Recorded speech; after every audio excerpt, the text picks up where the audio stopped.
Good evening, ladies and gentlemen. Welcome to March's ANC 2A meeting. The time is 7:03, and we'll go ahead and start with commissioner introductions. And we're going to go ahead in the numerical order, which means Commissioner DeCapo, you are up first. Hello, everyone. My name is Commissioner Keaton DeCapo. My name is spelled wrong. It's only one P. Uh, but anyway, I represent ANC 2A01, which encompasses the blocks on FGN 20th Street and South. So the York, the Statesman, uh, and the Letterman, and Empire, as well as a few GW dorms and the Elliott School. Yes, so All good right, to see great. all of you here. All right. Good evening, everyone. My name is Tripti Patel. Go by she, her pronouns. I'm the commissioner for Single Member District 2A03, which encompasses the majority of the historic Foggy Bottom. Good evening, everyone. My name is Ed Comer. I'm the commissioner for SMD 2A04, which is the western portion of Foggy Bottom, the Watergate, the Kennedy Center, and the Institute of Peace, among other places. Thank you. All right. Hello, everyone. My name is Jim Malik. I am the Commissioner for Single Member District 2A08, which is L Street at 20th to H Street and 20th, including Washington Circle Park over to the corner of L and Pennsylvania Avenue. Very pleased to be here. Thank you for joining us tonight.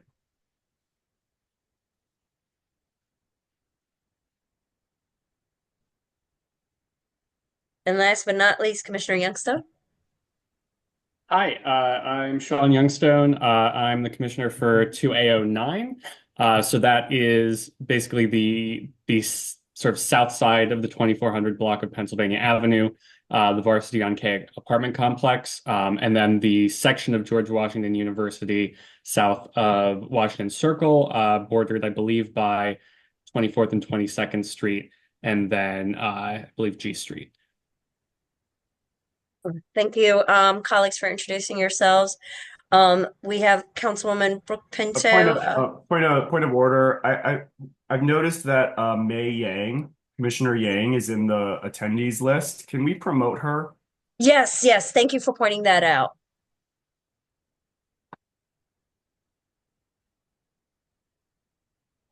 She's currently being promoted. Commissioner Yang, if you could go ahead and introduce yourself, please. Hi everyone, my name is May. I serve in 2A, I want to say 03. Sorry, I'm still new to this, so very excited to be with everyone here tonight. Thank you, Commissioner Yang.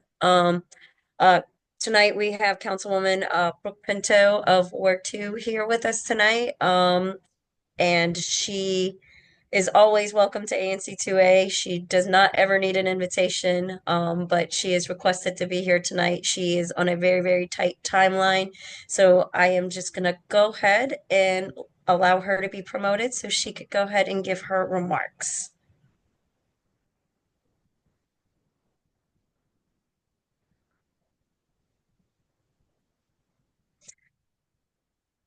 Hi, everybody. Oh, sorry, my camera got a little out of sorts. There we Oh, go. there you are, Councilwoman. Hi. Great to see you. Great to see you all. Good evening.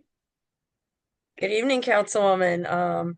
And the floor is yours. So I want to be mindful of the fact that you have a very tight timeline. So Thank you please, so I want to much. make sure Well, you have as much time. hopefully not so tight. I think I'm scheduled for 30 minutes to y'all until 7:30, but I want to make sure I have some time to answer some questions if folks have them. But thank you so much for having me, and congratulations and welcome to our new commissioners for 2A as well. It was great to have a chance to meet you all and swear folks in, and so I'm excited for all of your service. Thank you all for stepping up.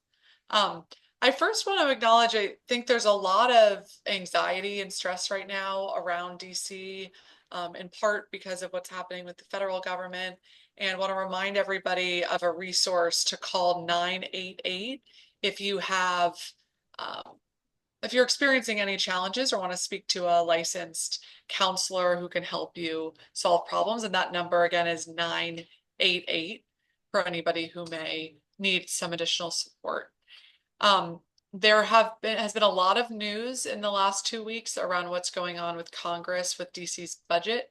So where we ended on Friday is that the Senate passed a fix to the continuing resolution, which addresses the over $1 billion budget gap that the continuing resolution created for DC. It essentially required that DC spend our fiscal year 2025 dollars that we've already raised at fiscal year 24 levels, which would have very drastic impacts on our entire city if this moves forward. And so it was a great first step. It was a lot of collective effort from everybody, from the council to the mayor to residents throughout the city and stakeholders from DC who really made our voices collectively heard on the Hill. And so thank you for everybody for being a part of that mission. And now the House is on recess this week. They come back on Monday, and our ask of them is that they pass the mirrored language that the Senate passed as soon as possible next week so that we can continue on spending our district local dollars at the levels that we approved, that were already approved by Congress last July. So that's where we are with that. I want to give folks a quick budget update. So that was all about the current year that we're in, but we're also in the midst of planning for next year's budget, which begins on October 1st. And so several weeks ago, I sent my letter to Mayor Bowser, which is a public letter anyone can see about my priorities on behalf of Ward 2 and on behalf of the city. As you know, I also chair the council's Committee on Judiciary and Public Safety. So a lot of public safety related requests there as well. And I've been working with the mayor and her team to try to get as many of our priorities for our community funded as possible. There are several things that I am really focused on this year. First is around public safety. Second is around economic resiliency for our residents and growth. And the third is around increased supports for our young people. And so this is going to be a really tight budget year, unrelated to the continuing resolution of the House. We're also facing over $1 billion of budget shortfalls, in part because of the loss of federal workforce that we're experiencing, in part because of the trailing valuations of our commercial property buildings downtown that are still experiencing lower vacancies than, or higher vacancies and lower occupancy than we'd like.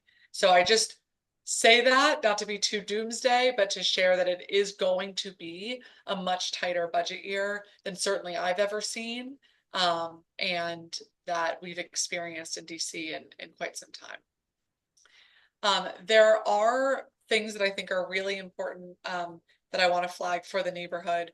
One of which is the Aston, and thanks to the hard work of many of you and Chair Patel and Commissioner Malik for your amazing partnership in getting this up and running. But the Aston is going very well. Folks have already been moved in, and many of whom have already been transitioned out into housing. And there are new folks coming in now. I think as of today, there should be 82 people there. And continue to let us know if there are ideas or other ways that the community wants to get involved with the Aston being in the neighborhood. But I'm really pleased with how well the community advisory team has been working together, and how well this project has been going. And so my hope is that we can continue to build more bridge housing sites throughout the city, which is really providing a very important need for residents who are transitioning out of homelessness. There's also some funding I've requested for revitalization efforts between 27th and K and I Street and Virginia Avenue. This is really needed, I think, to build new sidewalks and improve pedestrian crossings to reconnect Georgetown, Foggy Bottom, and the Watergate, to make sure that there's improved signage so people know how to get where they're going and to do so safely. Converting space currently used for storage of Jersey barriers to allow tour buses to come park. And as you all may know, last year we established for the first time, Foggy Bottom Main Streets. And so it's going to be really important to make sure that we have a streamline of patrons to visit those businesses and support them as they get up and running. There's also a lot we need to do around proper landscaping and planting that will increase the beauty of that space. So that's something I'm hoping to fund in this budget as well. And then we've asked for additional supports for our public safety agency hiring, investments in our violence interruption efforts, support for clean and vibrant commercial corridors, and a full funding of the early literacy task force recommendations, which I think is extremely important to set up our young people for success throughout their lives. So just really briefly, so you all know kind of where we're headed with the budget, on April 2nd, so I think that's 2 weeks from today, Mayor Bowser will present her budget proposal to the council. That will be a public meeting in the morning, and then all the committees of the council will have our own budget hearings on all the different agencies. And so that would be great if people have interest in a particular agency to come testify. I'll ask Hannah if she can put the link for that testimony in the chat so people can sign up. And then committee markups will be the first week of May. And then there'll be 3 budget votes the full council will engage in of May 28th and June 11th. And then a third one will be later in June. And lastly, I just want to make sure to introduce Hannah Ames, who is on our constituent services team and is going to be joining 2A moving forward and is really looking forward to working with all of you. And so just wanted to give her a primer that she'll be joining you next month and looks forward to working with you all on various neighborhood issues in 2A in the months and years to come. So I'll stop there. I want to, as I said, answer any questions people have, or if folks have ideas or anything else they want to share. Thanks again for having me. Always a pleasure to have you at ANC2A Councilwoman. Commissioner Comer, you've gone ahead and raised your hand. Please go ahead. Thank you, Chair Patel. Councilmember Pinto, I sent your staff a whole series of questions about the proposed parking lot at 27th and K Streets, and I hope they've shared them with you. I think it's important that we understand precisely what is being proposed. I was surprised somewhat to see it in the budget. I didn't know it was going to come there, but it is. I like what you said about improving pedestrian access, assuming it gets built, but I think it is very important to address the traffic congestion issues because that is a very congested area right now, particularly in the afternoon rush hour. And adding bus parking coming in against all the traffic coming off the Potomac Freeway could cause a lot of problems. And we need to make sure that we have a good traffic flow and the structures, again, if it's built, the street structures are wide enough to accommodate all the traffic. I'm also concerned, how many buses are going to be there, and would there be space to add additional parking for non-bus vehicles? I think the Kennedy Center, people going to the Kennedy Center in the evening might want to park there, and private vehicle parking could be very beneficial to help retail in both the Watergate area and the Boathouse. And it would be essential to improve connections both to Georgetown and to Virginia Avenue and the river. So I hope we can talk about that later and get more details about what kind of studies have been done and what's being proposed. That's comment number 1. Comment number 2 about the Aston. We have all been very supportive of it. I think given the recent and somewhat unexpected removal of various homeless facilities in the neighborhood, I'd like to ask you to work with the mayor to perhaps you had put a temporary 90-person cap on residents at the Aston. I hope we can expedite expanding that cap. It would be helpful to get people off the streets and into better housing. And I suspect that all of the ANC would agree with that. So I hope you can, pursue both of those in conjunction with the ANC. And I do want to say, I've heard some fear that the bus parking proposal may be um, sort of already finalized and thrown upon us before we've had a chance to really participate and comment on whether or not it's appropriate for our ANC. And I hope we do have the time to help develop a proposal that, if it goes through, would be workable. Thank you.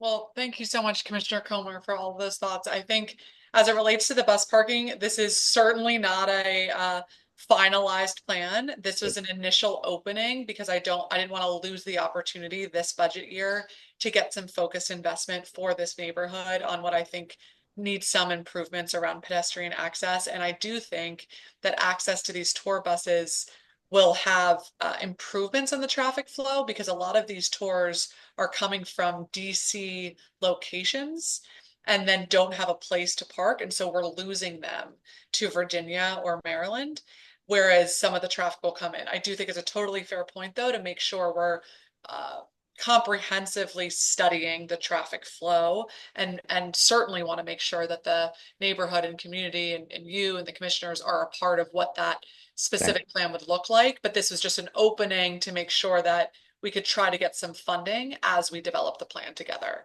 Thank you.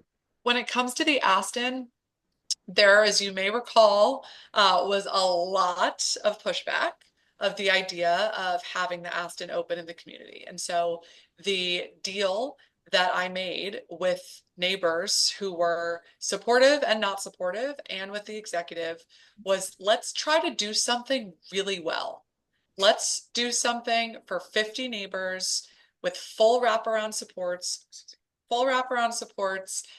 full-time food and healthcare and transition focus, and really do it well for a couple months, and then let's ramp up to 100 residents. And so that's the deal I made. That's the deal that I intend to keep my word on. And I think we should continue to build on this model and not engage in what frankly has happened in the past with some projects. This is a new model, but there have been other projects in the city that have expanded really quickly to 200 or 300 and they've failed because there wasn't sufficient support for the people who needed it. And I do not want to see that happen to the Aston. And so I want us to stay really focused on doing this really, really well, setting people up for success, and then trying to build on this model throughout the city. I think that's great. We all want to do it well. If we can get close to 90, and again, your agreement was at 90, we would reconsider. I'm just urging that reconsideration period not get unnecessarily delayed. Understood, and it has already been approved by the CAT to expand to 100. Okay, good. Good. Thank you. Thank you. Okay. Any further questions or comments from colleagues? Okay. Councilmember Pizzo, I have one comment for you, and I've already said it to you in a hearing, but I want to go ahead and say it here. There's a lot of anxiety around the impending budget crisis, and I also work, live, and play here in Ward 2. And as a tipped worker who works very close now to the Wilson Building, the workers that I work with and have been in community with all across the city are counting on their next pay raise in July. And we would like the council to respect the will of the voters who voted on Initiative 82 and wanted to give tipped workers a raise. And so I'm here to make sure that, and I'm going to continue to advocate on that. So I am hoping that you can respect the will of the voters and keep your word on that. So that's all I wanted to say to you. I see members of the public have raised their hands, so I'm going to go ahead and yield over to them. I want to be mindful that you have 7 minutes and that you have to go. But Edie Shellis, if you could go ahead and promote the first panelist that raised their hand, who is Mr. William Crane, that would be great.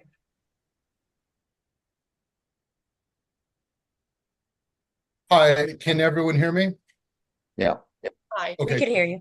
I guess I'm not on video. Councilmember Pinto, thank you for showing up tonight. It's good to hear you. I'm going to be quick to respect your time. On the overflow bus parking lot, I appreciate that we're starting to change the narrative on that from exclusively paving what is essentially being kind of neglected currently with this Georgetown bid storage yard that has just, it's a mess down there in many ways. When I testified at the performance oversight on transportation with Charles Allen or Councilmember Allen, he was pretty appalled to hear that there was 3 properties of multi-unit housing, so probably about 7 units of housing at 901 27th Street, which is the opposite side of 27th Street. These houses have no legal pedestrian passage to either K Street or to Virginia Avenue from their homes. So essentially, they have to cross a highway off ramp, a highway on ramp, or Rock Creek Parkway, Virginia Avenue. So I would hope that in the time frame it takes to do all these studies and initiatives and budget funding process, that there could be some collaboration with Councilmember Allen on that issue specifically, and with DDOT as well, to fast track a way to promote pedestrian safety on a expedited basis, because I do think that this will take a while to get this bus parking lot done. And I don't think it's fair that we talk about economic vitality before we talk about resident safety. I know they're 2 sides of the same coin, but that would be appreciated. And the other one, the second issue, I'm glad that the Aston is a big success. Part of the Aston sell when DMHHS came in front of the public and in front of this commission was that they would do better and work to collaborate with the community on the cleanups. Now, what the encampment protocol is, the encampment protocol, but I am being kind of driven insane with the level of, we have 8 huge dump sites that are literally filled with human waste, buckets and bags. And when the rats get them in the wind picks up, we are navigating human waste that is blowing around the neighborhood. I know it's so frustrating to be talking about this, but if there's any way to help the community leaders and DMHHS expedite cleanup, we have a park that's in construction, and we would love to have the area be safe, in meaning that it's the health and safety and quality of life is taken care of. Thank you for hearing my statement. Absolutely. Okay, thank you, Will. Noted on both of those things. We can certainly follow up with Councilmember Allen and DDOT, and we'll follow up with you as well. We have a note of the issue that you raised, and certainly we'll follow up with DMHHS about the cleanups. I know these are continuing issues, and as we get out of hypothermia season, some of the protocol will change, but regardless of the time of year, we should always be cleaning up human defecation and waste and making sure that we're promoting health and safety for everyone, those who live in encampments and those in the surrounding area. So I appreciate you raising that, and I'm sorry, I know that's been a continuing challenge. I appreciate the time. Yeah, thank you.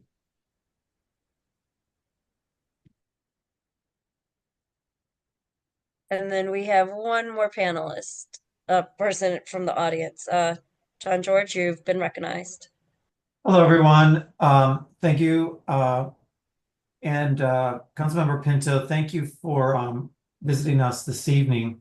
I won't repeat what Will said, although we are similar in thinking. But what I do want to say is thank you for the budget that you did approve for the renovation of the 26th Street Park. It has begun, long overdue, as you know, but it has begun. So we're on the way, and we do appreciate that. And as Will said, there's much more work to be done in the surrounding area. As we've been mentioning now, the revitalization, I appreciate you taking those words very carefully, because in your budget letter, it came off kind of harsh, like bus parking lot. But we realize this is a bigger situation that we're facing in the western edges of Foggy Bottom. And the area that we're specifically talking about for that lot is the western edge of 27th Street, which is adjacent to the Metro exit, the tower facility that is there. And it is in such shambles now that anything would be an improvement. But the public safety element of getting pedestrians in and out of that area, getting bus traffic and other traffic in and out of there is going to take a lot of planning. The Foggy Bottom Association, along with the ANC and all those concerned, really want to take a proactive step, as we have done on many of our other initiatives. So thank you for that. Absolutely. And I hear you all loud and clear about this. And maybe what we can do is kind of similar to our efforts with establishing the Foggy Bottom Main Street and other projects that we've done in the area. We can kind of get together with some stakeholders and figure out a game plan together so we can all be excited about the project and figure out what's going to be most useful for the neighborhood. So I hear you on the harshness of the language. We were trying to kind of secure the funding for it, as opposed to thinking about describing all the uses, but I hear you, and I'll try to do a better job of that. No, we appreciate that. And it kind of took us off guard because there had been prior conversations on this, which in a limited sense took a negative turn. And I think you're familiar with some of that email traffic. So, I think they're going to hear different perspectives on this, but we are all for revitalization. So trust me on that. I got you. Understood. Thank you. Thank you all.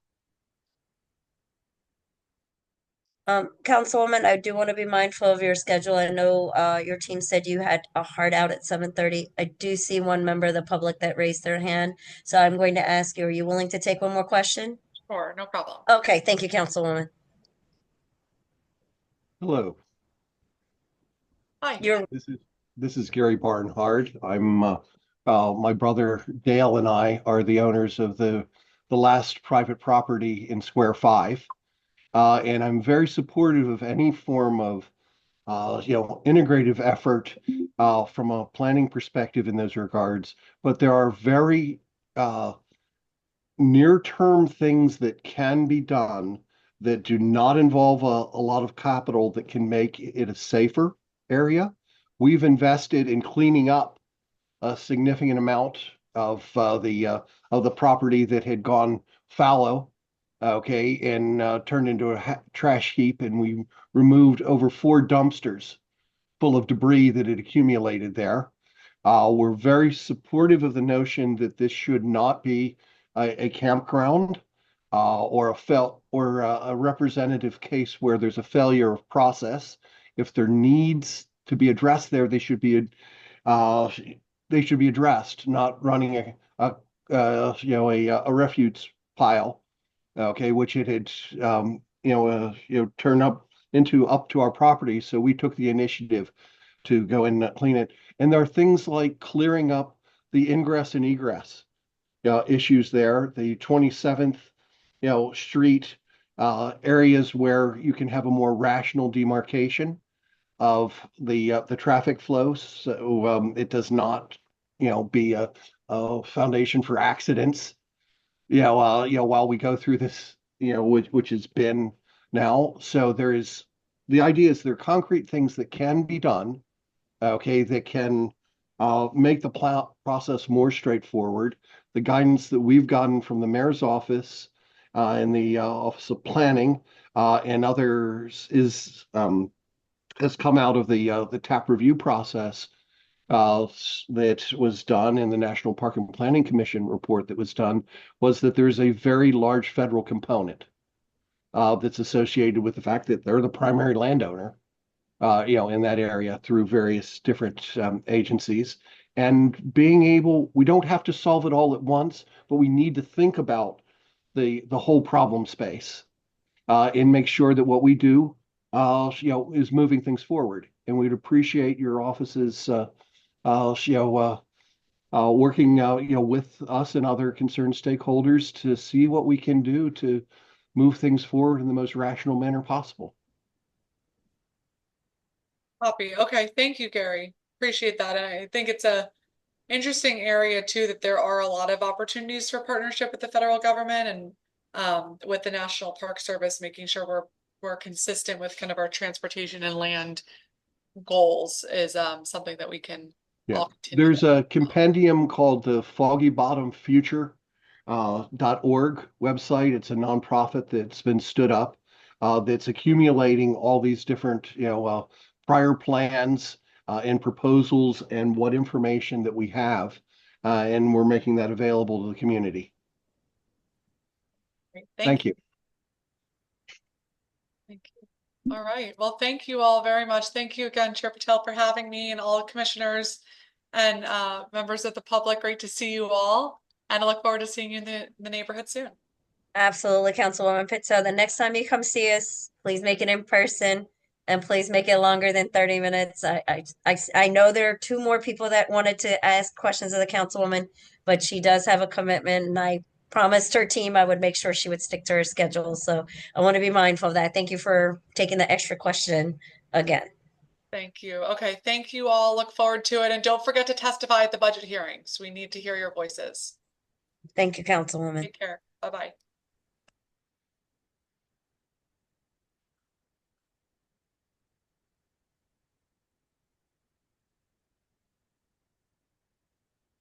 Next up is the election of commission officers so that we can all now be a grown-up commission again. First position up is the position of chairperson.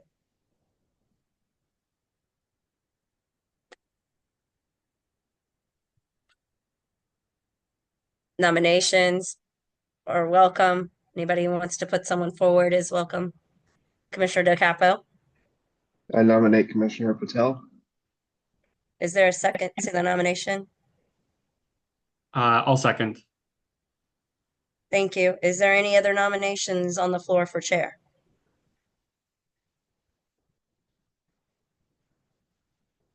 All right, seeing that no one else is throwing their hat in for chairperson, I'm going to go ahead and call this matter to question and do the vote by division of the House. I'm going to go in numerical order. Commissioner DeCapo, how do you vote? Yes. Commissioner Yang, how do you vote? Yes.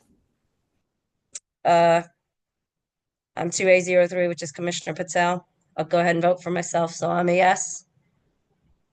Commissioner Comer, I'm a yes. Commissioner Malek, No. Commissioner Youngstown. Yes. Okay. Chairperson Patel is nominated, is confirmed by chair by 501.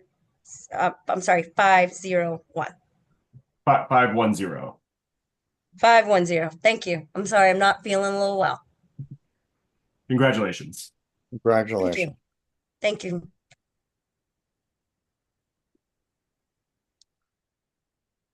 Next position up is for vice chairperson. I'd like to nominate Commissioner DeCapo, I'll second that. and second of record is Commissioner Comer. Are there any other members of the commission that would like to throw their hat in for nomination for vice chair? Seeing none, I'll go ahead and call the question. Commissioner DeCapo, how do you vote? Yes. Commissioner Yang, how do you vote? Yes. Commissioner Patel is a yes. Commissioner Comer, how do you Yes. vote? Yes. Commissioner Malek, how do you vote? Yes. Commissioner Youngstone, how do you vote? Yes. Congratulations, Vice Chairperson DeCapo. The vote is recorded as 6-0-0. Next officer position that is up is treasurer. How about secretary? Oh, I'm sorry. Oops. I didn't see the order. I am so sorry. Um, well, the position of secretary. If I may be allowed, I would like to nominate Commissioner Comer to be secretary. Second that nomination. Okay. Are there any other members of the commission that would like to run for the position of secretary? Okay, seeing none, I'm going to go ahead and call the question. Commissioner DeCapo, how do you vote? Yes. Commissioner Yang, how do you vote? Yes. Commissioner Patel is a yes. Commissioner Comer, how do you vote? Yes. Commissioner Malek, how do you vote? Yes. Commissioner Youngstone, how do you vote? Yes. Congratulations. Welcome back to the position, Secretary Comer. Okay. And then last but not least, the position of treasurer. If I may be inclined, I'd like to also nominate Commissioner Youngstone for position of treasurer. I will second that. Okay. Are there any members of the commission that are interested in running for treasurer? Seeing none, I will go ahead and call the question. Commissioner DeCapo, how do you vote? Yes.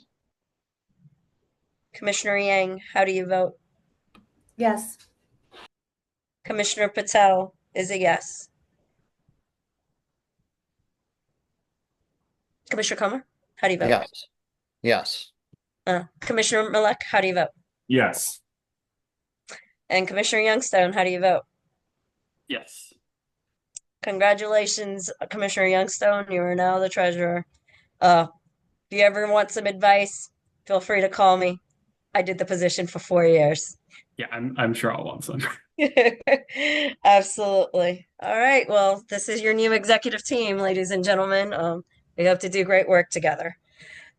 Next up is the adoption of the agenda. I am going to go ahead and call for a second on this. Seconded. Okay. I'll go ahead and do a roll call vote. Commissioner DeCapo, how do you vote? Yes. Commissioner Patel is a yes. Commissioner Comer? Yes. Commissioner I'm sorry. I think I skipped over Commissioner Yang. Commissioner Yang, apologies. I'm not feeling well, so I was not trying to leave you out. No worries. I'm a yes. Okay. Commissioner Malek? No. Okay. Commissioner Youngstone, how do you vote? Yes. Okay. The adoption of the agenda is 5-1-0. Thank you.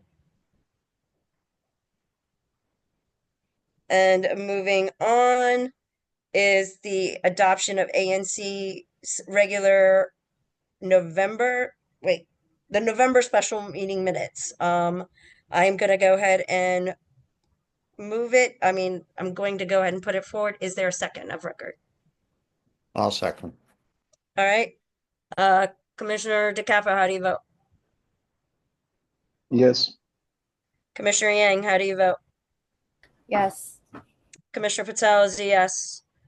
Commissioner Comer, how do you vote? Yes. Commissioner Malek, how do you vote? Commissioner Malek, you're on mute. Apologies. Yes. Okay, Commissioner Youngstone, how do you vote? Yes. Okay, moving on to the next item, the adoption of ANC's regular November meeting minutes. I am going to go ahead and be the one to move it. I'm calling for a second. Seconded. Okay.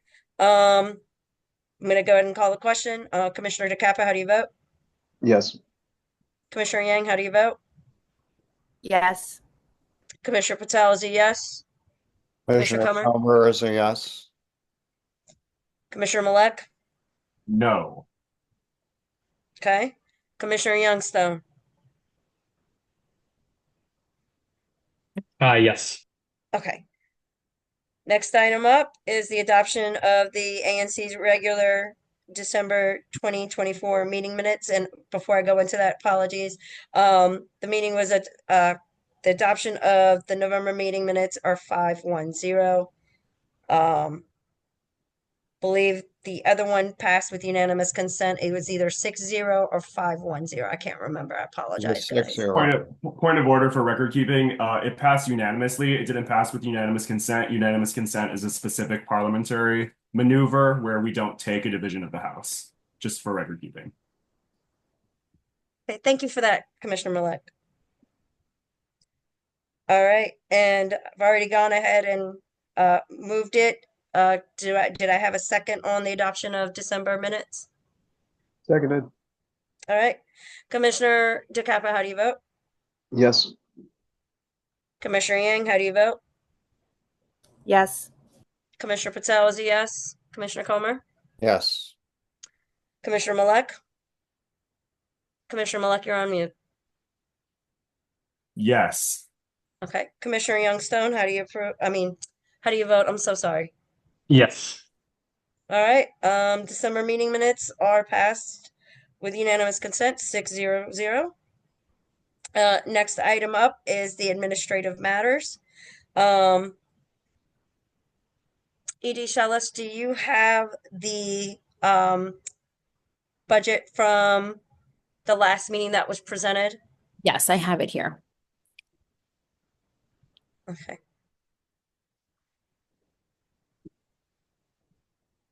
Can you go ahead and share screen it so the members of the public can see it? Yes. And the next time the budget comes up, it'll be Commissioner Youngstone that does it. And so we did do a first reading of this budget last year.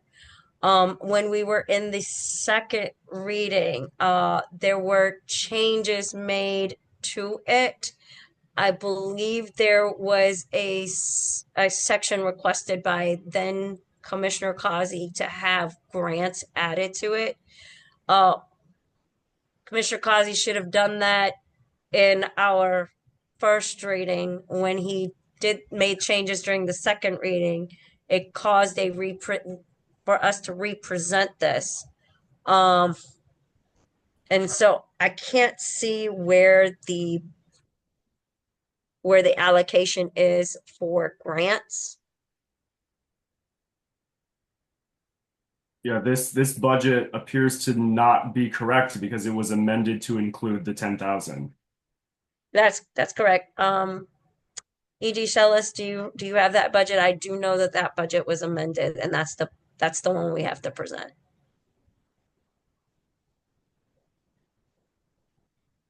This is the one that was presented by Commissioner Yannick, and it was the last email I have received from him. Okay.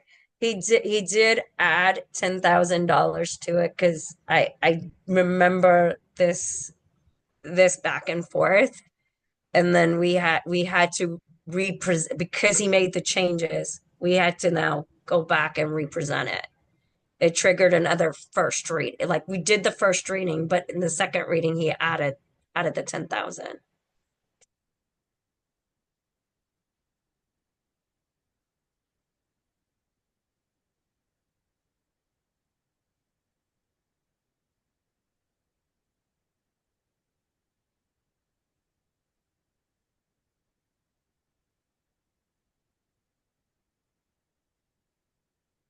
This is the only one that I have on record as of right now. I point of order question. Is it my understanding correct that the current budget we are looking at is the one that was on the screen plus $10,000 for grants that were spread out quarterly?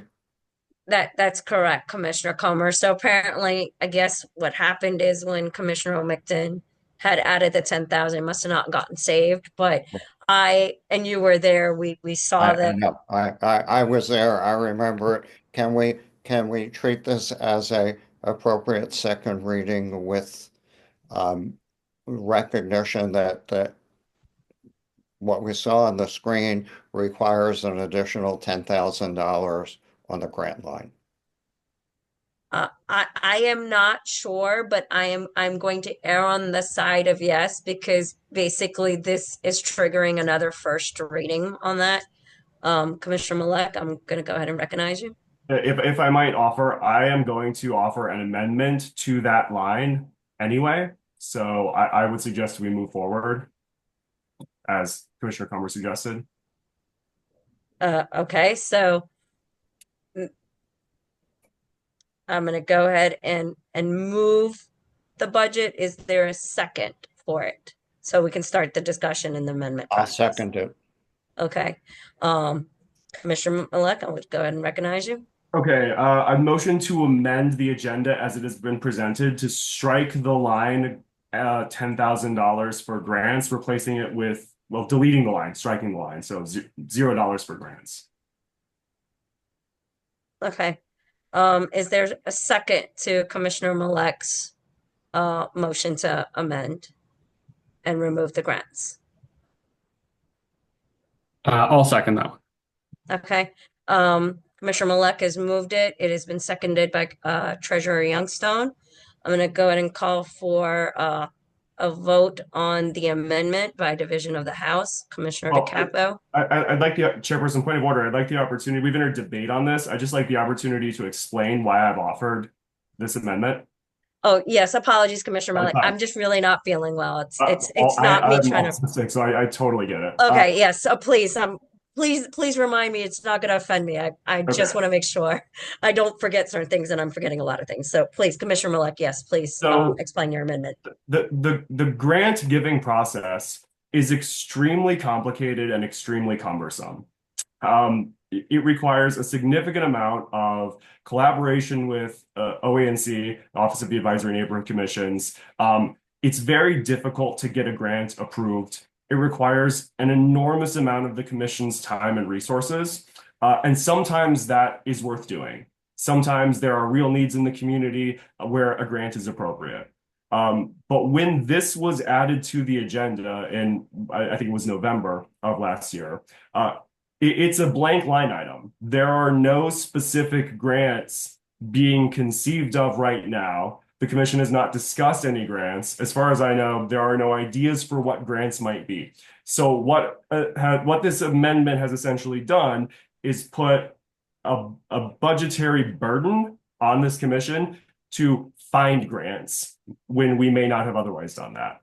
I'm not opposed to considering proposals for grants that come up. We can always return to this agenda and amend it in the future, but I don't want to create an expectation in the community that we've allocated what amounts to 15% or 20% of the total amount of money that this commission has in its reserves for something that we have not even discussed and don't know if we would be able to execute. So I think it's the best practice to strike that from the budget now and return to it if we have a specific use case in the future. Thank you for those comments, Commissioner Malek. I do have comments as well, but I want to yield to other members of the commission. Commissioner Comer, go ahead. It's interesting. If I remember correctly, Commissioner Causey argued that adding the $10,000 grant money at the beginning of the year would give us flexibility to use that money if we needed to. And he argued that it was simpler to do it, have it in the budget at the beginning of the year than try to add it mid-year. I honestly don't know who was right. I agree that we don't have any current need for those funds, and hopefully we won't. But generically, we're late in our budget now. We have to do 2 readings of the budget, and I generically, as a member of last year's commission, don't like the idea. Normally, last year's commission would have approved the budget for this year, and frankly, I don't disagree with anything that Commissioner Malek has said, but I just hate setting a precedent of overturning decisions that were made by a full commission last year. unless there's a really good reason.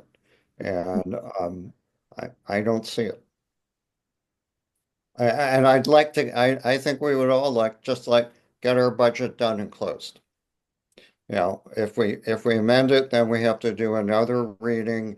And we're going to be into 1/3 of the year. It'll be April before we have a full budget. Thank you, Commissioner Comer. Commissioner Youngstone.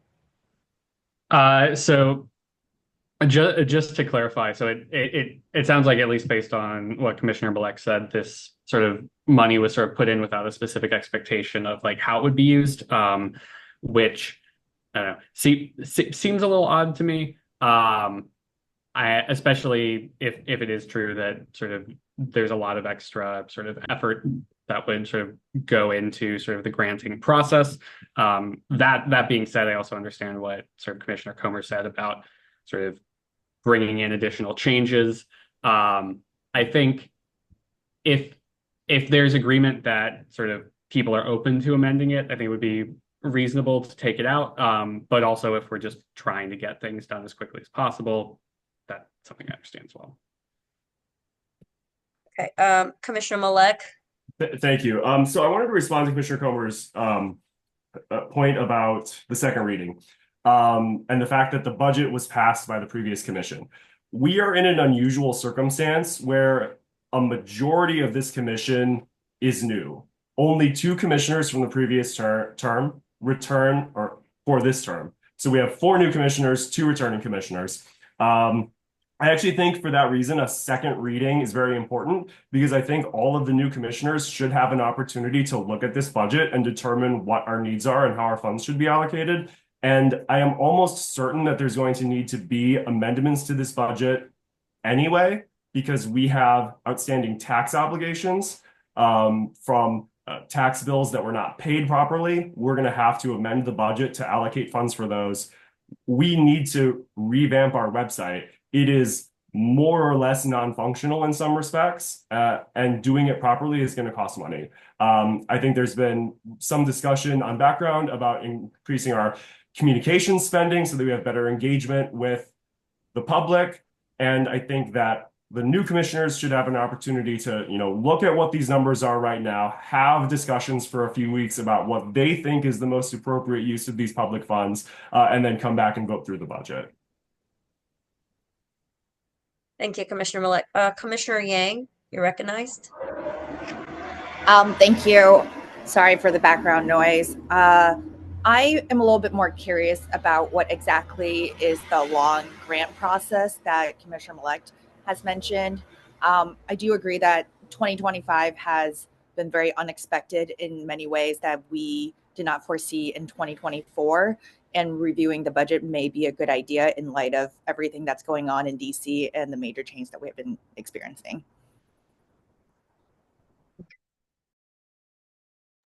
Thank you for your comments, Commissioner Yang. So I'll be the last one to chime in on this. So I'm going to lean into the fact that I was the treasurer for 4 years, which was 2 terms. I was term limited. And I can tell you, like, that my experience as treasurer, the grants process was an absolute horrific nightmare.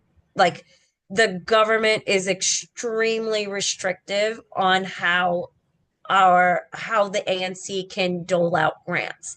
9 out of 10 times it fails, like, meeting the guidelines, which is set by the chief financial officer. This has caused a lot of frustration and heartbreak and anger amongst ANC commissions. There has been some new guidance to allow ANCs to donate, but it is rather very onerous, cumbersome, and complicated. And I had the stance as treasurer to not delve into the grant making, because at the end of the day, the treasurer is our financial officer, and they are the fiduciary guardian for the ANC. And so while Commissioner Causey tasked this commission to like try to execute grants, Commissioner Causey and I would butt heads about treasury funds all the time because he wanted to allot money and spend it in ways that were deemed illegal in the eyes of the government. We weren't doing anything nefarious, but we had to follow certain steps and protocols in that process. And so, well, I hear everybody saying like, hey, like 2025 is going to present some challenges with, our community partners really needing money. The only time ANC2A was able to give grants was during COVID when they relaxed the restrictions, and that ANCs were allowed to donate money even if they mimicked government services. So we were able to really provide immediate resource help to our members of the community. That rule has lapsed. It has gone back to the very, very rigid requirements.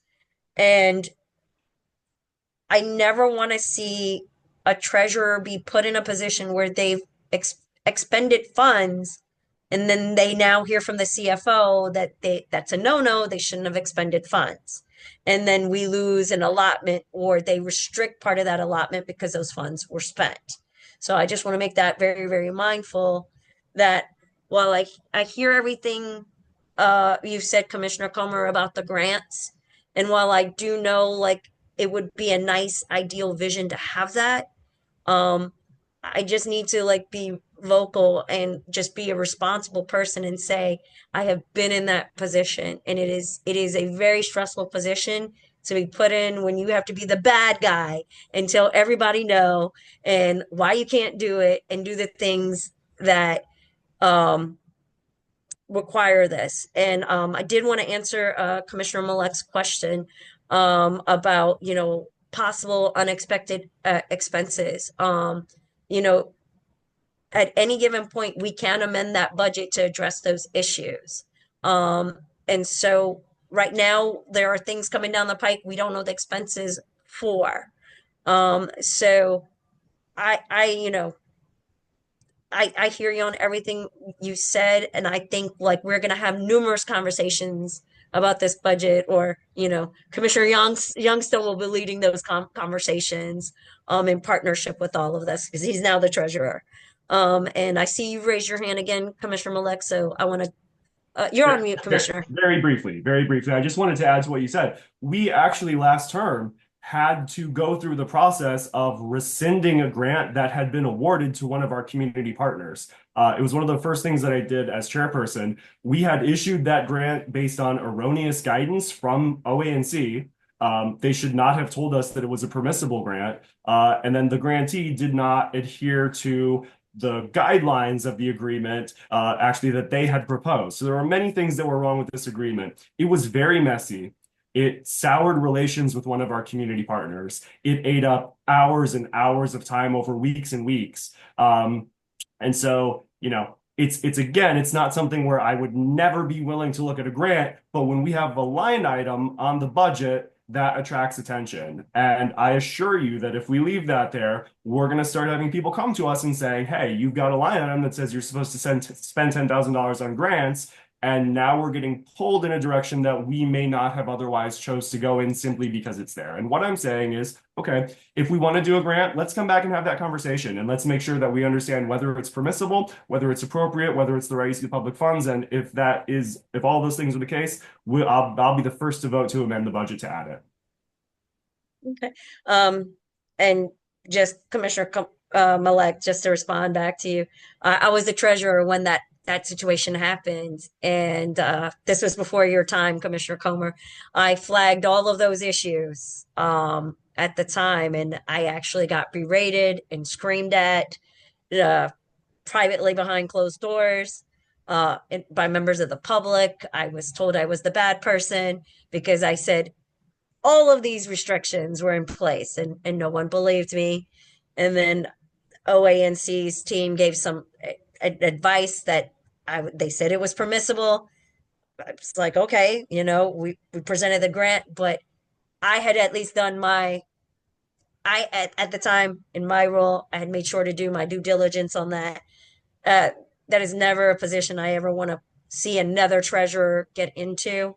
So uh, I know you've put the motion forward. I don't know if, and I think it's already been seconded by somebody. I don't know if there are any further comments from colleagues before I turn to members of the public if they want to comment on this.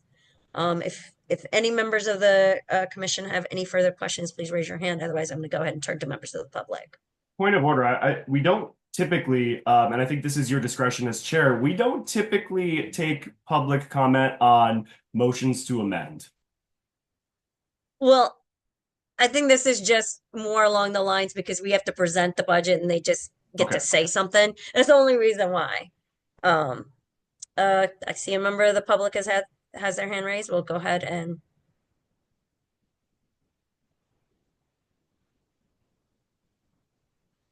Mr. Barnhart, you're recognized. Yes, hello. Hi. Dale Barnhart here. So I wanted to say that a lot of these types of procedural things should be done not in the public forum, but rather there should be this should be discussed amongst the ANC commissioners and voted on, and not waste the public time for the official meeting in this. And that includes things like approving the budget, or not the, well, not only the budget, but also things like the voting on approving the minutes from past meetings. These types of things should not take up the public time for it. And you all should meet and vote on it online and present it. And then the public has a comment period if they want to say anything about it. And then that frees you to go and interact with the public, the people that are interested during these public meetings. This kind of stuff just kills this as a public forum. And so, I know it's important, but any other types of organizations I know don't go and deal with the backroom procedural stuff as a matter of public record and recording. You should discuss it, vote on it, and then leave it open for comment for a certain period of time, but then cut it off. And so this really concerns me. I think that it wastes your time and it wastes the public's time doing this kind of thing. And please, if they, in terms of a $10,000 budget for that kind of thing, you can send a letter to that stating how you would like to see these kinds of funds, what kind of process you'd like to see, because otherwise it makes it too complicated and it makes it procedurally ridiculous. And I'm appalled by it. And I was on the ANC in the mid-90s. So, we had our own issues back then, different than we do today. But so anyway, that's my comment about this. I respect that you guys spend time and energy on doing this. I wish that you were compensated. I think you guys should be paid, no, let's just pick a number out of the air, let's say $300 for every public meeting that you have, right? Each one of you should be paid that, right? I mean, it's enough for 2 nice dinners, maybe, but seriously, this kind of procedural madness prevents meaningful engagement. Thank you for your comments, Mr. Barnhart. And for the record, I actually have to do this. It's a requirement by law. I have to do this. Mhm. So, um, and Change the law. Change the well, law. So suggest different rules. well, you can take that up with the DC Council. I have to follow the rules and the law that is set before this Right. commission. Well, of course you have to follow it. So, I and understand you that. being a former ANC commissioner should understand that. I understand that. I don't have to like it. Okay, well, and when you're speaking about time management, I've allowed you to comment, and you've eaten 5 minutes by complaining about something that is beyond my control, sir. So I appreciate your comments and your feedback, but there's nothing I can do. So I'm going to recognize my two colleagues, and then if Commissioner Malek, who's presented this, is comfortable, I'll go ahead and call the question. So Commissioner Malek, I'll let you respond, and then Commissioner Comer, and then I'm going to go ahead and call the Okay. questions. Thank you. I would just reiterate to everyone that this is public comment on a motion to amend the approval of the budget. So we're getting pretty into the weeds here in terms of public comment. I just want to clarify for everyone, though, the suggestion was made that we should vote on matters such as these not in a public meeting. As Chairperson Patel correctly stated, that is a violation of the law. We cannot do that. And frankly, government shouldn't be doing that. Government should be making decisions in the sunlight, in public forums, so that you can see what we're voting on and why. So even if we could, I wouldn't, we can't. That's all I want to say about it. Commissioner Comer, I saw your hand raised. I'll go ahead and let you say the last comment, and then I'm going to go ahead and call the question so that we can vote on the I was amendment. just going to call the question. Okay. Question has been called. I'm going to go ahead and do a roll call vote on the amendment. Commissioner DeCapo, how do you vote? Yes. Commissioner Yang, how do you vote? Yes. Commissioner Patel is a yes to the amendment. Commissioner Comer, how do you vote? Yes. Commissioner Malek, how do you vote? Yes. Commissioner Youngstone.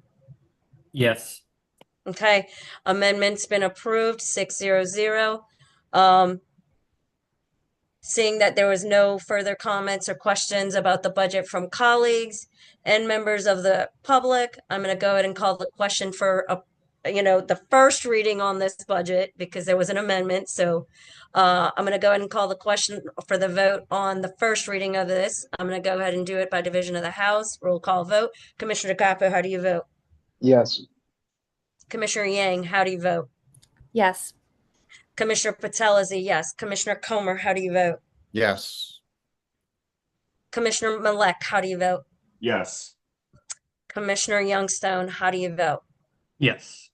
Okay, first reading of the FY 2025 budget has been approved. We'll do the second reading when legally possible. I cannot remember what our bylaws say if we can do the second reading in a special meeting or if we have to do it in the next regularly scheduled meeting. I apologize, I can't remember, but I know Commissioner Comer helped write the new set of bylaws. I don't have them in front of me right now, but we'll do it in whatever's required. Okay. All right, moving on to the next item on the agenda is the approval of the addition of new ANC officers to be signatories to the ANC's checking account. I'm going to go ahead and move that. Do I have a second on that? Seconded. Okay. I am going to go ahead and do a roll call on this. I'm going to assume it's unanimous consent, but I'm going to just go ahead and just be clear for the record. Commissioner DeCapo, how do you vote? Yes. Commissioner Yang, how do you vote? Yes. Commissioner Patel is a yes. Commissioner Comer, how do you vote? Yes. Commissioner Malek, how do you vote? Yes. Commissioner Youngstone, how do you vote? Yes. Okay. Line item C is the approval of the ANC's 2025 meeting schedule. ED Shales, if you could go ahead and put that up. Yes.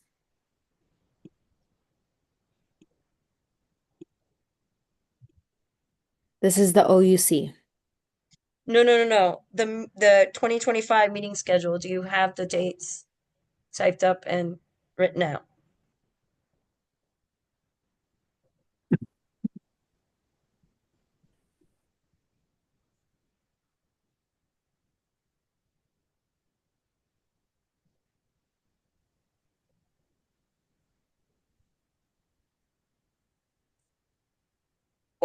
While Edie Celeste tries to pull that up, I'm going to go ahead and move to the next item on it, coming back to letter C.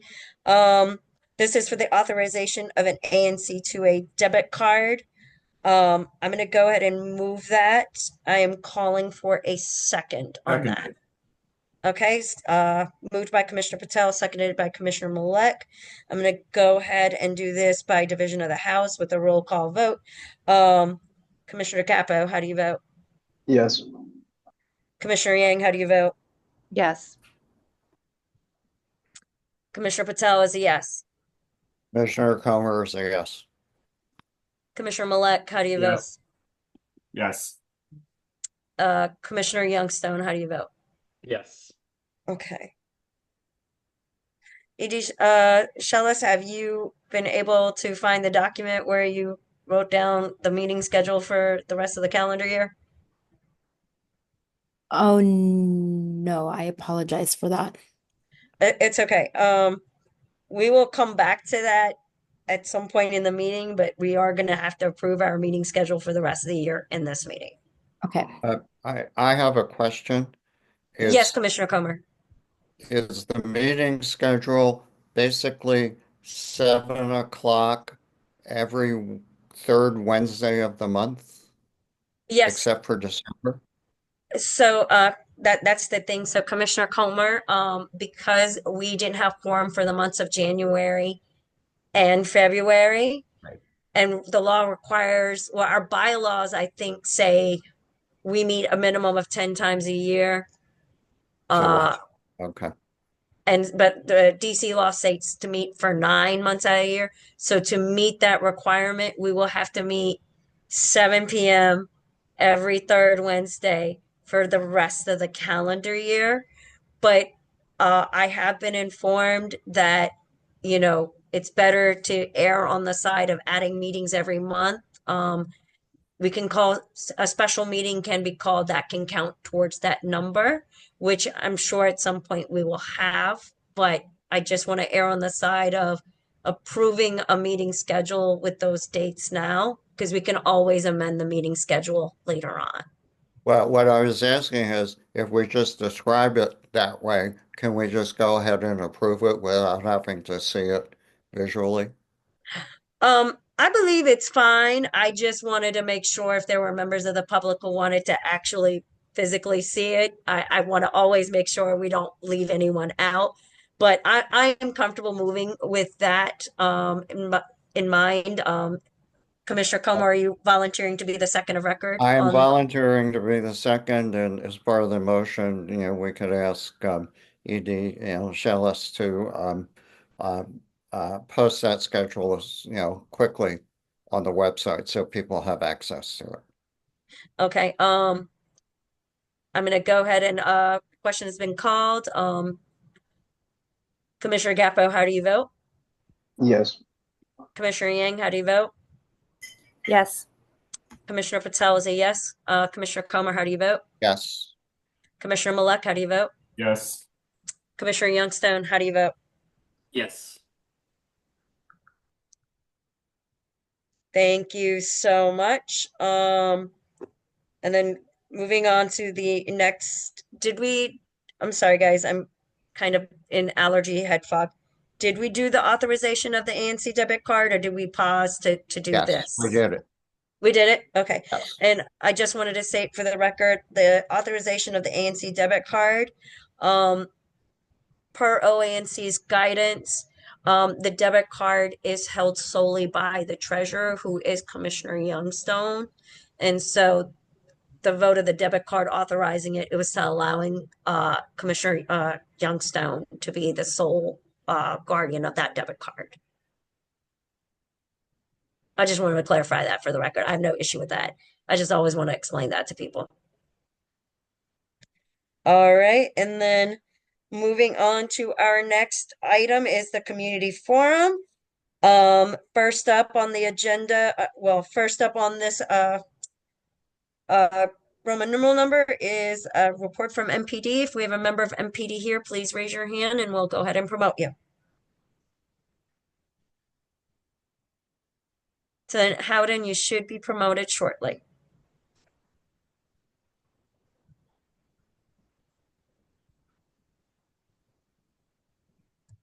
Lieutenant Howden, you have been promoted. Fantastic. Hello, everyone. I will not take long. And in all honesty, I made notes and put them together and then left them on my desk. So I don't have any of the stuff that I prepared. Before I just go straight to any questions, I will throw out my normal reminders. Please always consider using alternative package delivery methods. Let's keep pushing the package thefts from porches down. Also, if you live in a building, ensure that you're using the package room. As we move into warmer months, we will continue to transition from the street jacket type robberies to other things. Just always be aware of your surroundings. Use caution when you're out and about. I think we've made some great progress as a community with the thefts from auto, but also continue to remind everyone you know and yourself, don't leave anything in your car and be cautious where you park. Again, sorry, I had better notes, but they're on my desk. Understood, Lieutenant Howden. Do I have any questions or comments from colleagues for Lieutenant Howden? And actually, also, before you move into any questions, I do want to throw out to Mr. Crane, I do owe you a call to discuss some access issues in the neighborhood from your previous emails. So I want to let you know that I haven't forgotten you. Also, the Virginia Avenue, Rock Creek Parkway debacle at evening rush hour with the illegal U-turns still on my plate, but I don't know that we have any sort of solution for that. And some of you received an email in the middle of the night last night, or not last night, but this week from me regarding an issue where there was an armed individual that was resolved, and I got that blast out to everybody quickly so that folks would know what was going on, just to get in front of those sorts of things. Any questions? Any questions or comments from colleagues here? Okay. Ironically, I have no questions or comments for you, Lieutenant Howden, from me. I do see two members of the public who've raised their hand. So if Edie Shellis, if you could promote them one at a time so they could ask their question to the lieutenant, it would be great.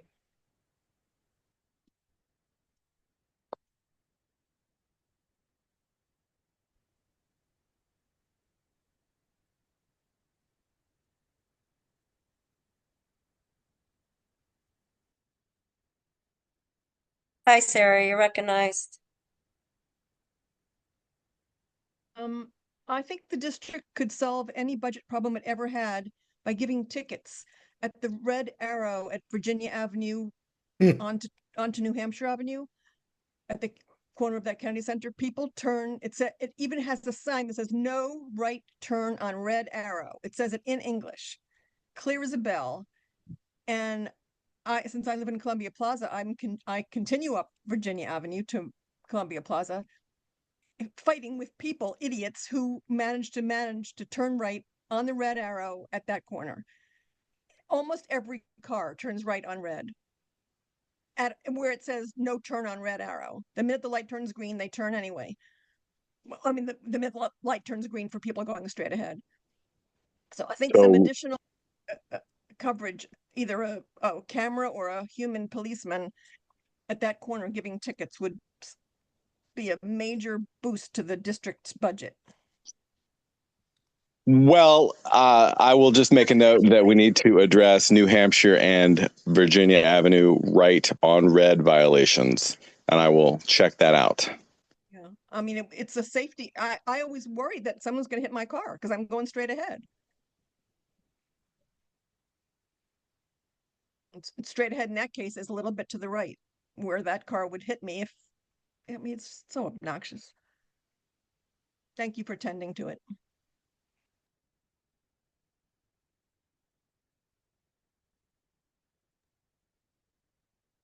John Schechter, you're recognized.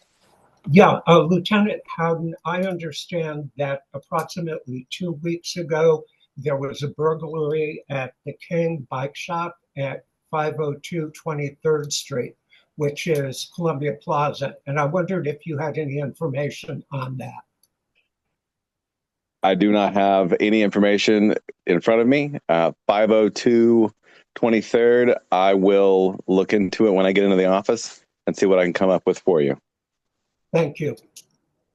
Also, please, if you can, to help me remember, send me an email, michael.howden@dc.gov.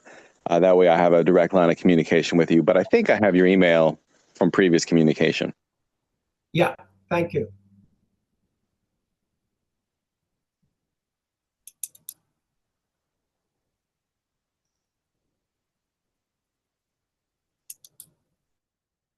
Well, Lieutenant Howden, you got off relatively easy tonight. I don't see any further questions from members of the public. Colleagues didn't have any questions for you.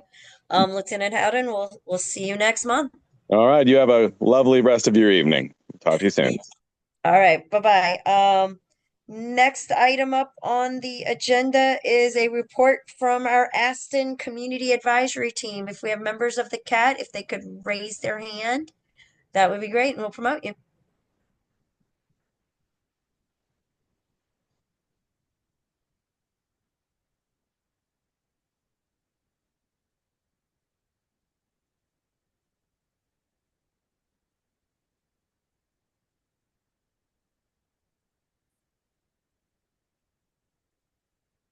Hi, Courtney. Hi, Chris.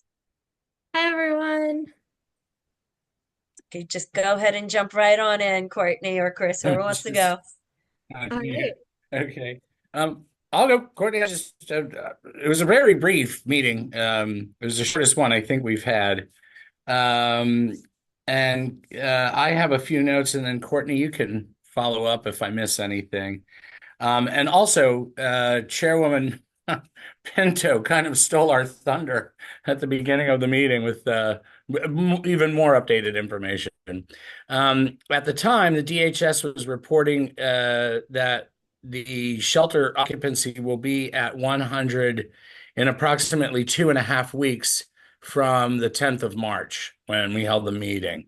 And as Chairwoman Pinto said today, we're at 88, which is, I think, really phenomenal. It's really great. Also, that what came up was the power outage, and the Aston was affected, and the folks were, I guess, evacuated or were taken to a safe place. They were not just kicked out of the building, from what we understand. And then my final note that I have is that we got a preview of the website for the Aston. It's nearly complete. We saw a draft, and Sakina asked for any that said to put for everybody to take a test drive, right? And then if there are any changes that needed to be would like to be seen, to send them to her. And then also on the website, they're going to develop an FAQ section, I believe, were the next steps. Courtney, have more? Yeah. Thanks, Chris. Yeah, I think that covered really the main takeaways from the meeting. I'll just add that we just received the official confirmation that there will be an open house Oh, at yes. Aston, hosted by Friendship Place, which is the service provider that operates the Aston. That will take place on Monday, March 31st at 6 p.m. We're confirmed to have the open house at that time. And that will be kind of structured with a conversation where you can meet the Aston team. You'll be able to see the multi-purpose room and how an individual room is set up, and the community room on one of the floors. So for anyone who's looking to learn more about the operations of the Aston or get to know the team that's operating it, I highly encourage you to save the date for Monday, March 31st at 6 p.m. That's all that I have. All right. Do I have any questions or comments from colleagues for our Aston CAP members?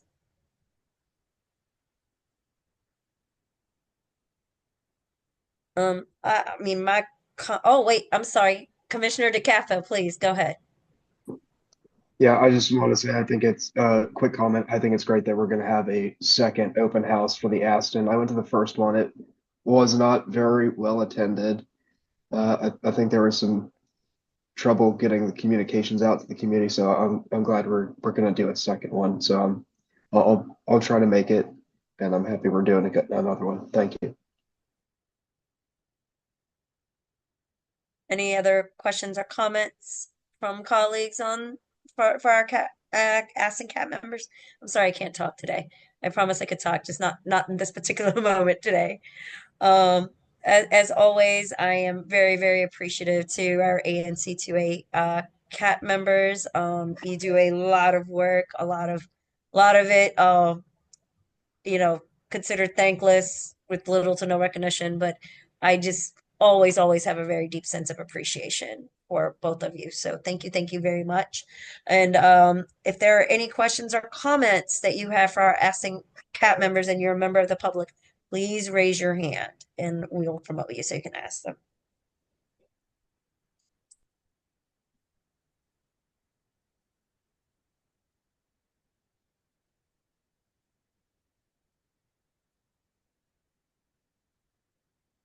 Well, it looks like you are off the hook tonight, Courtney and Chris. As always, thank you for your service. Yep, We you're will welcome. see you next month. Yep. Thanks, everyone. Thank you. Thanks, All everyone. right. All right, and then next up on the agenda is we have a report from Pepco around the power outage.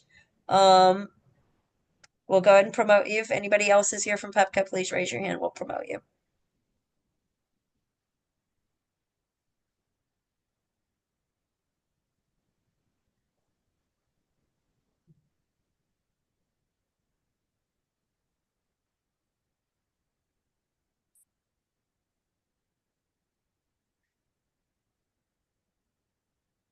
Hi, Andrew. Hi, Rob.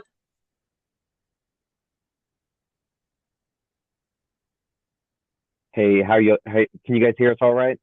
I can hear you, Andrew. And then Rob, your colleague, is also been promoted with you. So if Rob wants to take himself off mute and introduce himself real quickly. Yeah, And good then evening. Good evening, everybody. Thanks for the opportunity here. And we should have one more individual with us, Linda Green, and I'm not sure if she was promoted as well. she just raised her hand, so she's gonna be promoted shortly. We'll give it to Linda just to kick it off, and then I can go into some additional details on our introductions and talk through the event in a little more detail and give the opportunity for the team here as well as the public to ask any questions that are outstanding at this point.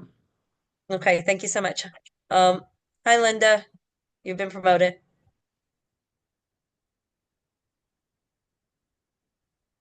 Can you hear me? We can hear you, Linda. Okay. All right. Sorry about that. I was having trouble coming in. So good evening, commissioners, and congratulations to Chairman Patel for your new position or your continuing position, I guess, as chair. So with me are three people who I think you just sort of talked to. Rob Spellman, he's the senior manager for underground maintenance and construction. Maurice Batiste, he's the he's the manager for regional electric ops and also underground construction manager. And then Andrew Dean is the manager for distribution standards. And I'm Linda Greenan, external affairs manager. And we appreciate the opportunity to be here tonight. Thank you very much. I know that there are questions about the two recent outages that affected the Foggy Bottom area. And, for that, we're sorry. Both of them were impactful, Both of them went on for a long time, and we understand that it was a huge inconvenience, and we're sorry for that, and appreciate the opportunity really to be here tonight to talk a little bit about what happened, what some of the causes were, as we understand it at this point, and also to hear feedback. So with that, are there particular questions that you want us to respond to, or should we just jump right in? Go ahead and jump right in, and I think probably my colleagues will have some questions and comments. I already see a member of the public has raised their hand. They probably have questions and comments from you, but let's go ahead and hear from you, and then that way we can shape our questions and comments for you. Okay. All right, thank you. So Rob, why don't you start off and say what your role was, what Maurice's role was with respect to the February event, and then you can talk a little bit also about the March event as well. Yeah, not a problem. And thanks again, commissioners, for the opportunity here. My name is Rob Spellman. I'm in charge of our underground maintenance and construction crews. It's the men and women that are in the field working on the streets day in and day out, responsible for the day-to-day operation, construction, and maintenance of the electrical system in DC and Maryland. My team is operational in nature. We run a 24/7 business, like I'm sure everybody understands with the electric system. And unfortunately, we did have a very large event that occurred in the early morning hours of February 21st at about 4:41 in the morning. We responded to a report of a manhole fire at the corner of 21st and M Street Northwest. And in that manhole, there was actually catastrophic damage that occurred to a cable that propagated and caused additional damage to neighboring cables in that manhole, resulting in the extended power outage that we're here to discuss today. This is an event that is one that probably happens once every 5 to 10 years, just for a frequency and the severity of the event we're talking about here. This was a 24/7 operation. So in this case, when something of this magnitude happens, whether it's one customer out or the magnitude of the customers that were affected in this case, we stand up what's called our incident management team. It's an organizational structure that allows us to respond to these events on a 24/7 rotating shift basis, to have coverage with crews having overlapping shifts in the field to make sure that we are restoring and doing everything that we can to restore power as soon as possible to our customers, but also making sure that we're doing that as safely as possible for the men and women that are working in these dangerous conditions. When we did first respond to this manhole fire, the manhole itself was about 700 degrees on the inside, so it did take a few hours for that to cool down before we were able to safely get in and identify the extent of the damages to begin that restoration process. As with any major network event like this on our underground system, the damage is severe, and unfortunately, it is also a very timely repair for this type of infrastructure. Anybody that's lived in this area or lived in the city, specifically in the downtown area of the city, I'm sure you can probably count on one or zero hands the number of times that you've experienced an outage of this magnitude in that area, and that is because of the nature of the system and how it's designed. Now, the downside of how that system is designed is when things go bad, it is a very lengthy process to identify and locate and correct those issues. And in this case, this was one of those situations where it was an all hands on deck response that required many thousands of feet of cable to be pulled out and pulled in and reconnected to get this system back to normal configuration. So, all together, it was about 52 hours that the majority of the customers in this area were affected with their electric service removed from them. We were able to, in certain locations, based on how the system and customers are connected, we were able to extend some generation that Pepco owns and operates to bring back some customers in a shorter duration. Unfortunately, just based on the size and scope and how the system is configured, as well as the size of different customers that we have, that's not an option for us to give that generation to every single customer. So it's a decision that we have to make as a team to ensure that we're doing everything that we can to provide the restoration of service while also not impeding the permanent restoration efforts that need to occur to get everybody back up as soon as possible. So I did say a lot there. I'll pause there and maybe ask any questions on that event. Thank you, Rob. Before I ask questions, did any of my colleagues on the commission have comments or questions before I go into mine?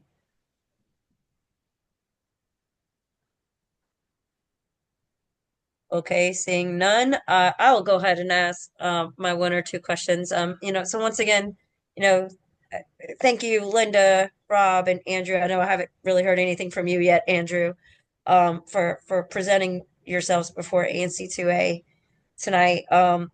So, I mean, obviously, I think you can understand we're realistic that this is not something Pepco wants to have happen, a major power outage that impacts several hundred residents, especially the one that hit the West End. I think what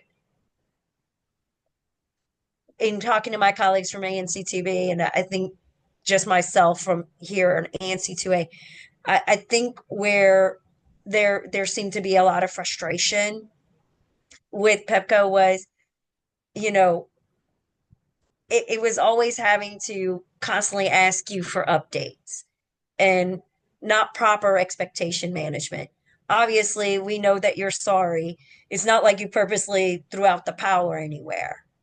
But I think what it was that was very frustrating to be on the ANC commissioner end is we have constituents that we advocate for, and we have to be their voice. And for our more vulnerable residents, those who are elderly, who, have food insecurity issues, losing power means losing all the food in their fridge. You know, when the West End power outage happened, it was cold, like people are staying in residences where they have no heat, no way to cook for themselves. And instead of being upfront and saying, hey, you know what, like, we know this is an inconvenience, make some plans, make some priorities. Like, he kept telling people, it's going to be fixed in a few hours. It's going to be fixed in a few hours. You didn't let people plan appropriately for the emergency or the crisis that was in front of them. I know, like, for the Foggy Bottom power outage, I asked for water to be delivered to St. Paul's right here, because a lot of the congregation, the church opened its doors, so people were going there to get warm, charge their phone. And while people understand this is not deliberate, like, it is, like, it's life altering. Like, people probably lost all the food in their fridge because they went almost 48 hours, probably a little bit longer than 40 hours, losing their food. They weren't given the opportunity to either cook up their food, give their food away, or go get ice to preserve it. And this causes, like, really bad feelings because, everybody, all the stakeholders in this failed the residents. Like, I, as an elected official, like, not that I did it, but we fail. Like, according to them, like, what resources did we have for them? What did we do for them? And that's not a position you ever want to, like, your fellow stakeholders to be in. I understand, like, that was not a fun situation dealing with two power outages, like, happening in a short time span. But, like, the way it was handled didn't win any favors. And I found everything was very reactive instead of proactive. And I hope moving forward that you have a better crisis management plan moving forward. So that's all I wanted to say to you. I want to respond to that because I think those comments are very fair, and very well taken. And I think, we went to 2B and there were concerns also expressed about communications. And I think it is something that we need to look at and do better at.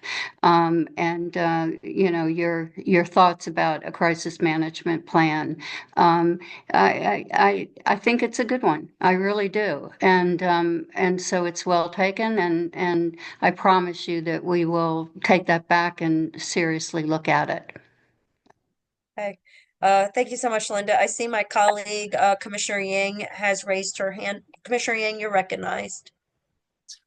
Thank you so much. One of my biggest concern with the outage is how the reimbursement process is being handled. I know that my building and Commissioner Malik's prior building has been one of the major buildings that have been affected. And from when my constituents have told me, there's been pretty stringent requirements when it comes to the reimbursement process, especially with spoiled food. You're requiring people to take photos and document in detail. And we think that given the lack of communication for the crisis management, those requirements are not very fair, and that the people who have been affected by this incident should be given at least a minimum flat sum amount for reimbursement of the troubles they have to go through. Yeah, and honestly, it's not something that I can comment on. It's a claims issue, and I understand people have made claims and have not been happy with what they've heard, and so my thought would be, honestly, is to suggest that if you've been through that process with claims, and I know I've heard it's frustrating. The Office of People's Counsel is perhaps a good next step, but I really can't comment beyond that because it's not something that my office is responsible for.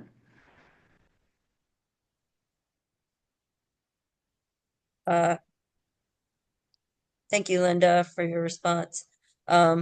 Colleagues, any further comments or questions before I turn to members of the public for Pepco? Okay, seeing no further comment.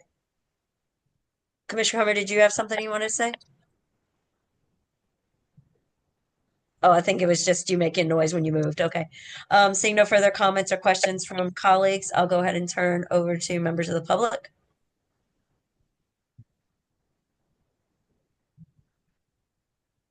Will Crane, you're recognized. Hi, this is Will Crane. I'm assuming you can hear me? We can hear you, yes. Okay, great. Thank you. Commissioner Yang, I would like to thank you for your comments, and I appreciate what you're going through. And I think that I haven't heard about the claim process. There's been really no communication from Pepco besides the direct communication with Linda. And I would like to thank Linda for making herself available on a very consistent basis throughout this process. I'm going to also echo what Chair Patel said, is that the inconsistent notifications and the notifications that were giving different information to different clusters of houses within the historic district Foggy Bottom was alarming, to say the least. People had already found alternate housing, found different places to stay. Then they would get notifications that the power was back on. Yes, there's technical issues on why that is being relayed to the people, but I know that from my own experience and I think 42 hours that it was out, is that I had about 7 different notifications, all promising that, or saying that the estimated time of restoration was within the next 5 or 6 hours at maximum. That continued over the course of days, and because there was such the estimated times were so close in, it made residents who are affected delay taking appropriate action, as in bringing in their own generator, going and buying candles or buying flashlights or buying batteries, thinking that the power was about to be back on, or being notified that the power was back on.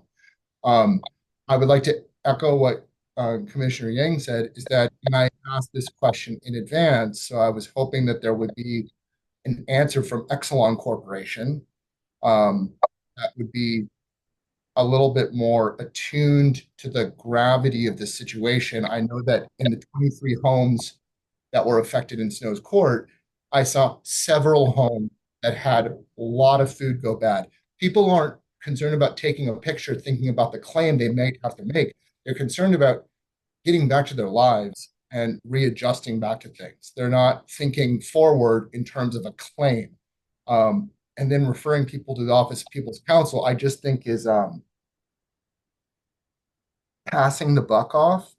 And the resolution that I would like to put forth that would help a lot of people is a credit on people's bill of $40.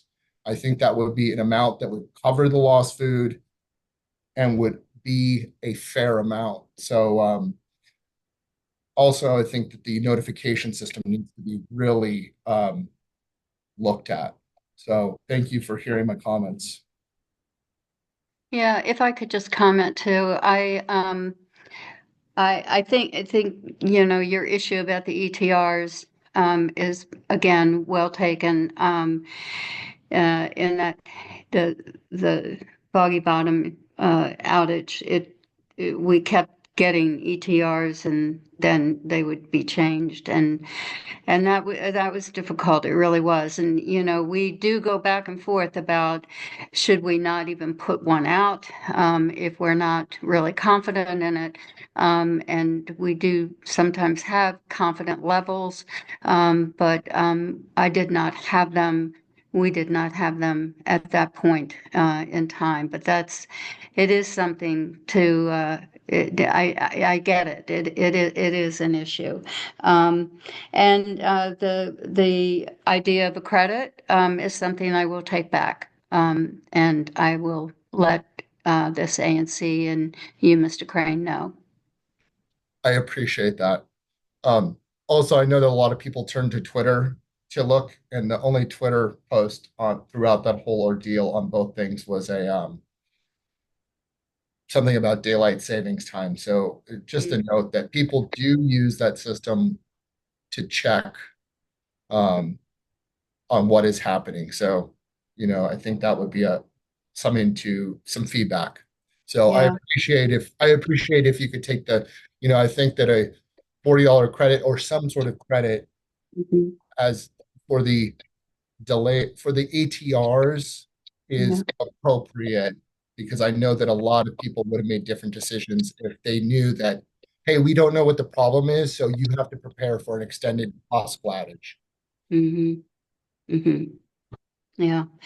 And we did do that with the manhole fire, the one in February, but we did not do that with the one in March that affected just Foggy Bottom. So thank you. It's good feedback. Thank For the you. record, I think it was 135 households that were affected.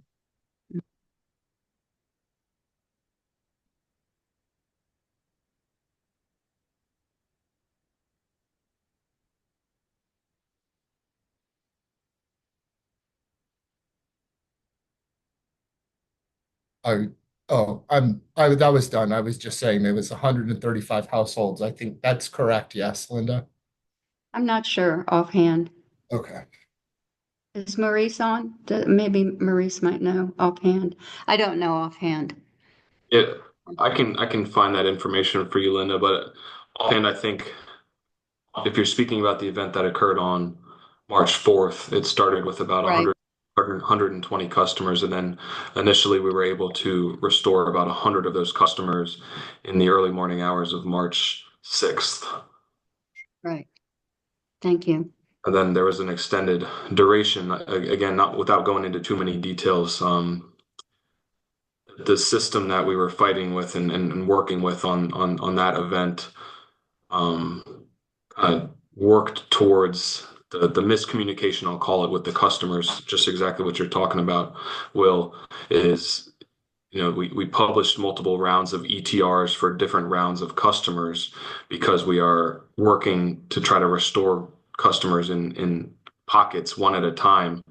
In this case, we fully recognize that yes, the communications were missed on a lot of those customers, and not only that, we also ran into many issues when we were restoring customers that ended up in the delay of the ultimate restoration. So another one of the learnings, and I think the things that we always consistently improve upon is making sure that we're doing what we should be doing and how we're communicating to the customers on best case and worst case scenarios for all events, whether it's an underground event or if a hurricane were to come through the system and we have a major outage event like we've all been through years past.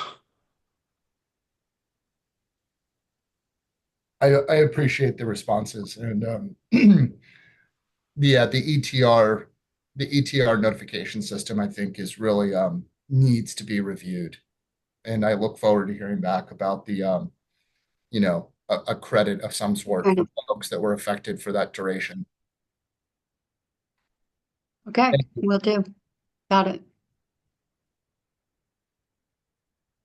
All right. Any further questions or comments from members of the public before I thank Pepco for coming at my request? I see no further questions or I have a hand raised. Go ahead and get promoted. Yeah, I have this is Dale Barnhart. I have one question, and that is in terms of the MTBF, the mean time between failures for infrastructure hasn't, but before there is a failure like this, isn't there something dealing with periodic maintenance that would prevent this thing from occurring? Rob, can you take that? I can comment on that, and thanks for the question. I think there's a few ways I can answer that. Number one is we do have a routine maintenance inspection process for all of our underground infrastructure in the city.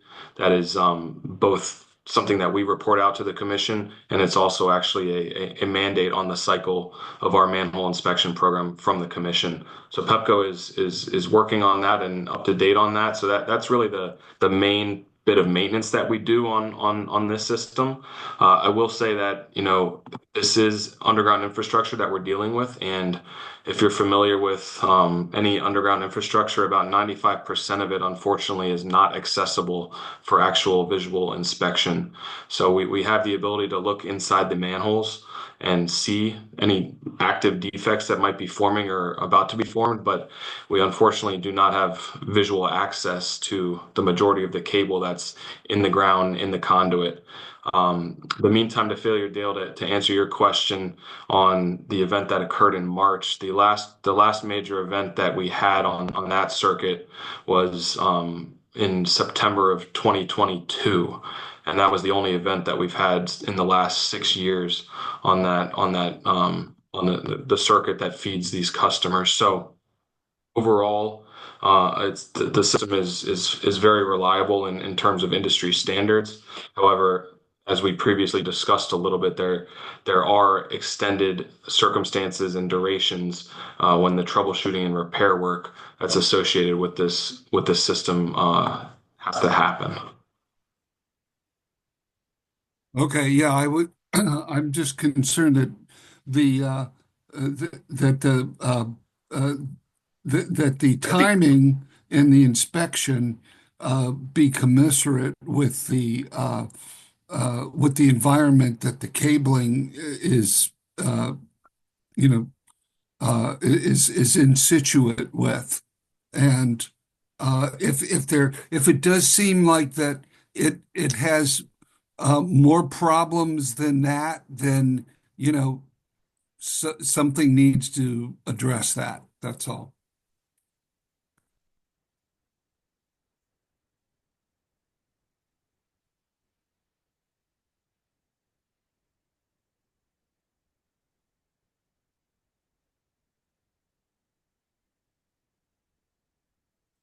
Okay, thank you. Thanks for that comment.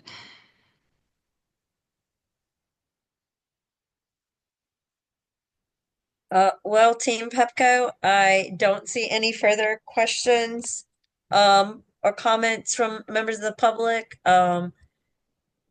Colleagues don't seem to have any other questions or comments for you. So thank you to all of you who came tonight. I know you're going to come back next month because you want to talk about a project that's going to impact ANC2A. So we'll see you next month as well. Okay, thank you so much. Thank you. Appreciate the request and appreciate the feedback. Thank you. Thank you.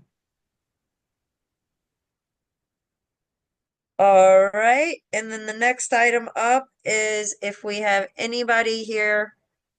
Oh, Commissioner Malek, I'm recognizing you. We still have like 3 more things to go through.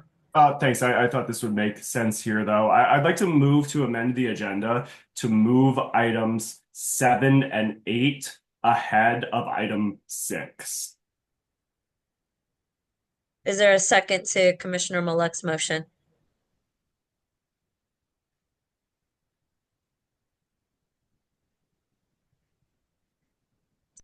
I'll second it, Commissioner Malek. Chairperson Patel will be the second record.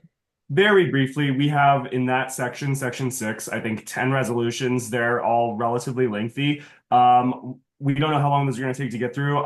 I hate to make our presenter for the Marine Corps Marathon wait until we get done with that. So if possible, I'd just like to move that up, have those 2 items before we move on to the resolutions that may take us longer to get through. Okay. Okay, I'll go ahead and call the question. Commissioner DeCapo, how do you vote on the amendment to the agenda? Yes.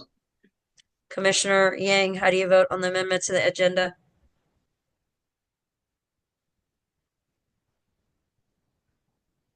Okay, Commissioner Yang may have stepped away. Commissioner Patel is a yes to the amendment to the agenda. Commissioner Comer is a yes. Commissioner Malek? Yes. Okay. Commissioner Youngstone? Yes. Okay. It passes 5. Oh, I'm sorry, this is Commissioner Yang. I realized that I didn't take myself off mute. How do you vote, Commissioner Yang? Yes. Okay, it's 6-0-0 to amend the agenda, so we'll move those items up when it comes time when we finish this section of the agenda. Moving on to our next item under community forum. If we have anyone here from Councilwoman Pinto's office, just wanted to give the opportunity for constituents to ask for any updates specifically on issues that they had, if there's anyone here from Councilwoman's office. Okay, you're gonna go ahead and be promoted.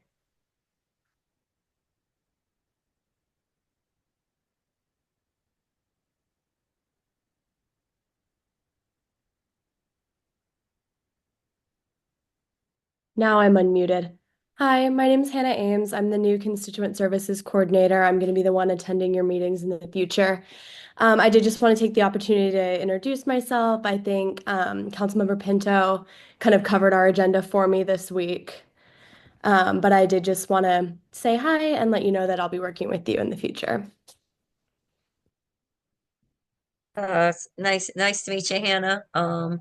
Do colleagues or do colleagues have any questions or comments for Hannah that they didn't get a chance to ask the councilwoman? I just want to make sure there was something specific that you needed to know for your SMDs before. All right. Okay. All right. And I do have a question and comment from a member of the public. Jen Scott, you have been promoted. Oh, great. Thank you very much. I am just asking about DC's in our ward's PK program, the PK expander program, where DC generously. I'm sorry, my daughter just woke up as I was asking the question. Just 1 second, Mary. Generously covers pre-K 3 and 4 with some private nurseries, and I understand that might be a part of the budget cuts, and just didn't know if you had an update, just because that program really positively impacts our community. So any insight you can share is greatly appreciated. I don't have any specific updates on that program right now. I know we're at the kind of the very beginning of our budget process for the next fiscal year. But if you wanted to leave me your contact information, I believe, I don't know, if they can all post in the chat, if you can leave me your contact information, I can definitely pass this along to the councilwoman and try to get back to you. Sure, I'll put it in the chat unless there's a concern with doing that. I'm fine dropping my email and name, and if that's okay with everybody else.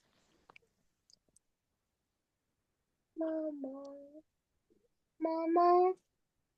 Okay, great. Well, and thank you for everyone's service. I know y'all are putting a lot of work to help our community, so we appreciate all that you do. Thank you, Jen.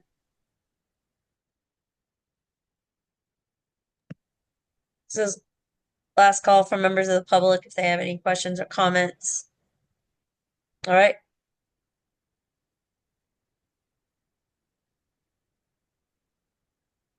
Nicholas, you're recognized. Thank you. Just quick I just want to echo on what the previous speaker just mentioned about the importance of the funding for pre-K3, pre-K4. It's extremely important that this program continues. And as it is right now into the budgeting season, it will be awesome if that could be a priority. No, thank you so much for bringing that to us. Like I said, I can promise to pass that along to the council member.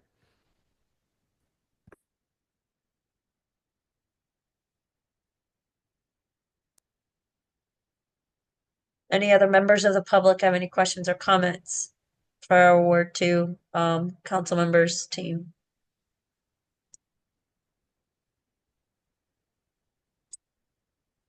I don't see any further questions or comments from members of the public, and my colleagues didn't have any questions or comments for you. So we'll see you next month.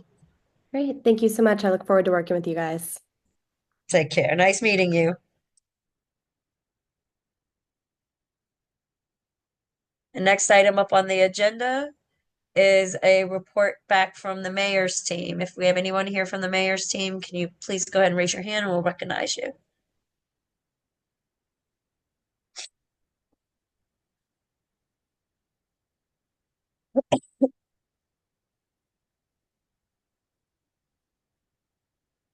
Hello, can you guys hear me? We can hear you, Adriana. Hi, everyone. Hi, Chairperson Patel. Thank you so much for having us. Good evening, everybody. I have a couple of updates, and of course, I will be putting in my contact information if you all have any questions after this meeting or need additional services. So I think Councilmember Pinto did an awesome job with the CR and covering that, but I will be providing additional resources and videos that are about that as well. I know there are lots of mixed emotions and feelings, so if you also want me to pass anything to the mayor's office, to leadership, please feel free to connect with me and I'm happy to chat offline. The second thing I wanted to talk about is there is a link, the fedsupport.dc.gov. There you can, I will put that link as well in the chat, and you can find additional resources for people that are looking for employment. There's a couple of employment fairs coming up at the end of the month, and a couple of resources as well, especially if you're filing for unemployment for the next couple of months. I know there's a lot of questions on where to file if you live in the Virginia side, but you work in DC or vice versa. I'll be providing those links, but if you do need additional help or additional resources, please let me know. A couple of things that are coming up this month is the Community Violence Intervention Engagement Series that is happening March 27th at 6 p.m. at the Shaw Library. Another thing around the corner is the summer. I know we're still in March, but we're very close to the summer as well. So there is Learn 24, which is the third annual Summer in the City 2025. That's an event that's happening on March 29th at 11 a.m. We also have another announcement for people that are 18 and older and are interested in going to college or earning a post-secondary credential. There will be a fair to give you more information about this, and that is happening on April 12th, and that is happening at 10 a.m. And I can also provide the link for you to enroll into that, and that's at the MLK Library.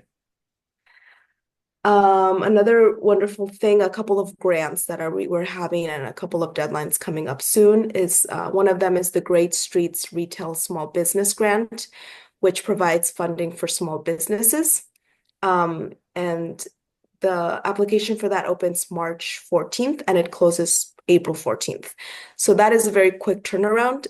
But if you have additional questions, I'm happy to point you to the person in the agency or help you get more information. There is also information session registration as well if you want to get more details. So if you know of any small businesses that could use that funding, please direct them to that link. And then one other grant that is coming up is the locally made manufacturing grant program that also opens March 14th, and the deadline for that is April 14th as well. I'm going to be providing two links. One of them is the actual application, and then one of them is also information session registration. To both of the grants, there's also phone numbers that you guys can reach out to and emails, but I'm happy to be a liaison for you all if you have any questions on that. Another wonderful thing which we need your help is for DC 2050. So help us shape the district's future. There is a link there, kind of like a survey of what you envision for DC for 2050. So if you could share your thoughts, ideas, comments, that would be greatly appreciated. I know that the mayor would really love that. And please spread the word with that and those links. And then the last thing that I will talk about is the budget. I know that we're in budget season. We had 3 in-person budget forums, and if you were not able to attend any of them, there is still opportunity for you to put your thoughts and ideas. There is a link that I will be sharing with you all. So if you could take a few moments to tell us what your priorities are, that would be greatly appreciated, and that will be sent to leadership. And I think that's really it for this month. I will be providing my email, as I said. And additionally, if there's any 311 requests that you need help with, the best thing is for you to give me the request ID number for the request you made through the 311 app, and I would be happy to point you to the right person or get that moving and kind of track and see if we can get a resolution coming up. I'll pass the mic back if anybody has any questions. Thank you, Adriana. I'm going to recognize my colleague, Commissioner Malek. Yes. Thank you. Thank you for being here. Does the mayor's administration know how many people were displaced in the recent round of encampment clearings?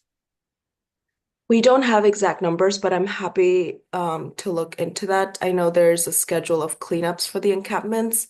I can circle back with you on exact numbers of encampments. Okay. Do you know if the administration is keeping statistics on how many or what percentage of those people who were displaced as a result of these encampment clearings were moved into some form of shelter? No, but I can get back to you on that. You said exact numbers of people that were moved to shelters. Yeah, I think that I don't want to speak for everyone on the commission or speak for my colleagues. I would like to know how many people were displaced from the place that they were living, and what percentage of those people have been successfully moved into at least some form of shelter. And ideally, I would like to know what the proportions are, what the breakdown is between those who are moved into temporary shelter, emergency shelter, and those who are put on a path to more permanent housing. I mean, the subtext here is, we are watching these encampment clearings unfold in our community. We are seeing the people in our community, our neighbors who are most in need, being forced out of the only place that they have to live. And I think that the administration that is responsible for that should be able to answer questions about how many people that is, where those people are going, what is happening to them. And so far, I think, this commission, the public is not getting sufficient answers to those questions. So I realize that this is not the specific area that you work in, but you are the representative that the mayor sends to us. So any legwork that you can do on getting that information would be greatly appreciated. Yes, I will try to get an answer to you by the end of the week, Commissioner Malik. So I have your email, so I will follow back. I'll circle back. Thank you. You're welcome. Commissioner Youngstone, I'm gonna go ahead and recognize you. Okay, yeah, I have a question sort of following up on that also about recent encampment clearances. So I know that there have been at least 2 encampment clearances performed in the last 2 weeks, possibly more than I'm not aware of within 2A, not using sort of the normal standard disposition, which sort of mandates sort of requiring 14 days notice before sort of clearing an encampment, but instead using sort of the unusual and highly accelerated immediate disposition, which sort of in theory, according to guidance, should really only be used in emergency situations where there are really sort of pressing reasons that something has to be cleared immediately, because it gives people very little notice, very little time to respond to anything. Would you be able to provide any clarification as to why these immediate dispositions were used? I'm specifically talking about clearances that occurred, I believe the first one on the 7th of March, and then the second one on the 14th of March, one at the Street Expressway, the other one at 27th and K.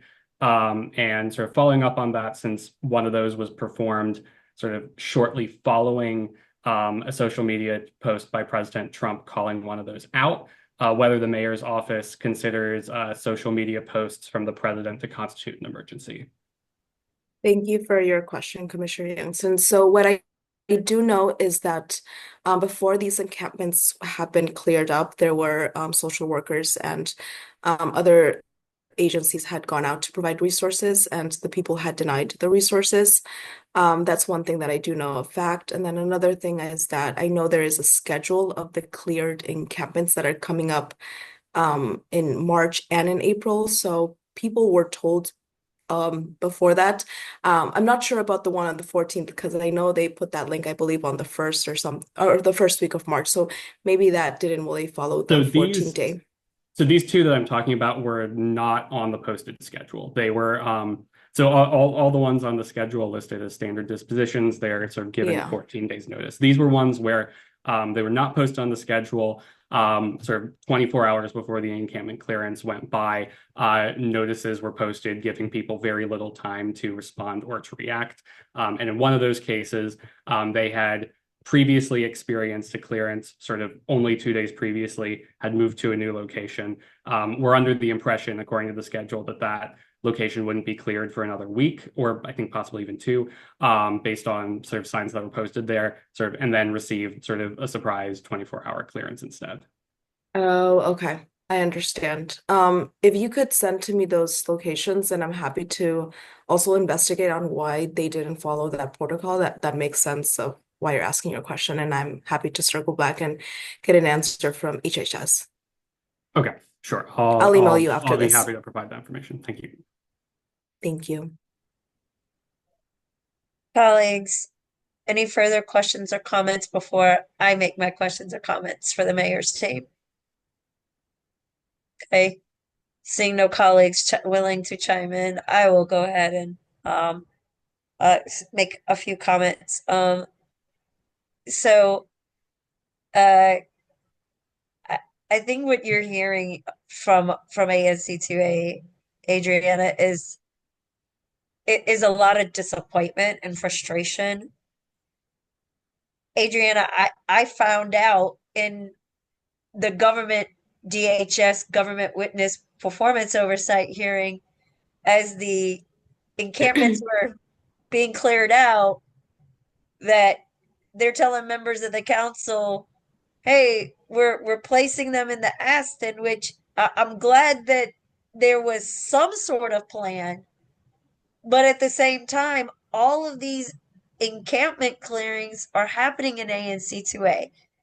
While President Trump does not realize this, the things that he is talking about on social media are happening in ANC2A. And it's just kind of like we were not treated as a government partner or a community partner in this. And I shouldn't have to be having my phone blown up by stakeholders in this city saying, are you aware of X, Y, Z happening? And I just find it a little hypocritical when the mayor says, like, oh, okay, she counts on ANCs to advise their strategy, their policy. And then when it really came time when it mattered, ANC2A was completely disregarded and ignored in that process. And so I'm not speaking for any of my other colleagues on this commission. These comments please attach to myself. But this isn't how you treat your partners in this. Because I think you would have realized ANC2A would have been more of an advocate in making sure our vulnerable neighbors would have been taken care of. And we have serious questions and concerns because these are our neighbors. And we care about what happens with them. We care about how they're viewed and treated in this community. And like just from my personal standpoint, it just wasn't handled very well. And there, as you can see on the docket, there is a resolution around the encampment clearing protocols. And I'm just going to reiterate, ANC2A needs to be viewed as a partner in some of these actions. We need to be communicated with, just so that we know, like, we have constituents messaging us, stakeholders asking us these questions, and it doesn't put us in a good light because I've blatantly told fellow stakeholders, I certainly wasn't asked or notified about any of this. And so you have to think about how all of that lands, Adriana. Thank you, Chairperson Patel. I have taken note of all the feedback and I will be passing this back to leadership and to the mayor's office. And I completely understand what you're saying. Okay, thanks so much, Adriana. If before I turn it to members of the public, do any members of the commission have any further comments or questions for Adriana before I let her take questions from members of the public? Okay, seeing none. Adriana, I have some members of the public who would like to ask you questions. First person that I believe raised their hand was, I believe it was Nicholas. I'm sorry, I didn't pay attention to the order of hands being raised. Thank you. Adriana, thanks a lot for being here. This happened like in January's meeting where I raised the question about parking enforcement. I raised this question to the council member Pinto's office, but at the end it didn't happen anything. As taking into account the DPW is overseen by the mayor's office. Can you please make a note of the importance of the parking enforcement? Because this is a pressing concern in our community.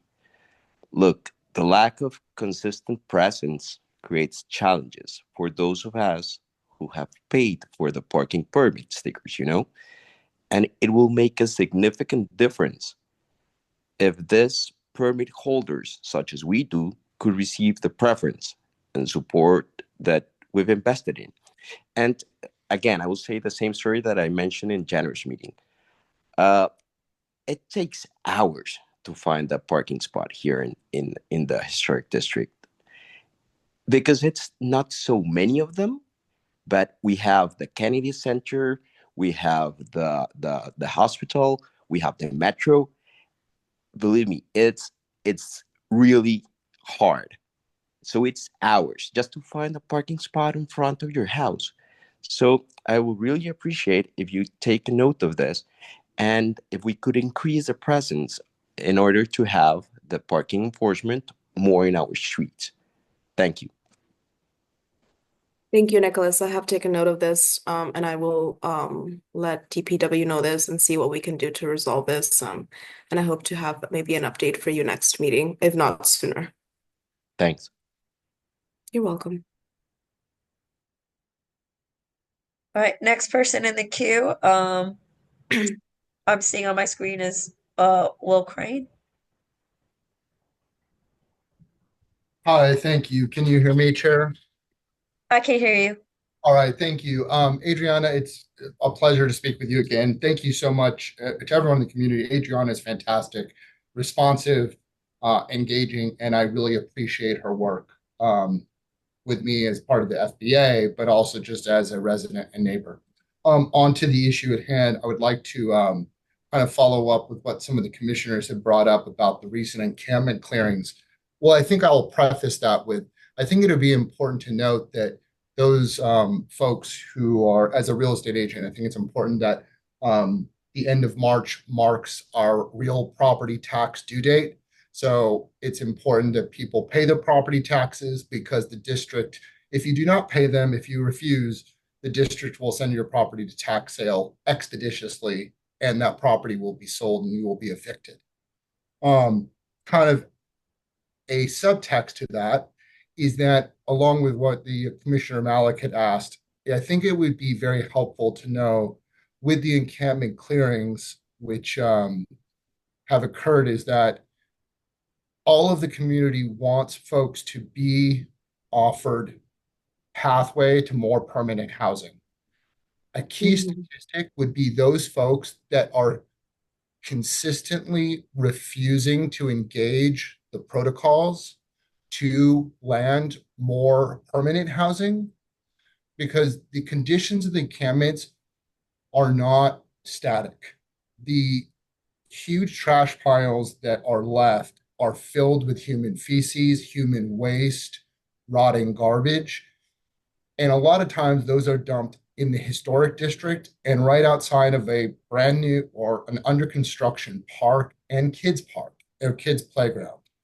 So I think that those folks that are consistently refusing to engage the system, I think that would be a good statistic to have along with those that were actually also placed into housing, because we all want to be humane with each other and we don't simply want people to be pushed around. The encampment that was cleared at 27th and K has been there for well over 2 years.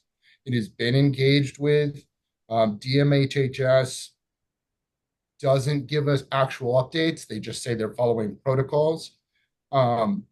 I think it would be very helpful for people to know how many people are refusing to engage the system, because just like those that have to pay the real property taxes, I don't think that refusing to engage should be a pass to continue to be bad neighbors in that leaving garbage.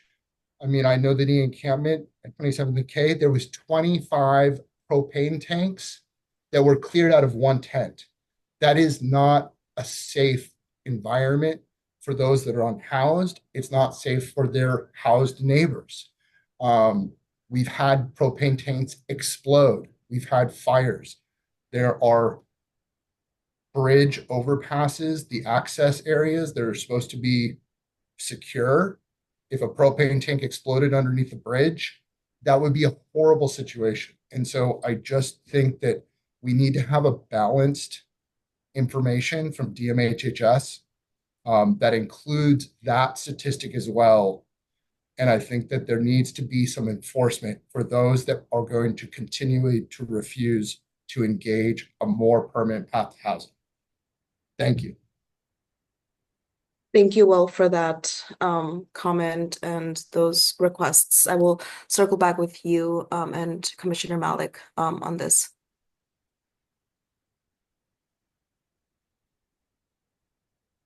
Next member of the public that's going to be promoted is going to be Dale Barnhart.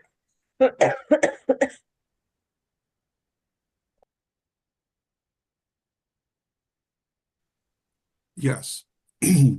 Hello. Yeah. So where my property is and where I live is on the street. We are we're in townhouses at the corner of 27th and I Street. And I have lived with this homeless population for more than a decade. And I believe that the ANC should, in fact, write a letter of support to the mayor's office and to the White House, because apparently there is now sufficient political will to go and remove people who are living in the public right of way. And people have rights. In particular, the public has a right to have a safe and secure public environment. And where I live, because of the tolerance for these, for what used to be called vagrants, has resulted in not only a rodent infestation and feces and here and there, and the remains of whatever petty theft has occurred in the area. So to the extent that this ANC has been supportive of these people being there has been directly detrimental to this neighborhood and detrimental to our property for a decade or more. Now, if they wanted to do something serious, they would go and they would resurrect a public mental health system with involuntary commitment for those who will not engage in it. Point of order. Okay. Point of order, Chairperson. Commissioner Malik, yes. This does not seem like it is a question directed to the mayor's representative, and we do have Yeah, it is. Yeah, it is. It's a question. It's a question of why didn't they do something about this 10 years ago instead of just getting lost in the process of having homeless advocates run the system. Mr. Barnhart. Chairperson, may I be recognized? Yes, Commissioner Malik. Okay. Before you go, Commissioner Malik, I just want to say one thing. Mr. Barnhart, please be mindful and please be respectful of the ANC Commission's time. You have gone egregiously over. And how much time have they wasted? Mr. Barnhart. Okay. Yes. I have recognized someone else, but I did want to make it a point to state that you have been rather abusive towards the courtesies I've granted. Oh, okay. Well, that's fine then. I'm glad I have been. Point of order. Chairperson, may I be recognized for my point of order? Yes. Thank you. This question or comment does not appear to be directed to the mayor's representative, which is the current agenda item. I would remind the commenter that we have an agenda item for general public comments. We need to make sure that on each agenda item, if we're going to have public comment on every single one of these line items, that the conversation is germane to the presenter or whatever that agenda item may be. So we just need to keep this on topic. I acknowledge that. And thank you to the mayor's office for finally carrying out something effective in what immediately affects us down there on the street.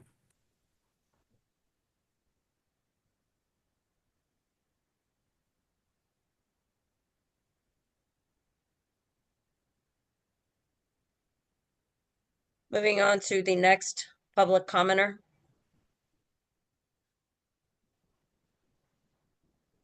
I think that might be me. Yes, Thank- Monica, you are recognized. Am I the first woman from the public to speak? What an honor. Um, there have been a lot of interesting things said already. And I just want to say thank you to all of the ANC commissioners and say, hello, my name is Monica, and I will never own property, and I'm more likely to be homeless than ever be a millionaire or a billionaire. And it's so interesting to bring up property taxes and connect it to a discussion of refusing aid, and at the same time mention how much you pay for your parking permit when the parking permit price is very small and doesn't cover the cost of the city of providing and maintaining a curbside parking spot in the urban core. And I just wanted to say that I was very upset that, our houseless neighbors didn't only got, 24 hours notice or less, which is illegal, because that was really hard for community members and mutual aid to step in and offer services. And I understand people's frustration when they hear about denied services. Obviously not in the same way because I don't own property that might be affected because I'm just a regular community member, not a property owner. But I mean, I live in inclusionary zoning housing in Ward 2, and even coming from like even just moving into this unit, like it's very frustrating. Living in a new place and getting adjusted to that. And I really want to express to the mayor's office, the point of all of this to wrap up is like the 24 hours is not enough and it's illegal. And I'm very upset. And I have nothing else to say. Thank you, Monica, for that feedback. I've taken note of that and we'll take that back to the team.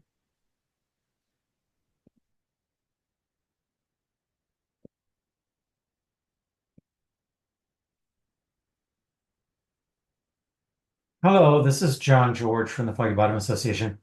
The cleanups that I saw were posted well in advance, because there was one that was conducted on 26th Street, and I believe it encompassed the 27th Street area as well. I didn't see the 27th Street postings with my own eyes, but I did see the ones on 26th Street. And in conversation with Jamal Weldon from DMHHS, I understood that that was in the same inclusion. I could be wrong, but I do just want to note that for the record, who's ever going to research the postings. Thank you.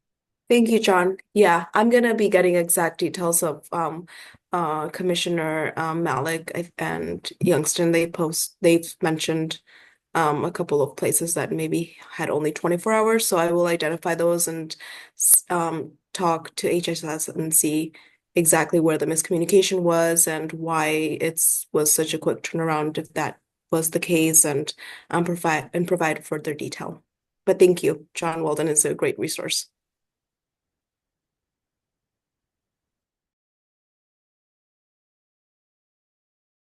Seeing no further comments or questions from members of the public, before I let Adriana go, did my colleagues have any further questions or comments? Seeing none, Adriana, as always, thank you for appearing before our meeting. We'll see you next month. And just know I will probably, be crying the day that the budget is released. As many of us will be in tears when we have to look at all the cuts that we're facing. Thank you. I will also put my information in the chat box, and I will be sending the PowerPoint out to you, and you can please forward that to all the residents and everyone that attended the meeting today. Thank you. Thank you. Okay, next item up on this agenda, and it's the last in this section, is commissioner updates. I'll go ahead and go in numerical order. Commissioner DeCapo, do you have any commissioner updates? My only update is that I am trying to very swiftly get access to my official ANC email. So if you've tried to email me, I don't have access to it yet. I'm hoping to get that done by Friday. And if you have emailed me or you're planning to, I will get to it as soon as I can. Thank you. That's all I have. Thank you, Commissioner DeCapo. Commissioner Yang, do you have any updates? No updates from me. This is Commissioner Patel. The updates I have is that I was very busy during performance oversight hearings. I actually testified in about 18 to 20 hearings. So believe it or not, 9 resolutions is gentle compared to how many of these hearings I testified in. Just want to let people know that there will be a lot of resolutions coming out for April, May, and June. This is to follow the budget cycle.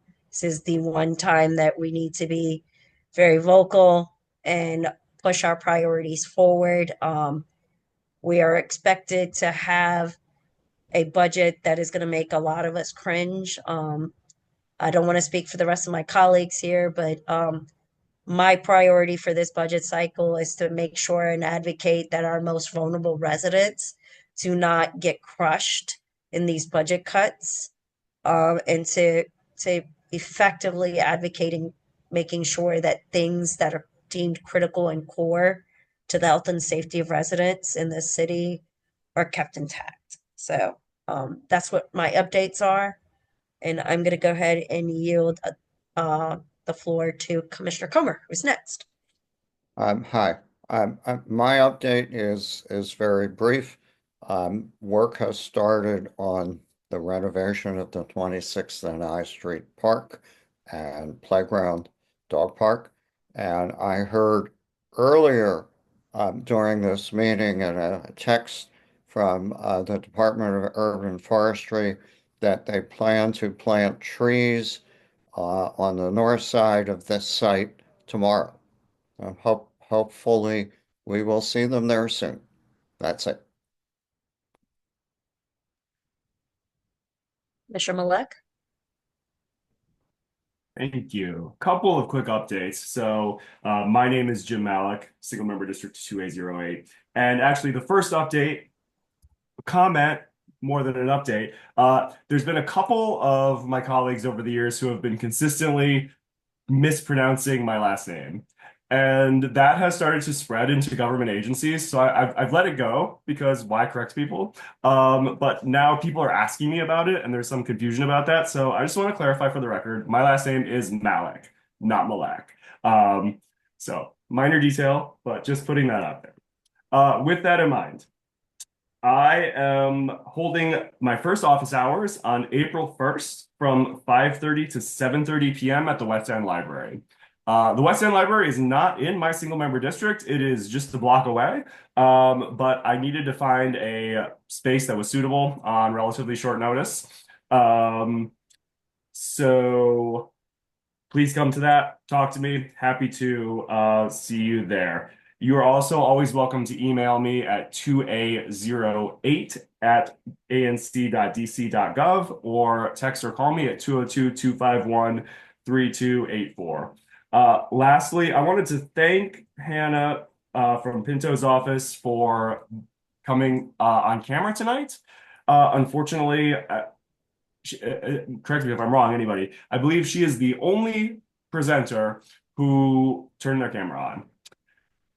We moved to hybrid meetings for a number of reasons, but I don't think we should cheapen these meetings by turning them into a conference call. I'm hopeful that we're able to get back to in-person meetings in the near future, but I would like to request that when our government partners come before us, they show us and the community the respect of turning their cameras on and presenting themselves as though they were in a physical meeting. That's all I have. And last but not least, Commissioner Youngstone, do you have any updates?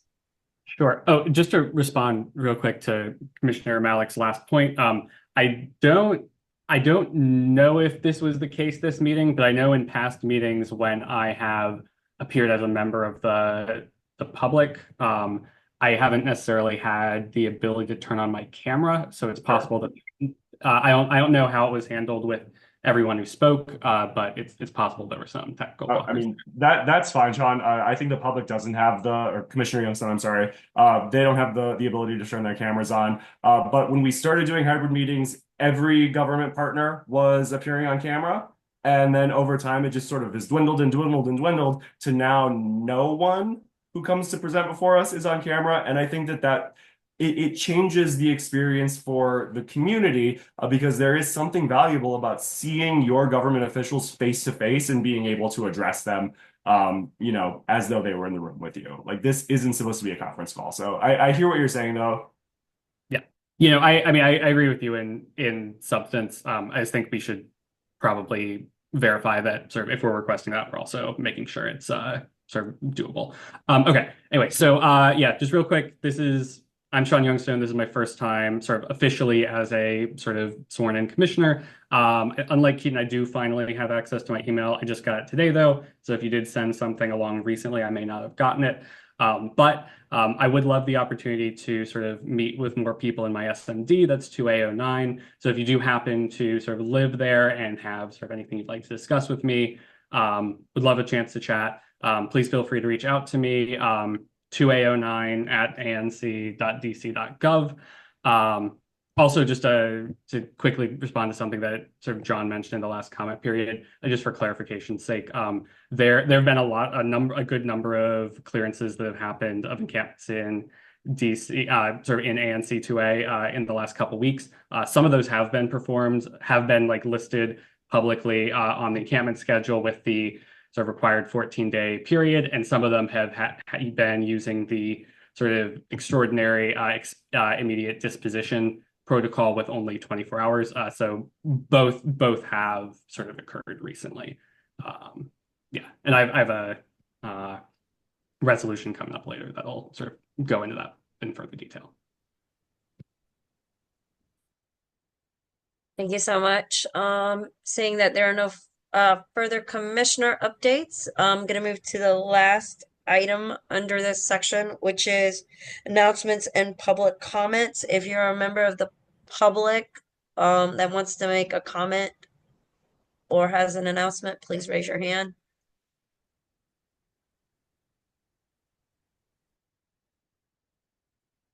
Hello, it's John George again, President of the Foggy Bottom Association.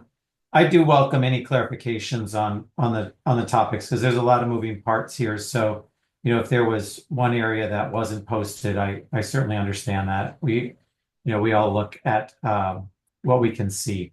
So thanks for everybody's time and attention to the many variety of topics that you all cover on these monthly meetings and every day of the month, probably.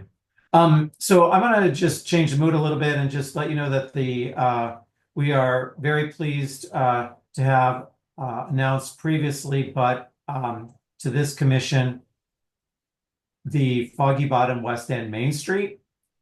We did receive the grant from DSLBD in January. It was signed, and we are looking forward to working with the business and the residential communities to further our economic growth in Foggy Bottom and the West End. We have hired a executive director. That his name is Ben Sislin. You can reach him at Ben, B-E-N, at Foggy Bottom West End Main Street.org. You'll be hearing more about the launch of the Main Street and different activities as we continue to work through the process. I also wanted to mention briefly that the Foggy Bottom Association will be hosting a gelato afternoon event on March the 29th at Taza Cafe near the Kennedy Center. This will be the Foggy Bottom Association's monthly meeting/event.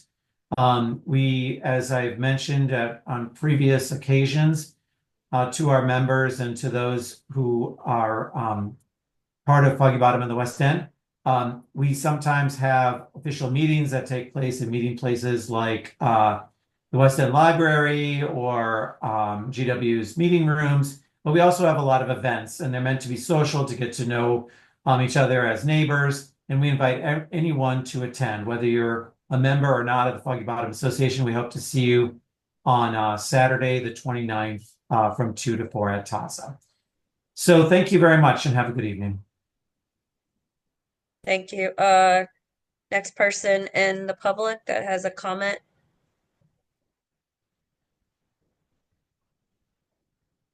You recognize, John?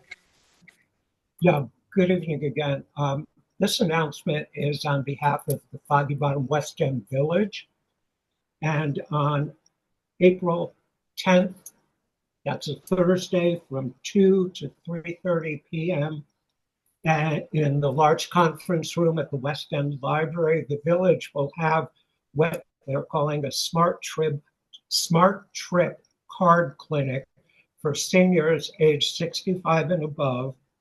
And you'll be able to get a Smart Trip card, which will entitle you then to get senior discounts on all your rail and bus trips. I should point out that identification will be required to establish age. But anyway, this is Thursday, April 10th, 2 to 3:30 at the library. Thank you. Thank you, John. John, could you send that information to our executive director, please? Yeah. I would appreciate it. Shalom, yes. All right, thank you so much, John. And then the next person in line.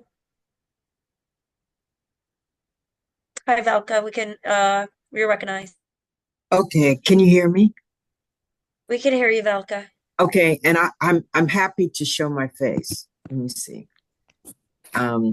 If that's possible. I think members of the public, I think the way these meetings are set up, apologies for jumping in, Chairperson. I think as Commissioner Youngstown was saying, members of the public don't have the ability to do that, and that is not really what I was referring to anyway. So please don't feel bad about not being on camera. Okay, well, that's great. I did take your comments to heart. But when I formally get the opportunity to present, believe me, I would love to be on camera. My name is Valka Valentine. I'm a consumer specialist with the Office of the People's Counsel. And Ward 2 is part of my coverage. And if you have any concerns, especially I'm going to take this back to our office, the concerns about the blackout. I do live in DuPont Circle myself, and I always love coming to these meetings because I get information and updates that I need, not only as a public servant, but as a resident. I think that there are those from my office who have sent you some invitations or emails about a briefing that we're having for ANC's tomorrow night. I will send it to your, I don't know, do I send it to the secretary, to the chair? Briefings around utilities. There will be representatives from Pepco and Washington Gas and Water so that you can ask them any questions that you have. I have put my information, contact information in chat, and will be very happy to assist you with anything utility related. Thank you so much for the opportunity to introduce myself. Thank you so much, Valka. Can you email our executive director your contact information so that she could pass it on to members of the commission? I think I will be reaching out to you about the Pepco power outage for Foggy Bottom residents. I'm sure Commissioner Yang and Commissioner, I'm trying not to butcher your name, and if I do, I'm sorry because I don't do it intentionally. Malik, did I get it right? Okay. If I slip up, just gently nudge me because I don't want to butcher your last name. That's not my intention. So yes, if you could please send us your information, Valka, that would be great. I think you'll have a lot of us reaching out to you, or our constituents wanting to reach out to you. If that's okay, you just let us know. Thank you, Chairman Patel. This has been a great meeting, very informative. All right. Thank you so much. And sorry to interrupt, but I also put the email for anyone that needs to send me information. It's 2a@anc.dc.gov. I put it in the chat. All right, thank you so much. And moving on to the next item in our agenda is, per Commissioner Malik's suggestion, we are going straight into the Marine Corps Marathon, and that topic is split between, oh no, did I get it wrong? Yeah, it's the DDOT notice of intent is next. No, I thought we moved We did both it. of those. I think did we moved both of them up. I believe. Okay, I thought you wanted the Marine Corps Marathon stuff first. I'm sorry, I'm trying to follow everything. We just moved them up. If there's no one here from DDOT, I would not be opposed to flipping Yeah, it. this is just me discussing it and then sort of requesting like that sort of we Okay. put information of it. So yeah, we can. I'm fine bumping that forward if everyone else is. Motion to amend the agenda to flip the order of item 8 and item 7. Seconded. All I'd right. ask the chair to pass this by unanimous consent if she's willing. Oh wait, hold on. Commissioner Comer, did you have a question about this No, motion? I was agreeing with unanimous consent. Oh, okay. I just want to make sure. Okay. Yeah. Unfortunately, either Commissioner Yang has to do a thumbs up by camera or by emoji con because I can't see your face. Hence the reason why I'm doing the roll call vote. Because if I can't see your Point face, taken. Point taken, chairperson. okay. You've Sorry, made the motion. I'm a thumbs up. Unfortunately, my camera's having issues, so I will make sure that they're ready for the next meeting. Okay.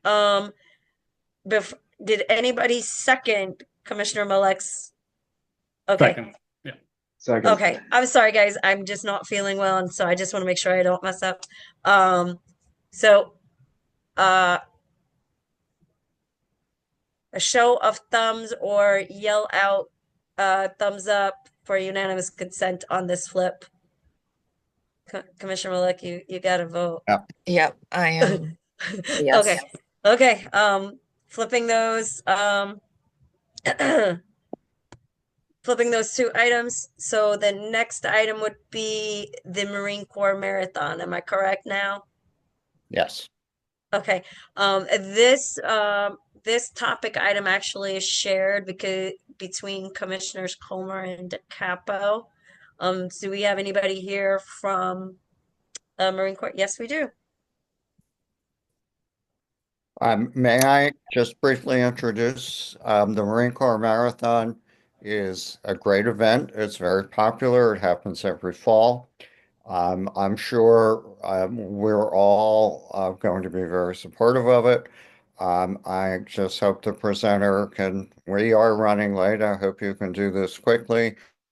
And most importantly, email to us the information about the route and the map.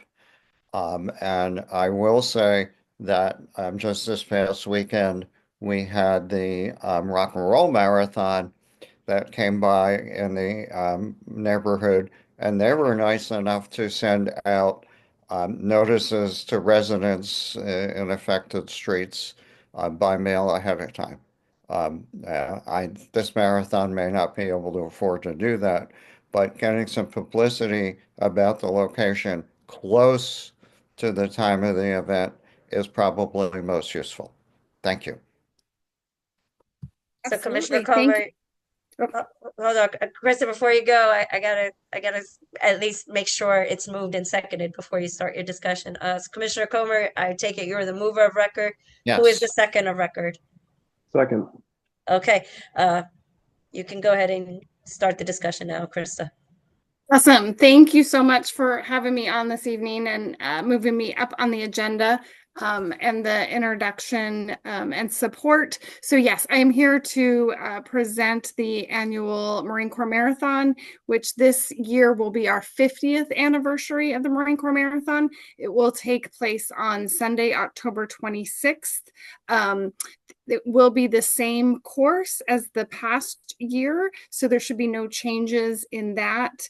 From 27th Street Northwest, I Street, Virginia Avenue, is the impact in 2A04, 2A01, also Rock Creek Park and Potomac Parkway, Ohio Drive Southwest, Main Avenue Southwest, and Independence Avenue.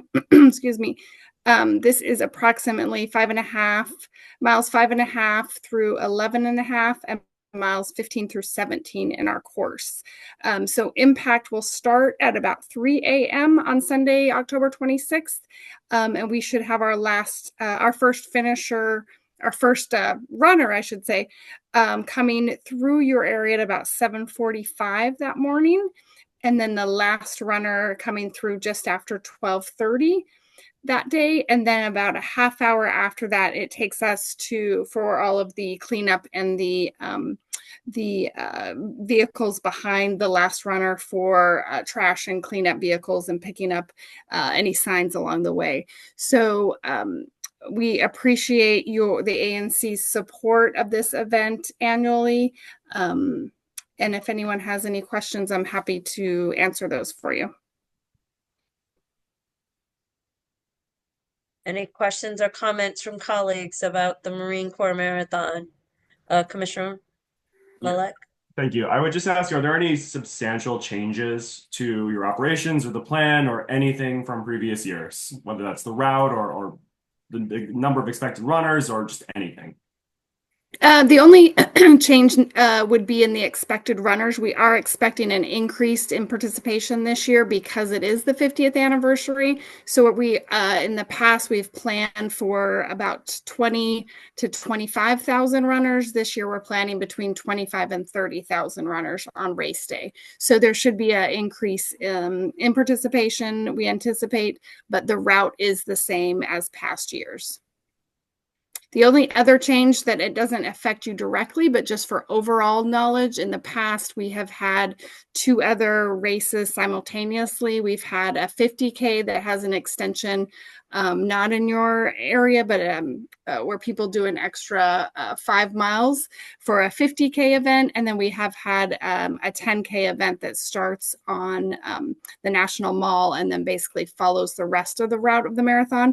Those 2 extended events are not happening this year, as we are focusing on just the marathon and having just the marathon to celebrate its 50th anniversary. Thank you. Yep.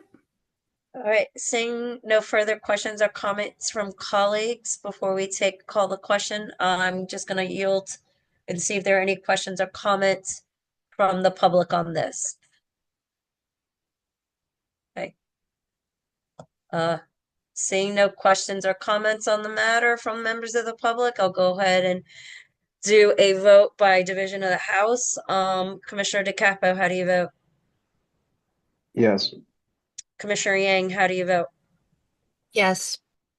Commissioner Patel is a yes on this matter. Commissioner Comer, Yes. how do you vote? Commissioner Yes. Malek, Yes. Commissioner Youngstone, how do you vote? Yes. Okay, thank you. Congratulations. Thank you so much. I appreciate your support. You have a great rest of your evening. Thank you. Okay, next item up on the agenda is matters before DDOT, the NOI notice of intent. This is going to be under Commissioner Youngstone. Commissioner Youngstone, if you give me a little bit of privilege, I don't mind explaining this a little bit and then yielding it back to you. So Sure. basically the notice of intent was sent out to all of ANC2A, CC'd with district stakeholders on this. And this is due to the requirements from DDOT around the Better Bus Network, which ANC2A weighed in heavily last fall. The changes are mainly around for single member district 2A06 is the signage change. It was a prior circulator stop. It is now going to be absorbed into one of the WMATA bus stops. They just needed to notify members of the public. The biggest change is actually in Commissioner Youngstone's single member district. And so I'm going to yield the floor to him, and so that he can go ahead and explain it and then move the item. Yeah. Okay. So, yeah, as Commissioner Patel mentioned, this was something that sort of we were all noticed on. It seems like there is general consensus from the commissioners that sort of this is something we all approve of, sort of good with moving forward on, and I've been told that just to make sure we're sort of covering our bases, we should just make sure we formally communicate to DDOT that we approve it. So, but yeah, just to briefly review what this involves. Can I share my screen? Is that okay? Yeah, here. Hold on. So it says I need to send a request to share. Yes. Edie Shellis, could you grant Commissioner Youngstone the ability to share his screen so he can share the letter that was noticed out? Cool. Okay, I can share now. Okay. Can you all see two maps on a PDF? We see a very cool train station. Okay, Yes, hold on. yes, I mean, I I'm kind of sharing the like wrong it. screen. Hold on. How It's do It's okay. I'm sorry. Hold on. Let me try that again. Okay. Share screen. Screen one. Okay, cool. There we go. Okay. Now can you see it? We can see it, Commissioner Youngstone. Okay, Yes. cool. Okay, so yeah, I'll just be brief. But basically, there are sort of two bus stop changes that we were noticed on. First one is going to be sort of up here on New Hampshire. They're just turning a circular stop into Owen Mata stop. The other one that's a more substantial change. There used to be a sort of regular bus stop here between the GW School of Public Health at Milliken and GW Hospital. And they're going to be returning that to regular service. And the result is that there are a couple metered parking spots that are going to be replaced with a sort of spot for the bus to park, specifically sort of shown here on this map. I don't think there should be any issues with it. But again, just to cover our bases, I think it's something we should just give our approval for. Any questions or comments from the other commissioners on this? Commissioner Youngstone, so are you moving this to go to discussion? So are you motioning to move this? Yeah, I'm just motioning to for us to sort of provide our sort of consent and approval for NOI number 2521 CPD. Okay. Is there a second of record for this? Seconded. Okay. Do I have any questions or comments from colleagues about this agenda item, the NOI?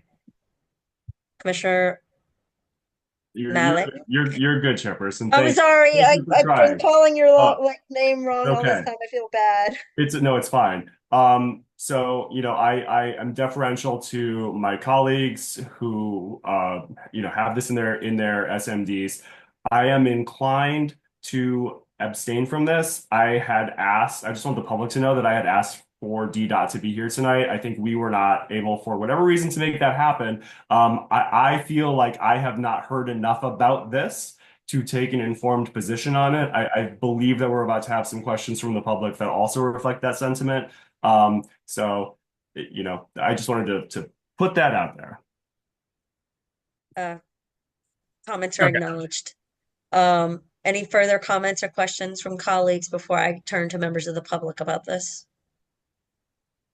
Okay, seeing no further questions or comments from colleagues on this, there's two members of the public who wish to comment. Edie Shellis, go ahead and provoke the first person. Hello, can you hear me? Can hear you. Okay, this is Sadie Cornelius. I live on New Hampshire Avenue, right across the street from this new proposed supposed move in bus stop is happening. Sean, welcome to the commission. I don't think you're fully presenting the full picture of what's happening. It's not just the simple moving a bus station. It's the entire route is being changed.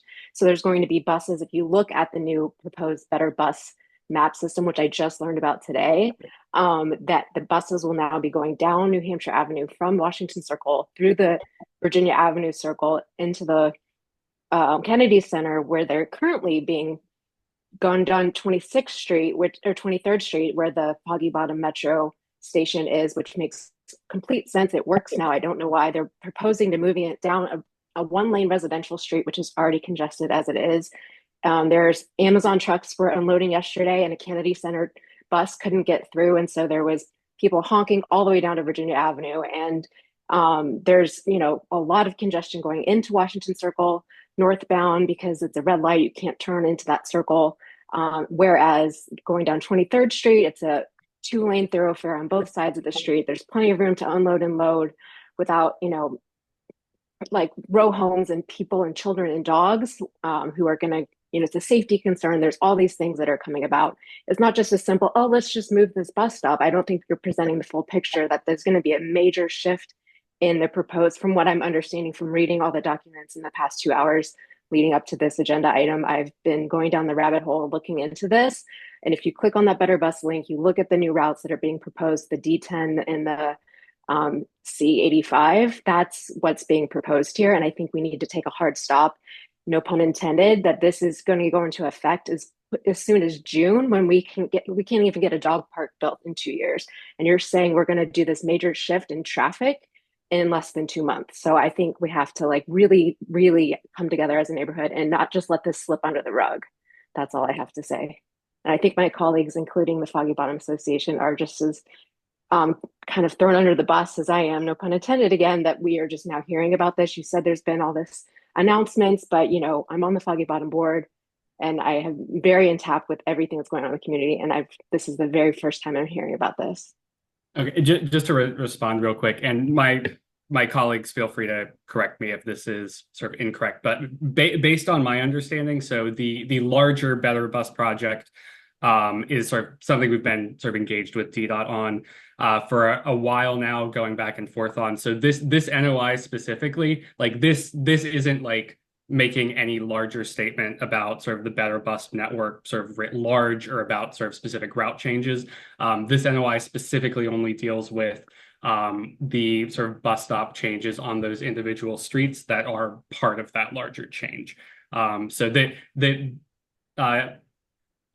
stating our sort of support for these individual bus stop changes, like wouldn't necessarily sort of amount to any comment on the sort of larger Better Bus network shift. But again, sort of any of the sort of members of 2A who have been here longer than I am, if any of that's incorrect, feel free to correct me.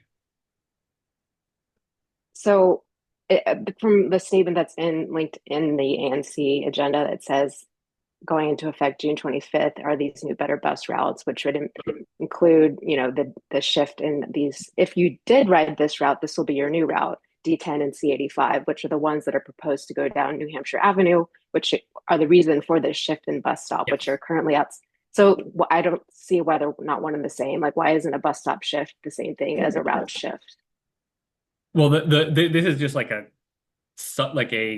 a consequence of the route shift. But I again, someone correct me if I'm wrong, but I think we've already engaged with DDOT on those route changes. Someone who's been here longer than I am, would you be able to speak to that? If I do see you, Commissioners Comer and Malik. I do want to see that. I recognize you. I'm just going to interject here for a hot second. So there was, Sadie, with all due respect, there was heavy engagement around the Better Bus Network plan, and that was all last year. They held numerous public hearings about this. So this specific thing that we have been given is a result of all of that. We are not being asked about the traffic route pattern or any of that. That was actually all done last year. Okay, that's just wild to me that me and Will Crane and John George, who are all on this call, have never heard about this Better Bus program, and that there's been heavy engagement. I've been on every ANC meeting in the past 3 years that I've lived in Foggy Bottom, and I've just kind of taken. Well, Sadie, we did weigh in on this heavily last year. Commissioner Micton actually put a resolution out saving a lot of the bus routes that hit ANC 2A. Okay, well, I apologize for being uninformed, and that this is It's okay, Sadie. I just needed to tell you that I hear you on this, but that's not an aspect that we as the ANC can engage on this particular point. Okay, so there's nothing we can do at this point other than just support what's already been decided and move on. Sadie, That's what you're saying. No, I'm notice just trying to ask for clarification. Why is this being brought up to the ANC for public discussion? As if, are we deciding to move forward with supporting the bus stop move, which is supporting a route that's already been approved by other constituents? Is that what I'm understanding? So, Sadie, for the third time, which we have tried to tell you, but you keep interrupting some of us, which is okay. As I have explained, the Better Bus Network engagement process was conducted last year, and trust me, they did it for numerous months because I was part of promoting that to many advocates in the city. Number one. Number two, the aspect that we are being asked to weigh in on is the bus stop changes, not the traffic route patterns. And I hear you on that aspect.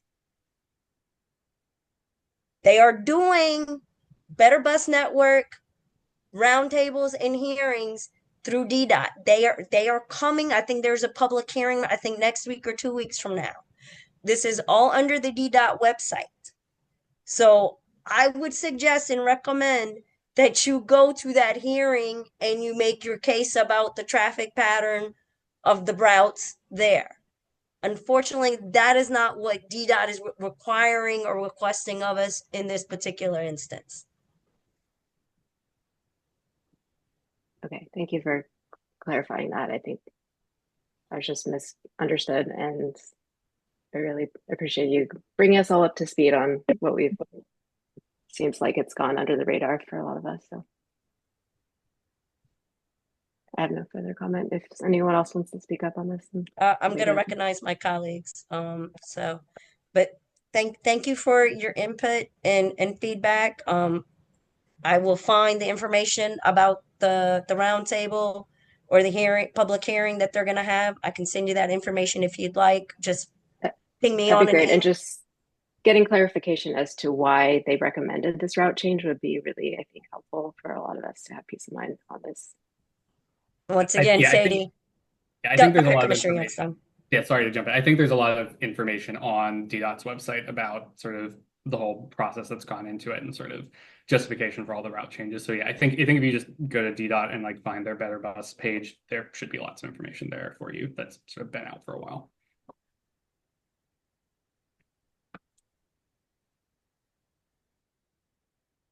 Okay. I apologize. I don't know who had their hand up first. I believe it was Commissioner Comer. It was Commissioner Comer. Commissioner Comer, go ahead. I will yield back again to the members of the public. I just want to recognize my colleagues. Well, I want to thank this discussion has been very illuminating to me. I am very familiar with those blocks of New Hampshire Avenue, and I agree with Sadie completely that running a bus, particularly up New Hampshire Avenue to Washington Circle, will be a disaster because there is not enough room between New Hampshire Avenue and 23rd Street as it is for more than one or two cars to make a right turn before the light changes. It's a problem with the way the circle works. And I hear you saying that we are only asked to approve the bus stop, but approving the bus stop implicitly concedes that we think the route should be there. And I think as long as I don't think the route should be there, and therefore I don't think we should approve the bus stop. It's a big mistake. So something I just wanted to clarify real quick. So this is this bus stop, the one on New Hampshire. Commissioner Comer, you're talking about the northwest one on New Hampshire up here? Yeah. Okay. So that is currently or has been before the circulator network was shut down, was a circulator stop that already had circulator buses going sort No, of not up on and New Hampshire Avenue. Circulator buses did not go there. I never saw a circulator bus on that block. okay. So I'm going off of what's on the NOI and based on sort of Yeah, I circulator hear you. maps that I've seen. But yeah, that's not it's not listed as a new bus stop. It's listed as sort of simply converting a bus stop that was already used for a previous circulator route that sort of operated there. That doesn't make sense because the circulators didn't go that way, and buses just can't get through the light there. I mean, the Kennedy Center, um, their little red buses get stuck at that light all the time, and it will cause a tremendous amount of traffic congestion. Um, that's all I can say. I walk that block, 4 or 5 times a day, and it's just a mistake, and I don't think that we should concede it. Um, and as long as there's a chance to change the routing and through another mechanism, Okay. because I think we undermine our opportunity to do that. Okay. Okay. I am a little confused that this is coming up now, just since this was something that I guess was discussed in email previously, and that no one sort of seems to express, none of the commissioners seem to express any concerns with. Then, I'm but sorry, that's good to know. Okay. I didn't appreciate what was going on until I heard Sadie's comments. Commissioner Molac.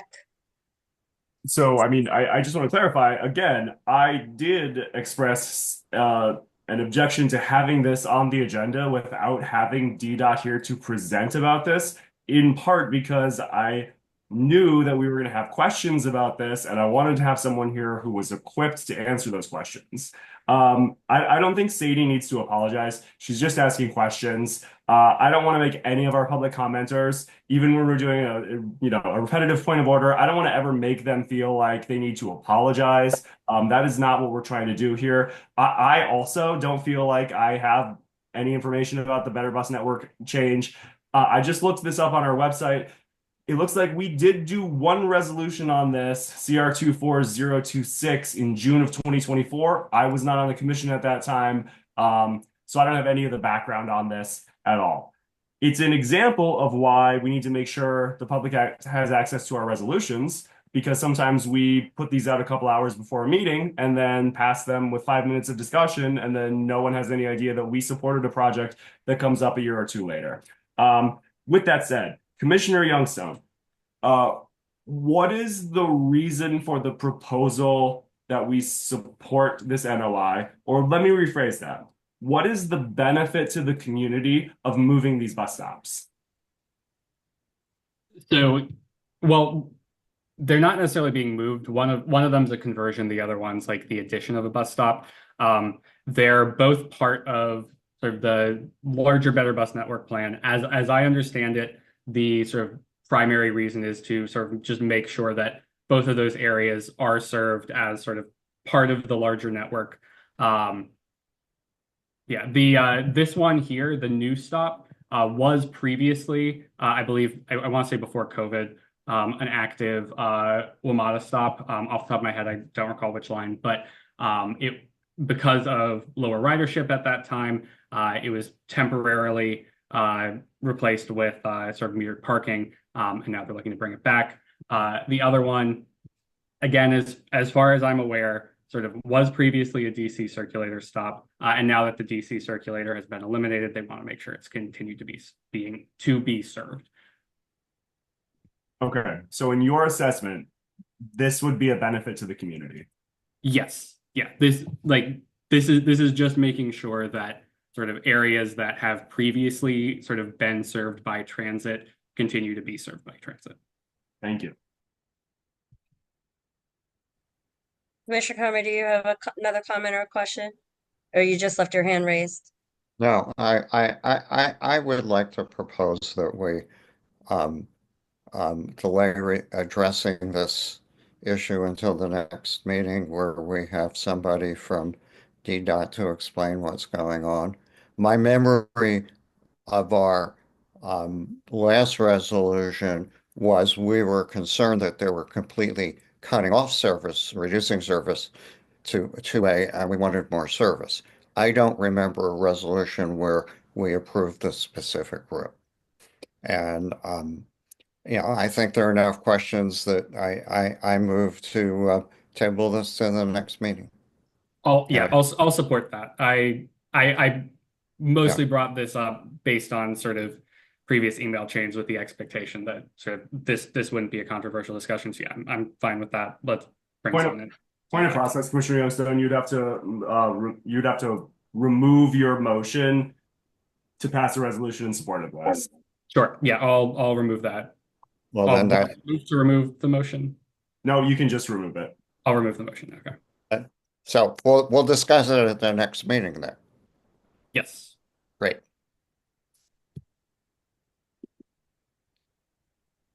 All right. I know many of you had your hands raised up to talk about the topic, but since we are going to go ahead and move it to another meeting, I'm going to go ahead and continue with the agenda. So please preserve your comments and questions for when that comes back up. All right, and moving on to the items next section on the agenda, which is matters before the DC Council. Yes, I know there are a lot of resolutions. Fortunately, I didn't have quorum. I could have gotten a lot of this knocked out last month. So fortunately, it's got to be this month. First resolution I have up is oversight for the Office of United OUC, Office of United Communications. If E.D. Shellis, if you could go ahead and share your screen, and I'll just go ahead and do an introduction and then move it.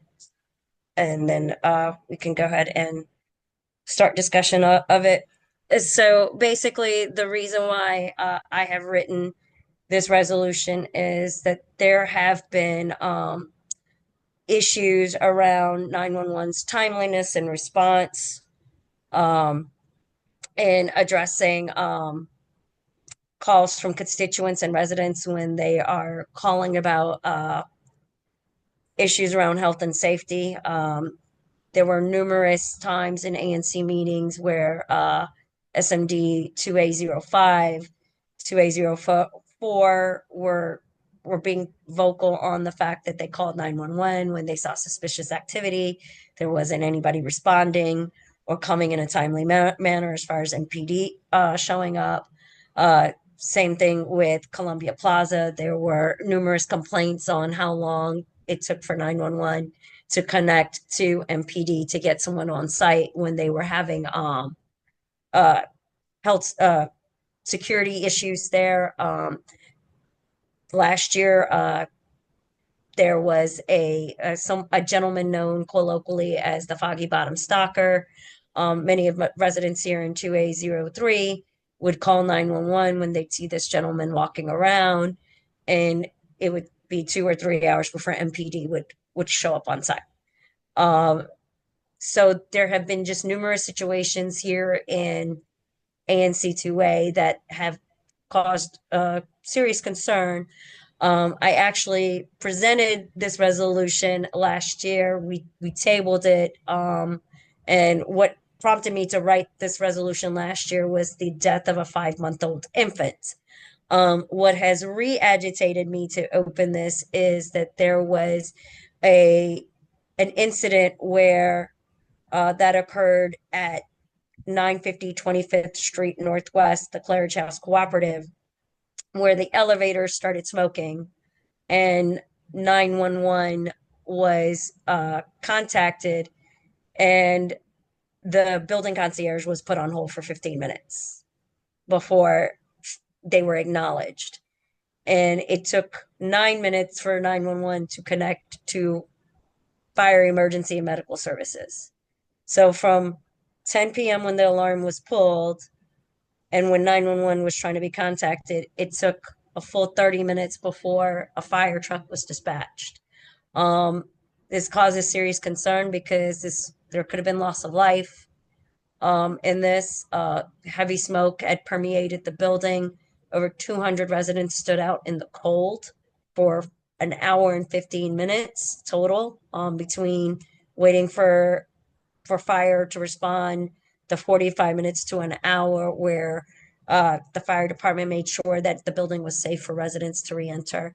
And so, Edie Celeste, if you could go to the bottom of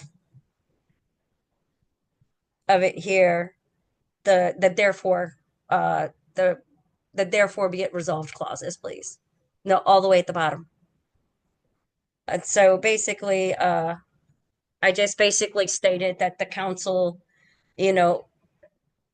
needs to reintroduce the Transparency and Emergency Response Amendment Act. And I basically state that, the public needs to have access to what caused the failure around 911 or the response, like why did it take so long? And so doing this for the health and safety of the residents here at the Claridgehouse Cooperative. So I am moving this item and I am calling for a second, so that way, if I have questions and comments from colleagues about this, I am more than happy to address them. Commissioner Malik?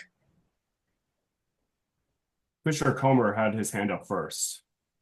I think he left his hand up from the last time, so I'm not sure if he had a question or if he's...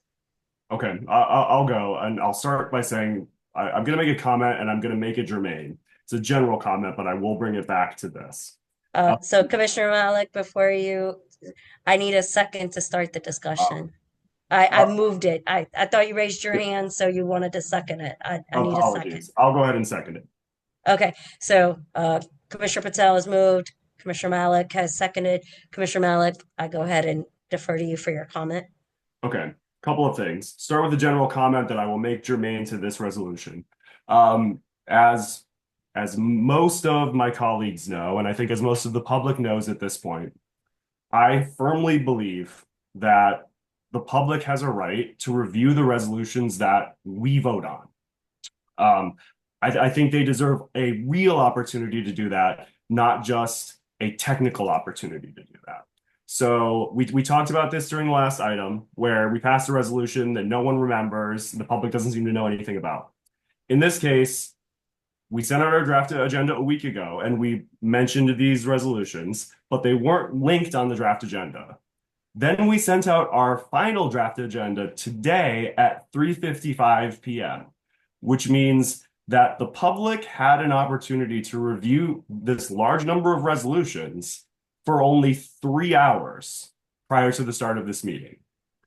I do not consider that sufficient public notice for resolutions. I think that our standard should be 24 hours. I think revisions to resolutions should be locked at 24 hours. And that was the standard that I withheld when I was chairperson. With that said, my intention tonight was to use my rights under Robert's rules to force a reading of each of these resolutions for the reason that the public has not had a sufficient chance to go through these, and also because we on the commission may not have had a chance to go through and look at any final revisions that were made before they were presented on the final agenda. Chairperson Patel, I recognize that you are not feeling well. I am also not feeling well, and the point of requiring that reading was not to be cruel. So I am going to refrain from doing that on all 10 of these resolutions, including this one, but I just want to make it clear that moving forward, I will request a full reading of any resolution that is not given 24 hours notice so the public has the opportunity to read it and contact us and think about it. With that said, there are a couple of things that I want to talk about with this resolution. First of all, there's a whereas clause where it states that whereas ANC2A has been adversely impacted by OUC's performance in delayed response times for emergencies, residents have had around crimes such as stalking and domestic disturbances from March until July 2024. As written, this is an uncorroborated statement. Chairperson Patel, in your introduction, you mentioned the Foggy Bottom Stalker But there's nothing in this resolution that tells us what this is in reference to here. So we're making a statement about something that we're saying that it's happened, but we're providing no concrete information about that. I don't think that's the correct approach to crafting the language of a resolution. Second, and this is a question, in the following three whereas clauses, the resolution states specific information about the events at the Claridge House, 950 25th Street, and the way those events played out. But where does this information come from? And how can we as commissioners verify that this is accurate? Ultimately, the therefore be it resolved clauses depend on our evaluation of whether or not this circumstance merits special attention from the district. Without any actual citations, I don't know how we can evaluate whether or not we should ask for that special attention. Lastly, I have concerns about the fact that the chairperson is the sponsor, but Commissioner Patel is the sponsor of this resolution. In my opinion, we have a responsibility as elected officials to recognize our biases and take precautions to make sure that those biases are not affecting the actions that we take in office. I don't know, based on what I've seen in this resolution, whether or not this case warrants the special attention that's being asked for in the be it resolved clause. But I do think that given the sponsor's proximity to this issue, it should have been at least co-sponsored by another commissioner, or preferably handed off to another commissioner who does not have a personal connection to the location and isn't personally affected by what happens in the follow-up to that. So those are my comments. That's all I have to say on this right now.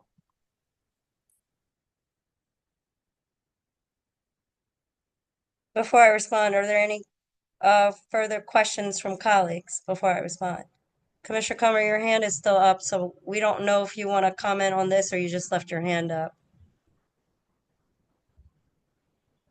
Okay, No comments, thanks. okay. Okay. So, Commissioner Malik.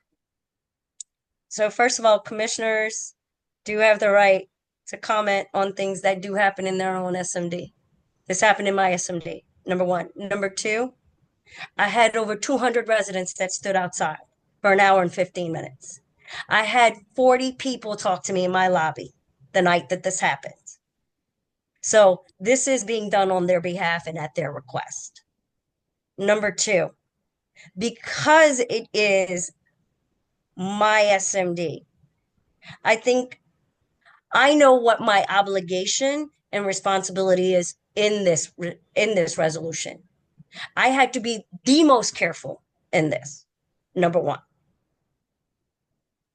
So I do appreciate your pushback and your feedback, but it had to be written by me because it happened to my constituents, number one. Number two, and I was there. And I think I and my residents have a right to know why 911 failed in their obligation. And this isn't just about my particular building. This is an overarching problem and theme. I have already gone to the councilwoman about this. I have already submitted public comment through the Office of Unified Communications Performance Oversight hearing. I do my due diligence, Commissioner Malik. And while I understand you want to make sure that I'm on the above and board, if there is any whispers of impropriety, I will handle that. Commissioner Malik, I think you raised your hand, so, and I'm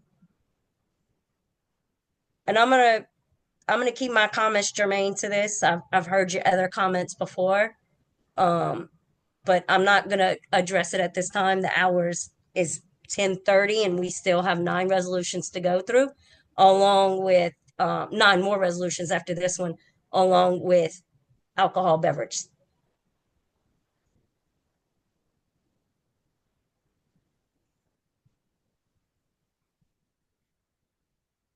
I see your hand is raised up again. Okay, so I had asked you specifically, though, in those whereas clauses where you state the timeline about what happened in this incident. Where does that information come from? And how can we as commissioners verify that that information is accurate? Would you like to come and sit in my building lobby one day and talk to them? There are no records? Have you received anything from the district about this? The reason that I asked this, Chairperson, is because this is one of many OUC failures. This is by no means the only OUC failure. We have major issues with 911 in this city. And I think it's very important to make sure that when we ask the district to direct its attention to something, that there cannot even be a hint of an inappropriate use of office to shine a light on something at the expense of something else. And I'm not suggesting that you're intending to do that. I don't mean to say that that's an intentional decision that you made. But I do think that it would have been more appropriate to present the information that I assume this is first person information from your experience in this resolution, present that to another commissioner and ask them if they think that this warrants the asks that you ultimately come to. Because you are inextricably biased in this matter. And you are right. You have a right to represent the residents of your building. Absolutely. You have a responsibility to do that. I don't begrudge you that, and I don't begrudge this resolution coming before us. I think it's inappropriate that it is coming from you since this is your building. So I'll close my debate on that. I don't have anything further to say about this. I think I've made my point. Okay, so in response to the summer things, this is a question that Commissioner Comer added. There is recorded discussion in our previous ANC meetings about Office of Unified Communications failures, 911 failures about this. Unfortunately, there was no media coverage about what happened in the building, unless you want me to, cite a whole bunch of Instagram stories or Instagram videos, which we can do. But I mean, I would actually, say the pushback that you're offering would be like, okay, if it was just a very isolated incident. This happened to over 200 people that lived in this building. I have residents who know about this resolution. And so maybe you didn't like the way I wrote it or present. And with all due respect, Commissioner Malek, I got all of this to you on Friday afternoon. I got all of this to you on Friday afternoon. And we follow the guidelines of the law. We present an agenda a week in advance.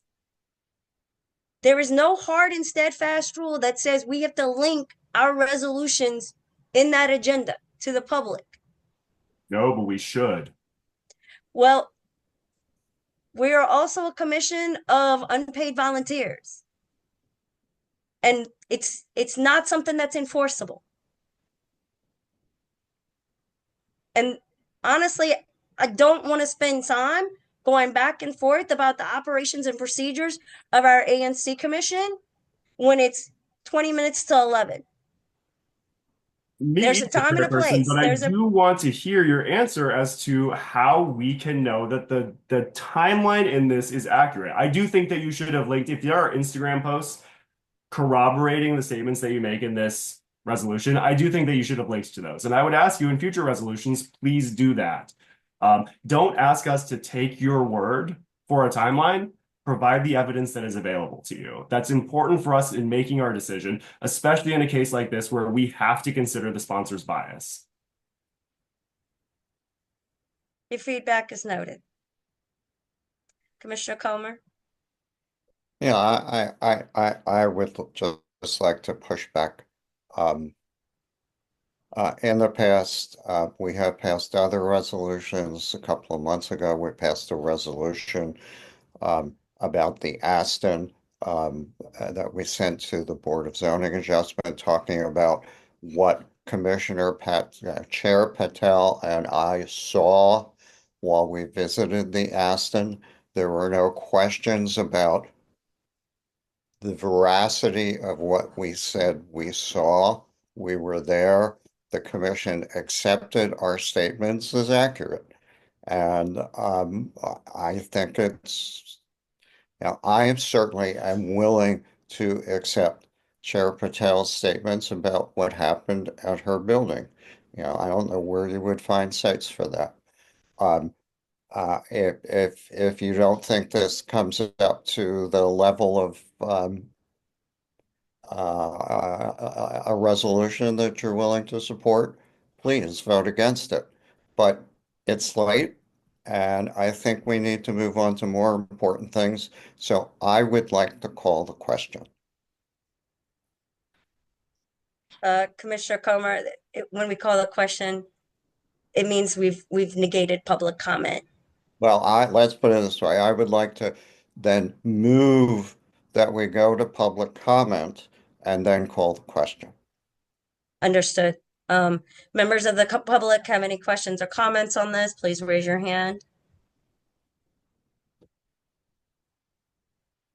Seeing that no hands have been raised, the question has been called by Commissioner Comer. We're going to go ahead and do the vote by division of the House. Going in numerical order. Commissioner DeCapo, how do you vote? Yes. Commissioner Yang, how do you vote? Abstain. Commissioner Yang is an abstain. Commissioner Patel is a yes. Commissioner Comer, how do you vote? Yes. Commissioner Malek, how do you vote? You're on mute. No. Commissioner Youngstone, how do you vote? Yes. I believe that is 4 yeses, 1 abstention, 1 no. Resolution passes. Okay, moving on to the next resolution, which is also under me. I have a consideration of Excuse me. Can I propose a motion that we address the matters before APCA before we go into all the resolutions? I'm sort of wondering about these. They came in very late, and they all look like renewals, which I thought we sort of always approved automatically. But are there issues that we have to discuss with each one? I'll second the motion to amend the agenda to move the APCA issues ahead of the resolutions. So before we vote on that motion, just to answer your question, Commissioner Comer, so we always have to vote on them. And so usually what every chair has done, usually when it's this, unless a commissioner from a specific SMD has flagged a particular item, they bundle all of them together, and we just motion to approve a majority of them. I guess then what I would like to propose is we move them up and we bundle them all together so that there's one vote for approval, so we can expedite the meeting and at least get that issue out of the way before we start having long discussions on the other resolutions. I'm not sure where we are in Robert's rules right now and what this conversation is that we're having. Typically with renewals, we don't approve them. We don't pass a resolution in support of renewals. We take no action unless there are concerns from the community. So that was what I thought. That's why I'm confused that they were on the agenda. We slate them so in case commissioners want to comment on them if they have an issue, or if a member of the public sees them on the agenda and has an issue, then they can come before us and say such and such business is not operating within its parameters or whatever. But we typically just take no action. And that was my intention with all of all of the ones that I am responsible for tonight, I have no objections to. Well, I'd So like to make the motion that we bring this matter up now and resolve it before we get into the rest of the resolutions. Okay. Okay, so I'm gonna go ahead and call the vote, by Robert's rules of they agree. Commissioner DeCapa, how do you vote? Yes. Commissioner Yang, how do you vote? Yes. Commissioner Comer, how do you vote? Yes, but what about you? You vote before me. Oh, I'm, as you can see, I'm out of it. Commissioner Patel is yes. Thank you for reminding me that I needed to vote. Thank you. So Commissioner Patel is yes. Commissioner Comer has already stated yes. Commissioner Malek? Yes. Commissioner Youngstone? Yes. Okay, so this was just to move the APCA item up in between all of the resolutions. Okay, however, they can't be bundled because I don't support one of the measures. Okay. Well, can we So bundle the others? so I have to Can go we back. address the one you don't support first? And then, well, however. Okay, so whoever is going to do the motion needs to pull item F out.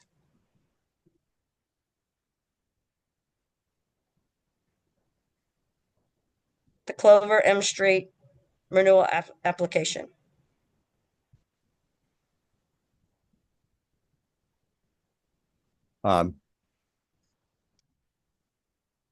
Okay, I will move that we approve or we agree to not object to items A through E. Seconded, point of process. How do we ensure that the public has an opportunity to weigh in on individual line items if they have any items for discussion or objections to these renewals? Once the motion is seconded, the public can speak. Yes, I have to let you guys make it live. I have to hear from my colleagues and then go to the members of the public. I know I'm not feeling well, but I do know some things. I promise I do. So do I have any questions or comments from colleagues about the items A? Oh God. For all the other items except for the Clover Restaurant Group item. That's A through E. A through E. Do I have any questions or comments about A through E from my colleagues? Okay, hearing none, I'm going to turn to members of the public on this. If any members of the public have any questions or comments about A through E, please raise your hand. Okay, seeing no discussion, seeing no questions or comments, Chairperson Patel is going to go ahead and call the question. This is everybody voting on items A through E under the APCA portion. I'm going to go ahead and call the vote through division of the House by Robert's rules. Starting with Commissioner DeCapo, how do you vote? Yes. Commissioner Yang, how do you vote? Yes. Commissioner Patel is a yes. Commissioner Comer, how do you vote? Yes. Commissioner Malik, how do you vote? Yes. Commissioner Youngstone, how do you vote? Yes. Okay. So items A through E have been taken care of. Line item F, which is actually Commissioner Malik, he said he was going to take responsibility for that. So if you I want, will, Chairperson, I will defer to you for your comments on this. I have no objection to this and recommend that we take no action, but please go ahead. okay. So I cannot support the renewal for this establishment. This establishment has has not been forthright when questions were asked about wages. And I know because I worked for this company for 5 years.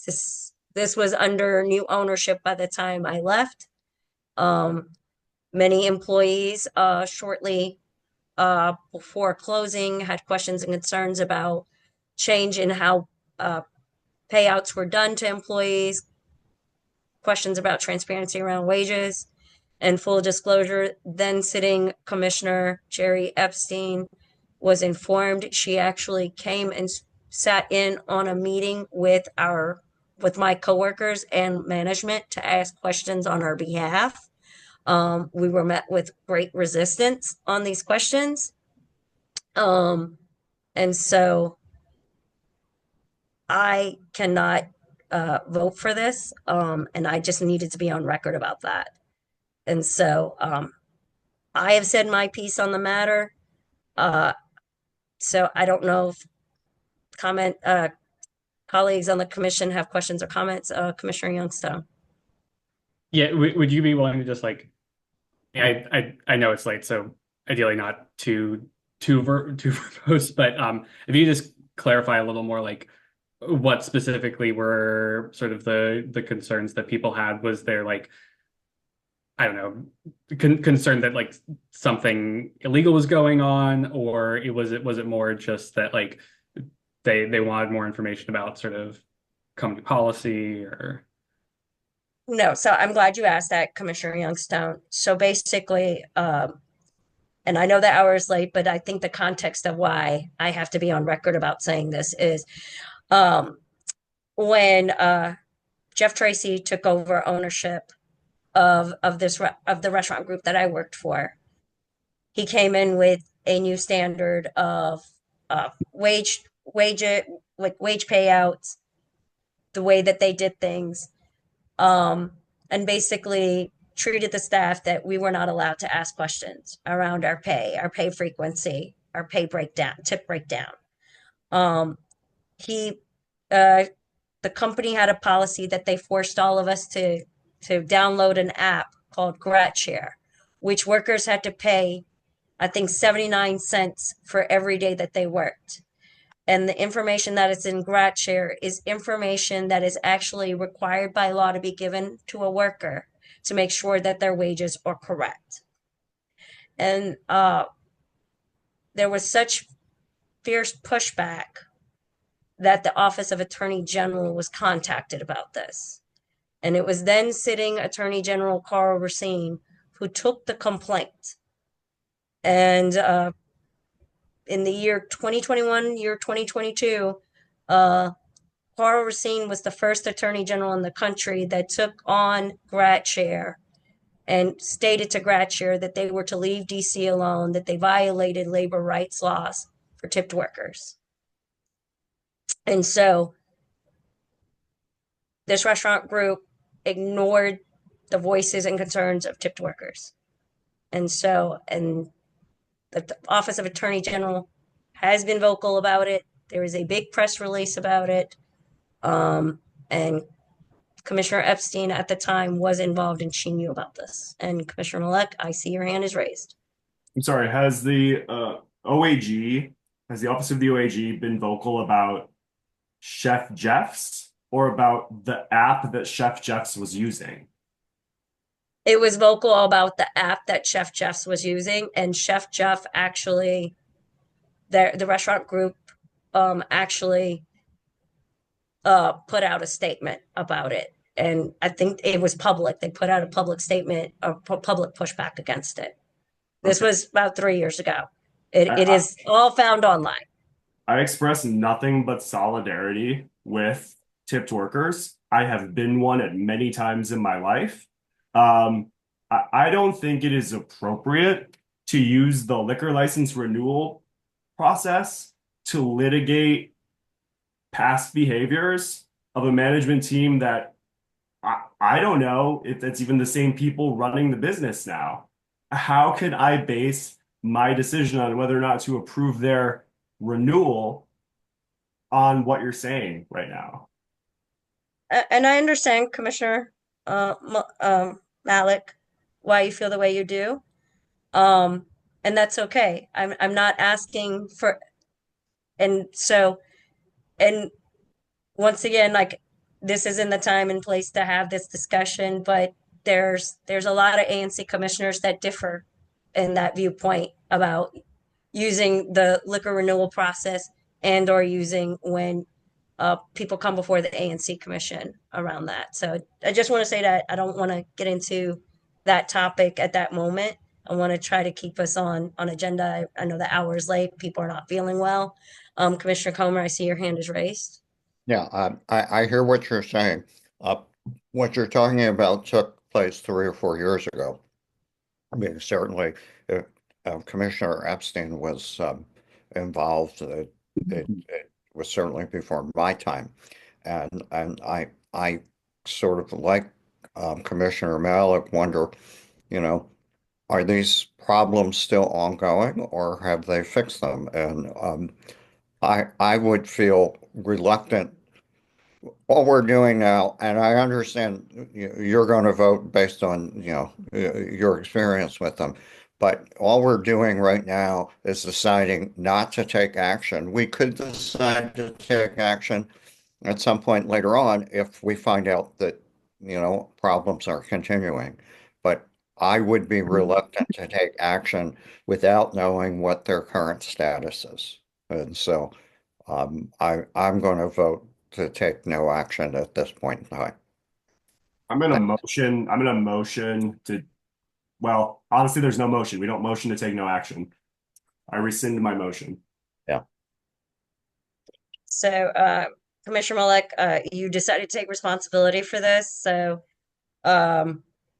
if you want to go ahead and call the vote, like I think there's no vote to take, Chairperson, because we're not passing a resolution in support of a renewal. We typically don't do that. So if you wanted to make a motion that we opposed the renewal, you could do that and we could have a vote. But I don't feel any need to motion to support the renewal when ABCAT specifically asked us not to do that because it just gums up the process.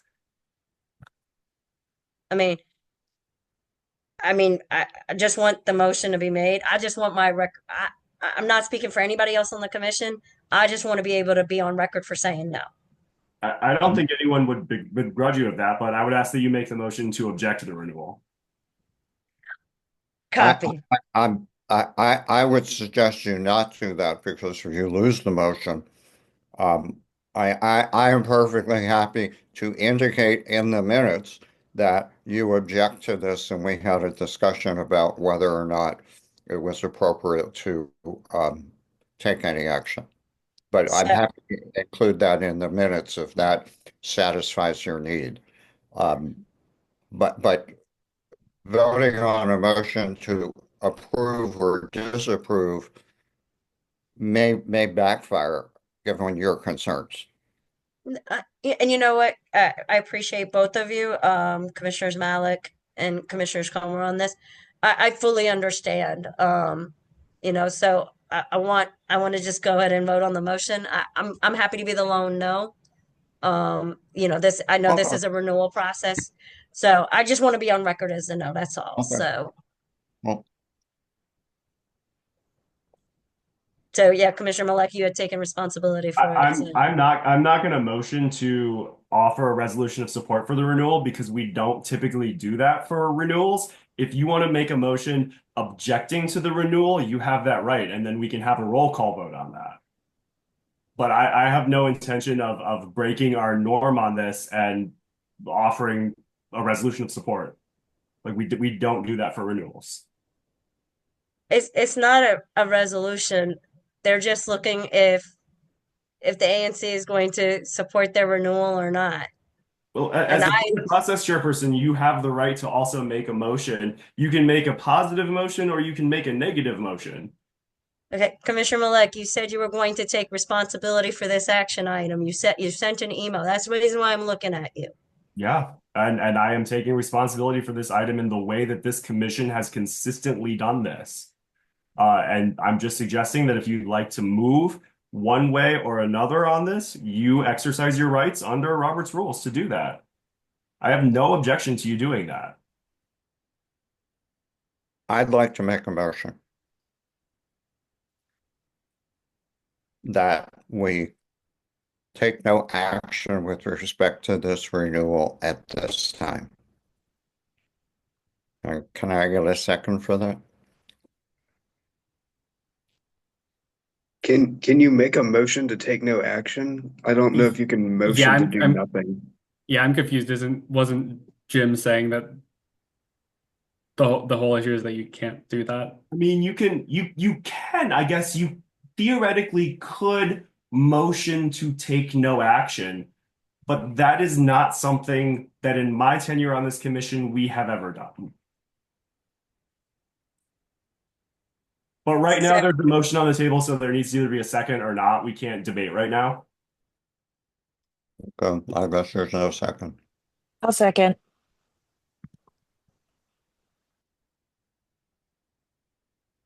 Well, before I just wanted to address Commissioners DeCapo and Youngstown on this. So there have been situations. The last time this very topic came up on the agenda, because I've been around more than once, we either motion to support, motion to oppose. That's pretty much it. Or you could just take no action. The no action just means like we don't care either way. But if Well, it could mean that we're tabling it and we may address it later. so, I mean, ironically, this liquor license could have waited till next month. This particular one, because they don't need to go up till April 28th. Yes. So I mean, if somebody wants to make a motion to table this particular liquor license, and we can further discuss it next month, which will also mean it will be another lengthy discussion then as well. I'm happy to do that too.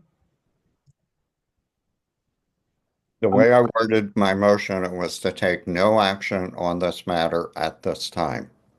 Doesn't mean it has to come up next month, but it could come up next month. Okay. I saw your hand was raised. Okay. So this is a vote to take no action. It's been moved by Commissioner Comer. It's been seconded by Commissioner Yang. So this is a vote to take no action. I'm going to go ahead and do this by division of the House.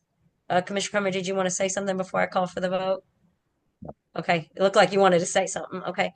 All right. So Commissioner DeCapo, Abstain. Commissioner Yang, Yes. Commissioner Patel is a no. Commissioner Malek. Commissioner Comer. Commissioner Comer, I'm sorry. I'm sorry, I didn't hear you, Commissioner Comer. Yes.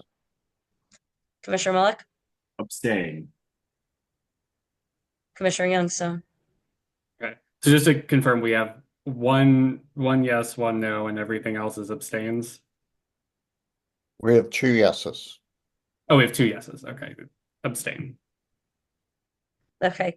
So the motion technically carries. It is 2 yeses. I'm the lone no. And then it's 3 abstains. If I got it right. Yeah. Okay. So now that we've handled everything under APCA, we can go back to the resolutions. I'm sorry, kids. I know it's late. The next item up on the agenda is a resolution around the performance oversight hearing for Department of Buildings.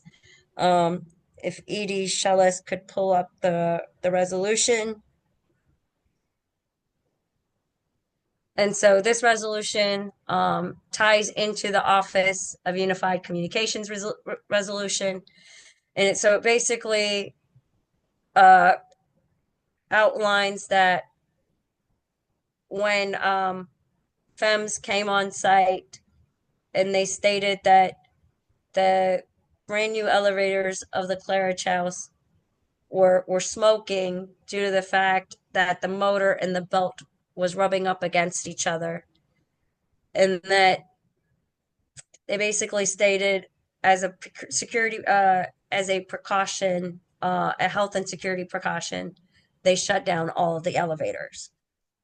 And in the resolution, I state how the building management called the elevator company. The elevator company restarted the elevators, and from my understanding, it it is not a good practice to have the elevators restarted after the fire department has shut it down. The elevators should be re-inspected by the city, and the elevator inspectors are actually housed in the Department of Buildings. And I have actually spoken to Chairman Mendelson about this. I did not know this. There is only one elevator inspector for all of Washington, D.C. There's one individual, maybe two, but there's a maximum of two, minimum of one.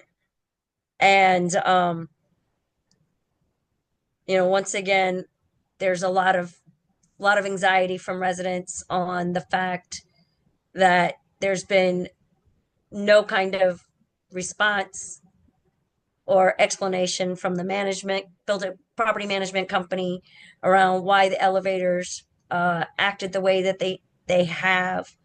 And so this is me highlighting issues around not only the elevator, but other issues and complaints around the way that the property has been managed. There is a rodent infestation issue. There's mold issues in public areas.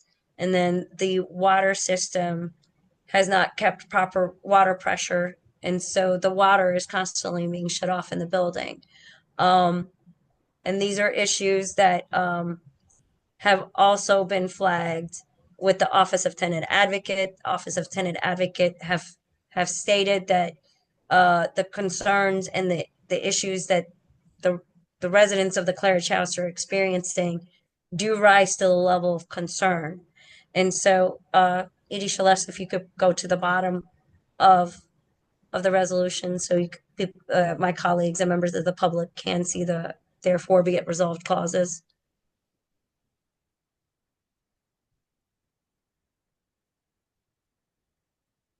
Edie Celeste might, oh, she's there. And so basically, my therefore be it resolved clause calls for it, the inspection of the elevators. They need to, do an investigation, basically,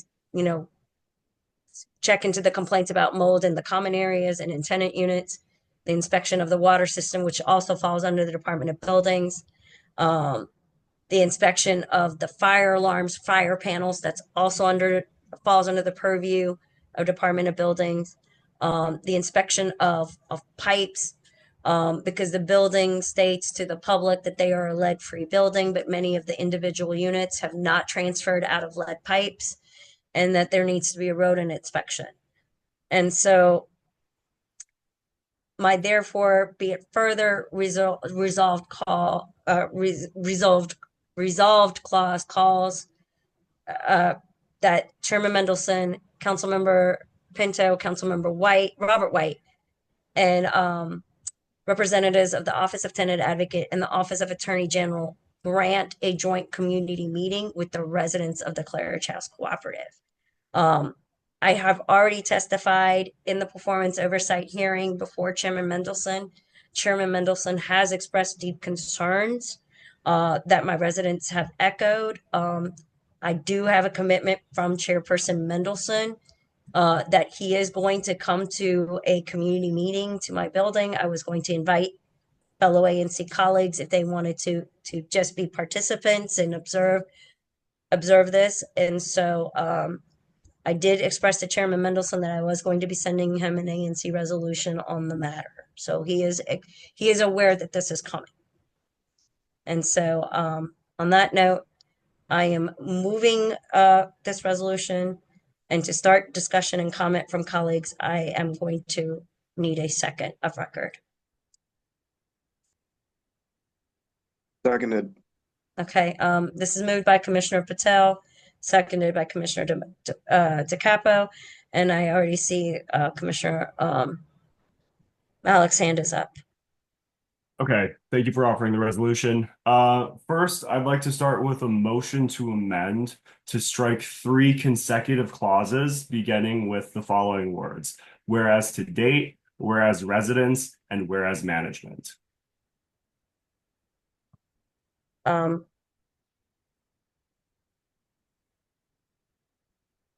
E.D. Shelish, could you bring up, because I need to see what he's asking to strike through.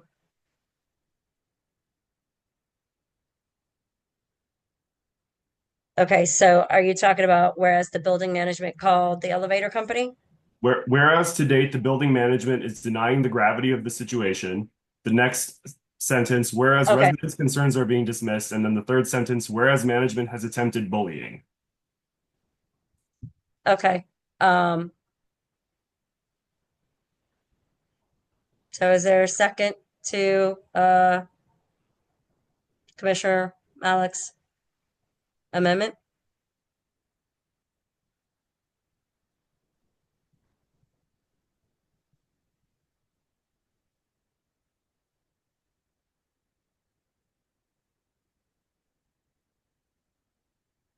Okay, there's no second to the amendment, and I am not willing to change that. Yes, Commissioner Malik. That's fine. Sometimes motions fail. The reason that I motioned to strike those sentences is because I don't think it's appropriate for this commission to be making uncorroborated accusations about a private party. In the debate on the previous resolution, Commissioner Comer noted that he respects and takes your timeline that was in that resolution as sufficient to include. And while I may not agree with him, I understand his argument and respect his argument there. I think that is certainly not true in this case. In this resolution, we accuse the building of denying the gravity of the situation, of being dismissive of residents' concerns, trying to find out who reported the incident to the city, presumably for retaliatory purposes. We state that they have attempted bullying, intimidation, and harassment. How do any of us sitting here have any way to verify that any of these accusations of the Claridge House building management are true? I respect that the sponsor of this resolution believes that these things are true, but it is a very serious matter for an official government entity such as we are to state as a fact in a whereas clause that the management of a building has attempted bullying, intimidation, and harassment when we have no evidence supporting that other than the word of the resolution sponsor. I cannot possibly support that kind of language in a resolution. I'll turn it over to my colleagues who have their hand up. Commissioner DeCapo, you're recognized. Yeah, I do agree with Commissioner Malik a bit. If there were any, sorry, it's getting late and I'm getting tired. But if there's some evidence to this, I'd be likely to keep it in. But also, I'm kind of reconsidering maybe if there's not, and if we don't have I want to see some hard facts, I guess. If we can get some hard facts, then I'd like to keep this in. If not, I'd err on the side of taking this out or simply tabling this and maybe softening the language a bit. That's where I am at this moment. Okay. Heard Commissioner Capo. I don't know if it was Commissioner Youngstone who had his hand up or Commissioner Comer who had his, but I do recognize both of you. I just don't know who was first. I I apologize. think Ed had his hand up first. Well, I have a question. You said this building is either a co-op or a condominium? It's a cooperative. So the management is managed by the board of the cooperative. That is correct.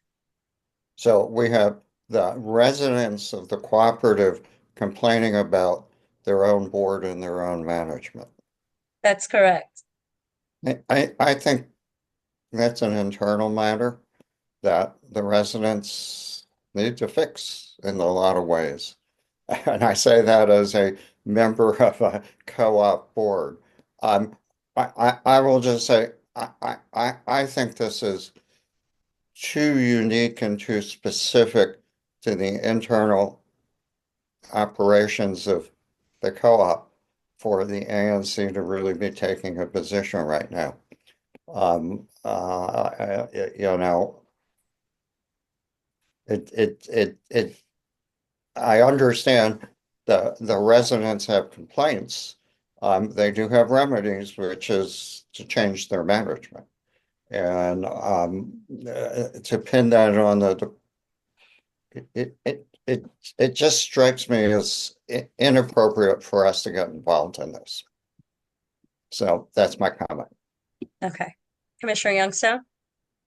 Yeah, I just want to second most of what Commissioner DeCapo said around either sort of adjusting it, coming back at another time. And yeah, I think Ed does have a point too about it, since it's not an external company per se, but it's a co-op. Like, yeah, I think overall, if there were like changes to the language, I might support it. But yeah, there's a lot going on here.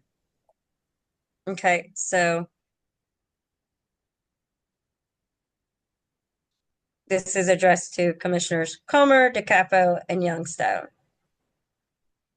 Is there an amendment or well, we can only do one amendment at a time. What is an amendment that you are all proposing? I'd be willing to second the amendment that Commissioner Malik originally proposed. Well, that failed because he didn't have a second. So that's the reason why I'm looking at the three of you. Point of process, Chairperson, a similar or identical amendment, I believe, could be reintroduced by another member. Yes, but I know both Commissioners DeCapo and Comer may have had something a little different. That's the reason why I'm looking at them. That's the reason why is I'm not dinging you. I'm not proposing to amend it because I'm going to vote against it. Okay. Okay, let's just be straightforward about it. Oh, okay. You just and if we want to come back and revisit it next month, fine. But it's just the way I feel about it. It's somewhat of an internal matter as much as it is a DOE matter. Okay, Commissioner DeCapo. Yeah, I think it's an important issue. I think I'd like to take some more time. I'd like to see this be worked out a little bit more, maybe, and come back to it at the next meeting. I think would be my preferred course of action. So. Okay. All right. No, thank you for your feedback, colleagues. So what I'm going to do is I'm going to move from the table this resolution at the consensus, and I do want to hear your feedback on this. Once again, like I did present all of this to y'all. I'm not mad, but like it's kind of hard to change my stuff without like this kind of engagement. Not that I'm against it. It's just tough when we're trying to move through a lot of things. And like also like I just want to try to keep the spirit of the things. I hear the feedback. I hear all of it. So I just want to make sure like we collectively work through it together. So seeing that that resolution is being tabled to next month, I'm going to go ahead and go to the next one, There is a resolution regarding performance oversight for Department of Human Services. My DHS resolution was mainly concentrated around the Aston and their performance. And so if we go down to the bottom, pretty much with the therefore resolved clauses. And so towards the end, I basically stated that in my whereas clauses, towards the last two whereas clauses, that basically the Aston had talked about like we were knocking the metrics were going above and beyond. We'd done a really good job. And I did shift it a little bit because I was very unhappy with the Pepco outage and the impact that it had on the Aston. And then so in the performance oversight hearing for DHS before Councilmember Matt Fruman, who appreciated my questions, I basically talked about when was the agency, i.e. DHS, notified that the Aston was offline? When were they notified about the Pepco outage? The Aston had a generator in place, but apparently it was not sufficient to meet the needs of the building, which from my conversations with DGS officials, they weren't aware that it wasn't going to meet those kinds of needs. And then so basically, then I went on to state, and these are questions that I asked in the hearing, and I'm asking DHS to respond to. When was DHS informed of the evacuation of the Aston because they had to move them out? And I said, who made the call to do the evacuation of the Aston? Because the ANC was not, no one from the ANC was notified about these critical items. We were finding it out well after the fact, very similar to the encampment clearings. And, and I basically said that my third question is, with the knowledge that the Aston houses very vulnerable population, it makes it very traumatic and difficult to displace them, because that was one of the challenges that I heard colloquially through the grapevine, that there was a lot of mistrust in having these residents evacuate for their health and safety. They couldn't understand like why they couldn't stay. And then and then my therefore be it further resolved clause, I flagged issues around, making sure that the Aston is fully ADA compliant, that there's a generator that allows, if this kind of crisis happens again, that they're able to stay in place, and that I say these are non-negotiable items that both DGS and DHS must address and, work with the agency, which is DHS, the main one. And then I basically said that in my last therefore be it further resolved clause is that that ANC 2A requests that the acting DHS director Pierre go to full capacity on the Aston and make the formal request vote to the mayor and CM Pinto to trigger that. So this is very similar to what I've done in the past. I had to tweak this because of the Pepco outage. There were some issues and concerns that I had as far as operations went. And so that's why I'm putting this together. So I'm going to go ahead and move this resolution. I need a second of record to trigger the conversation.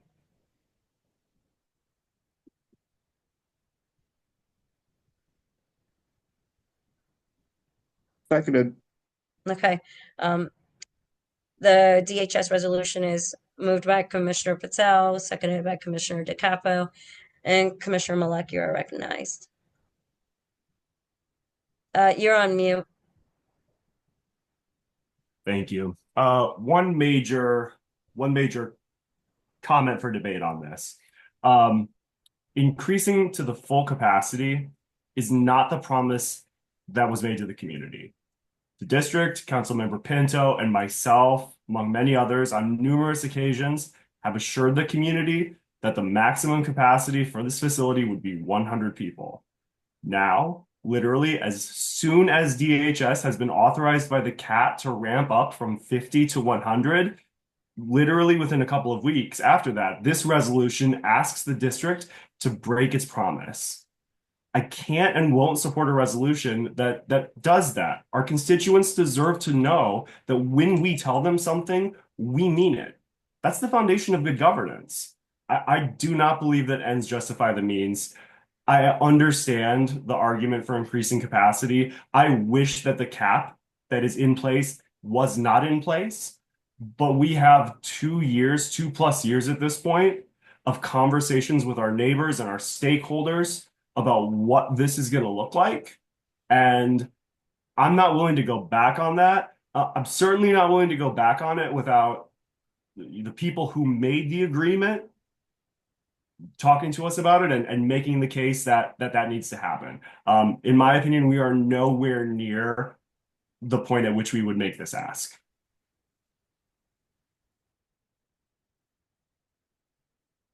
Commissioner Comer, I believe your hand is raised Yes. first. Okay. I am troubled by the other aspects of this that talk about the inadequacy of the backup generator and the relation to the Pepco outage.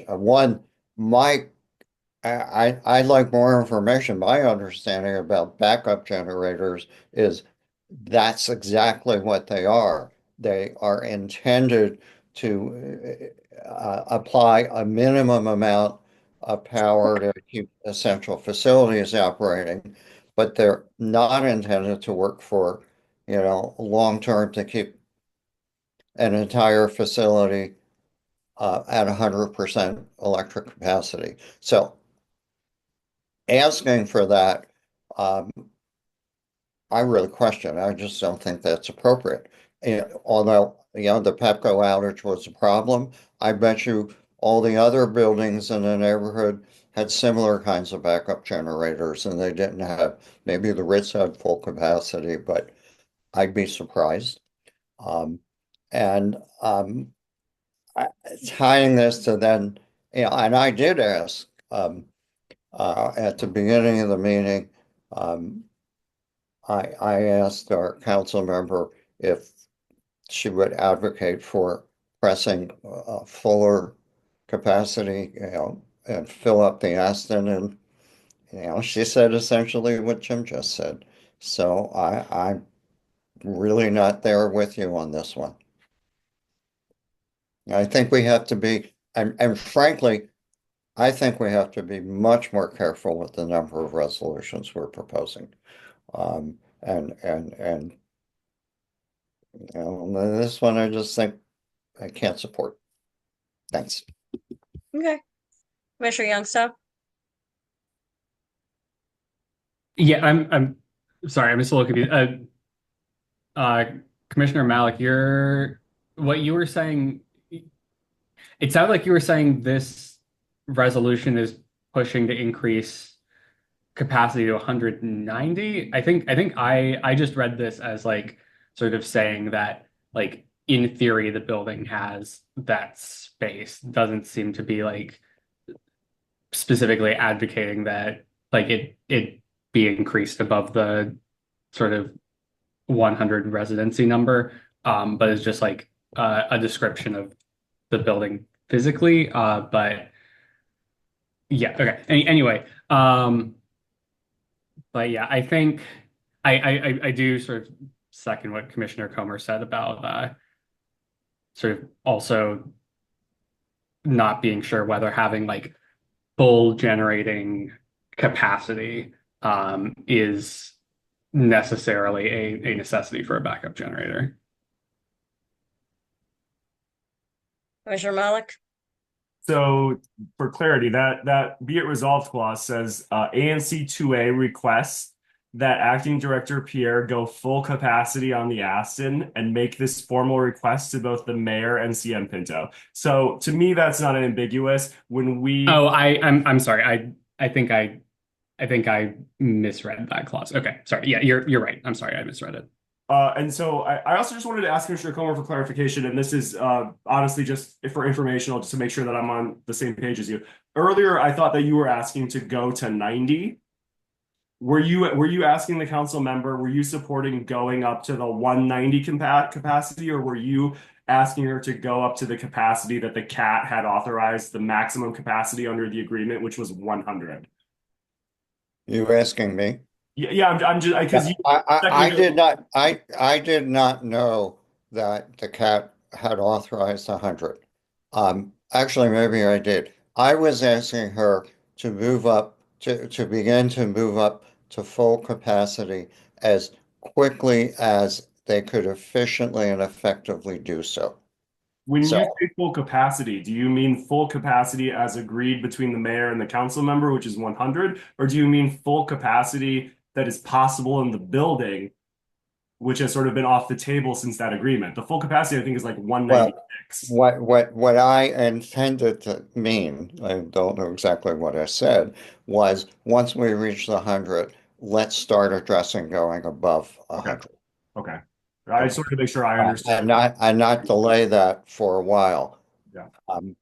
Big, and I know we made commitments to other people, but you heard her response, and I'm not pushing for full capacity here. And frankly, when I read full capacity, I thought they were talking about full generating capacity, given the context of the rest of the motion or resolution. Okay. So just a couple of clarifying comments. So this cap that's been put in place by the executive and the council member can be triggered. It has to be triggered by DHS. And so I have already been very vocal and on record saying I don't want to see the Aston be limited at a 50% capacity rate when we have some really big issues coming down the pike. And to be very candid and to be very honest, I think the mayor has already inadvertently gone against this agreement that she's entertained with Councilwoman Pinto. And this is the thing. Us asking for it in this therefore be it resolved clause, I'm asking for the trigger of the process to start this. This doesn't mean that there isn't community engagement, but for us to get to that full capacity point, somebody has to trigger it, and it has to be Acting Director Pierre. This is a performance oversight resolution. For the most part, everything that DHS has done as far as operations with the Aston has been perfect. Now, what the power outage did is it exposed some questions I have as someone who's on ANC2A. I mean, I don't know, maybe Commissioner Malek maybe knew a little bit more than I, because he's my designee on the CAT. But I think these are important questions that we as a commission, this is mainly oversight questions. And for me asking for that generator, so and just to let you know, some of those buildings in the West End had full capacity generators. The Ritz-Carlton had a full capacity generator. And so normally I wouldn't even be like so obsessed with a generator, but I just think given like the fact that there are opponents who are trying so hard to kind of just, like chip away at the Aston, I think this is this is a legitimate ask. I can't force them to do this. I'm just saying, hey, I think these are the things that we need to do. Does that make sense? These are recommendations that I'm offering. Like, hey, I think you need to have a full-blown generator so that we're not traumatizing people. We're not giving opponents or agitators in the community to push back against like the Aston can't handle this. Obviously this was a very, very unique situation. So I apologize if maybe that wasn't something that could be clearly seen.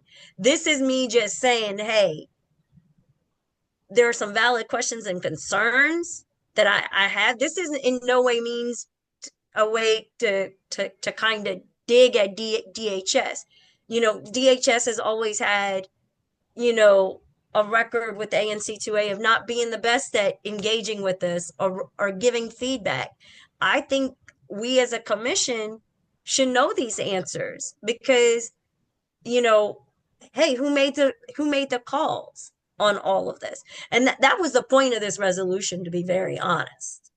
So I noticed that Commissioner Malik has his hand back up, and then I'm going to go to Commissioner Youngstown. And I do see a member of the public who wants to comment. I will go to you as soon as like my colleagues have finished their discussion.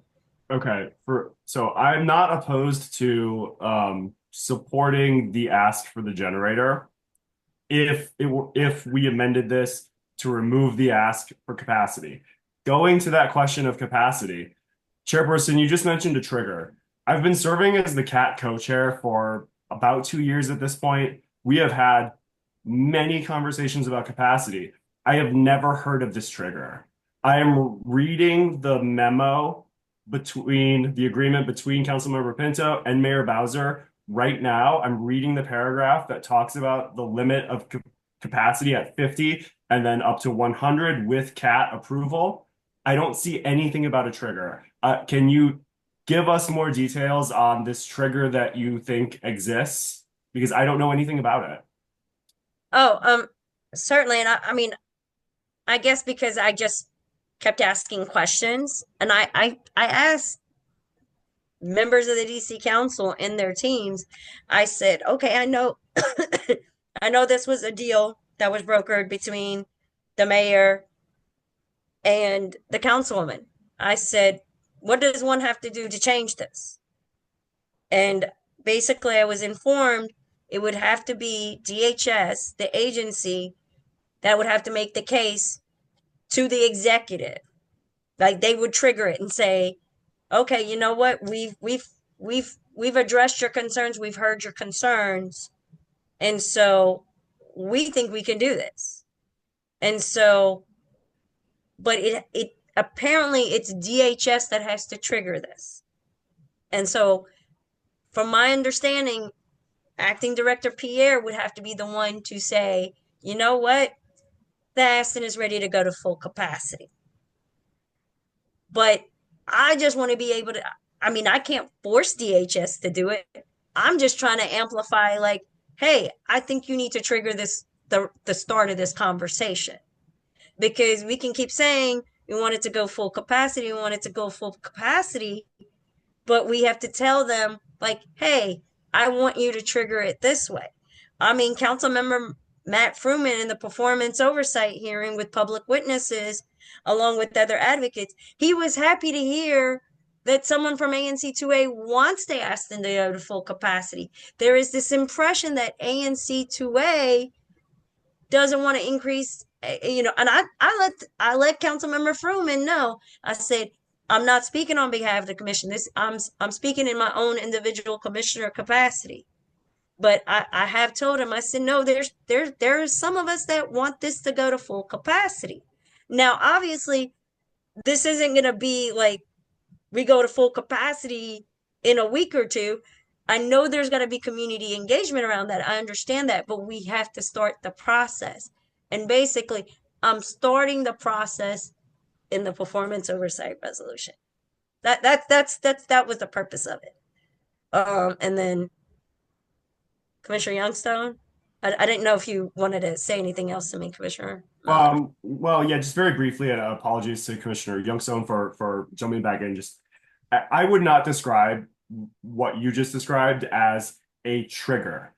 Yeah, it's my understanding that the district owns this building. I don't know what the legal weight of a memo attached to a disapproval resolution is, which is the memo that we always talk about when we refer to this agreement. Yeah, the district probably could expand the capacity if it chose to do that. That's not a trigger in the way that I would think of it, which is that, well, if certain conditions are met, then we move from X position to Y position. What that is the district making a decision to break the promise that it made to the community. And so I just think it's not correct to characterize that as a trigger and to make people think that there's some kind of mechanism in place that has always been understood by which there would be a natural process of moving from this agreed upon cap to some other number. That is not the situation on the ground. Everyone involved in this has been operating under the understanding that the number was going to be 100 max, and that the only way that that was going to change is if the district broke its promise. And that is a question that has been asked of me and of other CAP members and of district officials many, many times. How can we trust that you will keep your word and not just change this to a different number or to a different type of facility than what you've told us this was going to be? So we've been over and over and over answering this and trying to convince our neighbors and convince the community that their government is going to be an honest broker and transparent and tell them the truth and stick to their word. So I can't support anything that undermines that. I'll turn it over to Commissioner Youngstone. Okay, so yeah, I just wanted to start by saying, like, sort of, I'm new here. I wasn't involved in sort of any of the sort of approval process for the Aston, any official capacity whatsoever.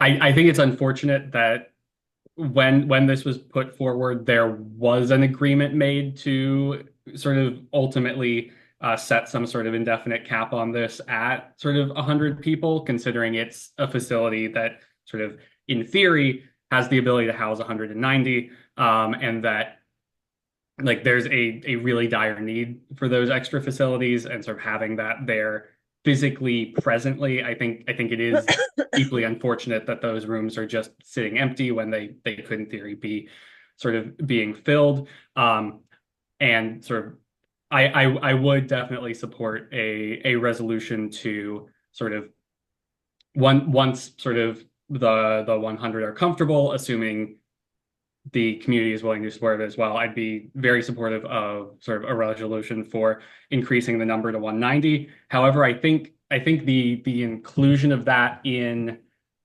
this specific resolution is a little confusing. I think I may have made the same mistake that Commissioner Comer did, where sort of the talk about generation and capacity sort of made me read that clause as not even necessarily being related to increasing the number of people at the Aston, but just being related to the generator. And I think if we are going to request that sort of 190 be made the eventual goal, which again, I would be supportive of, I think it deserves its own separate resolution. No, thank you for your feedback, Commissioner Youngstone. Commissioner Yang? I think everyone has been making some really good points. I don't know if now would be an appropriate time to make a motion, but I would like to make a motion to take no action and to discuss the rest of the resolution until our next quorum, our next meeting, just because there are a lot of details we're trying to break down here and we are having some really good discussions. However, it is approaching 11:45 on a Wednesday, and a lot of us have work, and the community members, especially the public, will not be able to have the proper like engagement as we would like to discuss these resolutions. So I don't know, like, please correct me if now is not the appropriate time, but I would like to put forward a motion. Second the motion with a point of process that this is a motion to table. Yes.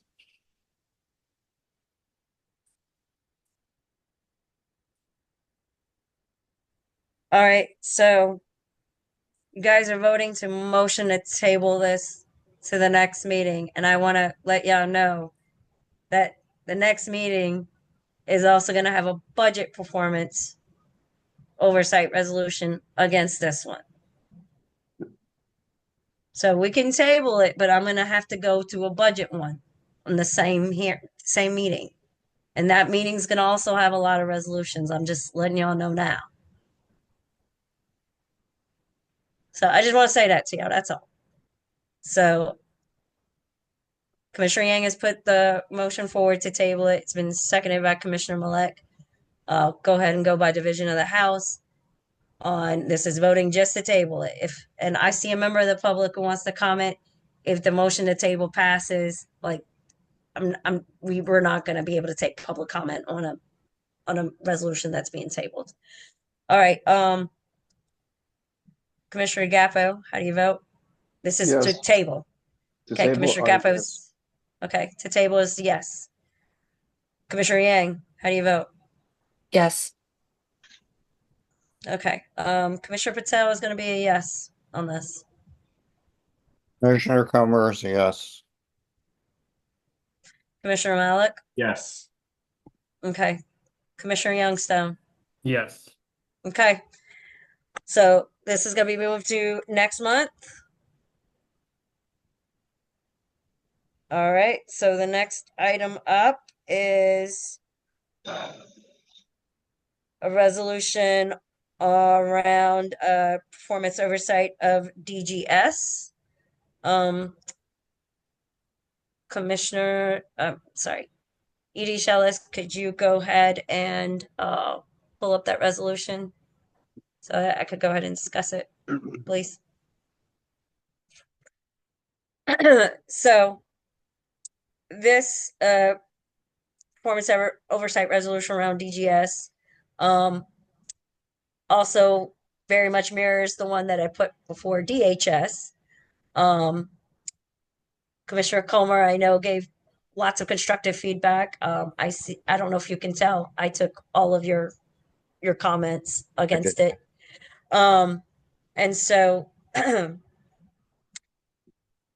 basically what I do is I re-amplify the concerns I raised in the DHS resolution, saying that the Pepco power outage, basically impacted residents, resulting in like the evacuation of the Aston. So can you go ahead and just go to the therefore resolved clauses further down, please? Okay. So basically, and so basically, I'm requesting a response due to the Pepco outage, saying that, you know what, we need to have like we need to have robust engagement for transparency around the Aston. And then I said, I asked two questions. I said, with the knowledge that the Aston housed vulnerable populations, that makes it a traumatic and difficult in displacing them. Why did the Aston neglect to upgrade the generator? Because the generator that is in the Aston is the one that they kept from when they bought it from GW. That's what I've been told. And so I just say, why didn't you upgrade the generator? Because there is a valid concern of like, hey, why didn't you upgrade it? And then the second thing is, I said that the current generator, and this is why I get very specific, only does emergency electricity. The generator could not do heating or cooling, or for them to have hot water, which is the reason why they were evacuated. Because that's basically that means that the Aston is unlivable if they don't have any way to heat or cool depending on the weather, and then there's no hot water for them when they take a bath. And so I said, how did this get missed during the assessment of the Aston? Commissioner Comer, you were as well as Commissioner Malik, when the building assessment was given to us, I believe this was not a focus in that particular thing. Like, there was a generator, but we didn't know that these were the needs that were not met. Perhaps we could have advocated differently at that time. And so basically my, to therefore be it resolved clauses is that, ANC 2A views having the Aston be fully ADA compliant, so that residents can stay in place, and it is essential so the items that, that both DGS and DHS need to address with urgency. And then, I kept the therefore be it resolved clause about like the ANC 2A request that acting director Pierre make the formal request to both the mayor and CM Pinto. Oh, this is where you adjusted it, Commissioner Comer. I didn't realize that. But basically, Commissioner Comer like it's just with his edits, which I've accepted, that basically Director Pierre make this like ask the executive about the generators. Did I get that right, Commissioner Comer? Yeah, but I'm not, I mean, I gave you the edits, but, I'm not sure that lacking the bigger generators makes it non-ADA compliant. And as we have these discussions, I'm sort of intrigued because we haven't heard about these issues from the CAT. And I do sort of feel reluctant about jumping out in front of them.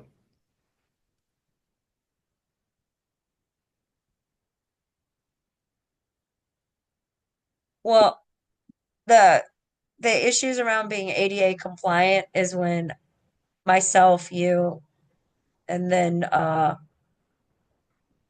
wasn't commissioner then, but now he's a commissioner again, Commissioner Malek, when we toured the Aston, and that there were issues raised about like things were not fully functional at that time.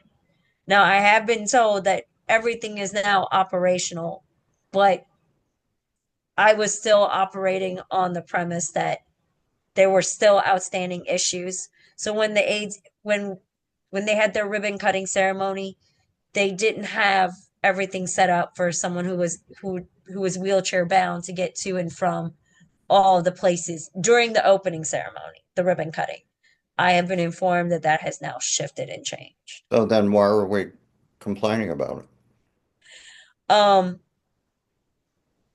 we're having a dialogue. I just, the overwhelming number of these resolutions, I just feel, unless they're really essential, they dilute their effectiveness. And I hate to complain about something that's been fixed. I think a resolution really needs to be reserved for, really critical issues. And you and I have a different philosophy on that. But we're here at virtually midnight, with 7 or 8 more resolutions to go that we're not quite sure why in some cases. And to complain about something that you've been told is fixed is just not the right thing for us to be doing. We need to focus on serious problems that haven't been fixed. So I also do want to state that I didn't find out that it got fixed until after I sent it to y'all. So, Well, but you're proposing the resolution anyway. And we shouldn't be doing that. It's late. We're all tired. okay. So And, I understand it's late. I understand everybody's tired. and you're the one, and I feel bad for you because you have all these allergies and stuff. But it's a serious question. Why are we going through something that's been fixed at midnight and having to debate it?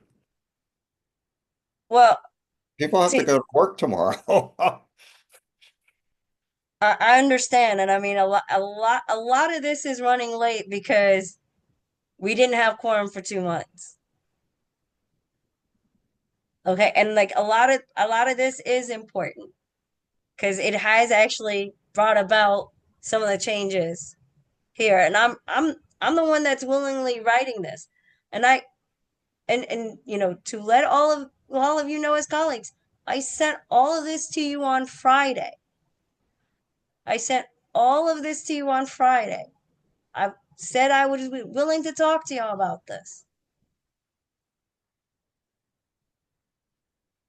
Now, I'm willing to if somebody wants to amend like some of the language in there, I'm willing to take that out.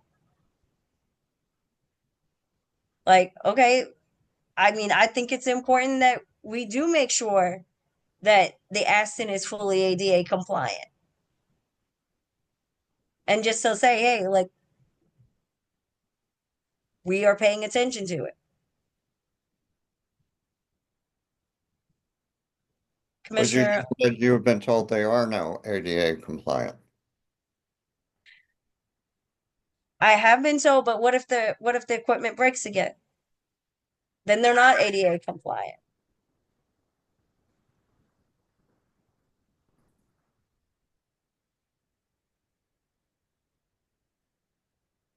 Commissioner Malik and then Commissioner Yang. I want to echo Commissioner Comer's comments. I agree with him as with regards to resolutions. I would also say that it's not just that it's late. I mean, we signed up for this. I'm very sick right now. I'm sticking it out. That's what we signed up for. But for me, it's a matter of focus and capacity and our ability to deal with things in an appropriate and substantive and helpful way. And when we have this many resolutions on an agenda, and you did send them to us on Friday. Now, the public may not know this, but we've had debates among the commission about when we should be receiving those. Should it be 3 days ahead of the meeting? Should it be 7 days ahead of the meeting? So Friday is I appreciate you doing that, honestly. But that's still at the short end of what I think could be considered reasonable for this amount of text.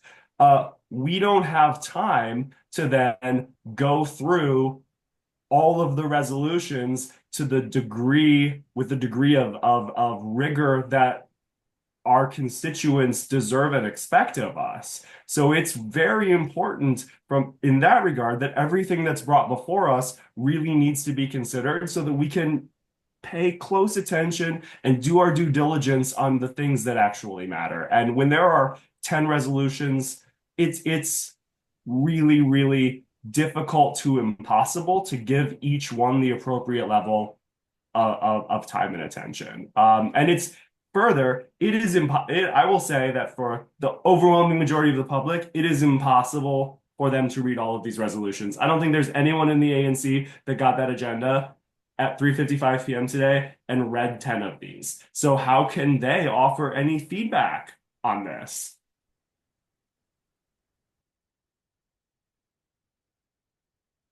Commissioner Yang. I want to echo Commissioner Malik and Commissioner Comer's sentiment, but I also want to preface that very appreciate you putting in the effort for these resolutions. I do believe some of them are important. However, for the sake of resources and honestly managing flow of information, as a completely new commissioner, I like to say that I found it difficult to source check everything, especially because I am not familiar with all the links and there's a lot of prior information that I am just not aware of. So doing my due diligence on these resolutions have been kind of difficult, and I am learning a lot of new information as we discuss live in these meetings, which is why I find that it is even more important that we allocate sufficient time and attention during our meetings, or maybe even like amongst ourselves prior to these general meetings, so we can all be on the same page in order for these meetings to go more smoothly. Okay. So I hear all of you, but I have literally sent this to you guys on Friday afternoon. I didn't hear any from anybody on Saturday, Sunday, even Monday, or Tuesday. I would understand if I literally just slammed y'all with this. But I didn't. And I'm not against y'all giving me feedback, but one of the reasons why our meetings are dragging out so long is because we are waiting till the meeting to have this.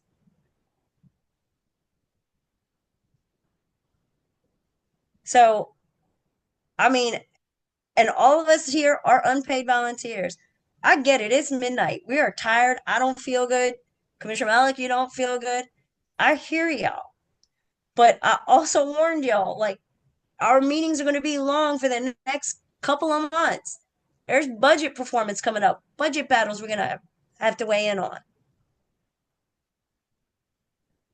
Commissioner Mallett. Just as a point of order, not against the chair, not combative to the chair. We are way off of topic on this debate item. I think this is an important debate to be having. I expect that we are going to have it over the next month. I've already indicated to y'all that I plan to bring forward some language for our standard operating procedures, which is currently blank, which I hope will address some of these issues. But we are far off the axis of this resolution right now. So I would just encourage us to bring this conversation back to something more germane to the topic at hand so that we can continue working through this agenda. I appreciate that, Commissioner Mallett, but it's you who has been flagging all of this, and I've tried to tell you, like, I don't want to have this discussion at this point right now. And what I mean, I said at this point, like, yeah, we are getting off the topic. And I hear what everybody is saying, so I'm looking at you guys as colleagues, like, what would you like to do? Because we can sit here and I think there's about 5 or 6 more resolutions. If we want to table it, that's fine. It just means it's going to carry over into something else. Well, I'm sorry for all the points of process. Just for clarification, because we have a lot of new commissioners. Commissioners have a right to ask for a resolution to be placed on an agenda. The commission also has the right to not consider that on the agenda. So it doesn't necessarily have to come up at the next meeting, this or any other resolution. That is always up to the discretion of the commission. The agenda can be amended at any time. And so I just think it's important for everyone to know that. Commissioner Comer. Well, I would like to make a motion to table all of these resolutions to a later meeting, and I would urge Commissioner Patel or the sponsors of each resolution, they're not all for Commissioner Patel, to go through and really critically evaluate which ones are essential. I'm also going to ask at some later meeting, I'm likely to propose a rule that no resolution be added to the agenda until at least 2 commissioners support it. I'm just overwhelmed by the number of resolutions that we're getting and we're going to get, and I think it's overwhelming our capacity to give it thorough consideration. So again, I will go back to my simple motion to table these resolutions until a future meeting. Can I get a second for that?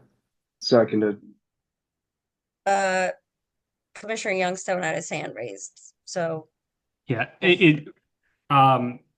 Commissioner Comer, would you by any chance be willing to motion to table the majority of these? I have only one resolution that I've submitted for this meeting. I believe it's very time sensitive because it sort of pertains to something that the district government has been doing over the past 2 weeks on multiple occasions, and that I'm worried they're going to continue to do again if we don't take action on it. I will modify my resolution, my motion to table everything except Resolution J. Appreciate it. I'll second that. And so I do want to just state that all of these resolutions I have are also time sensitive as well.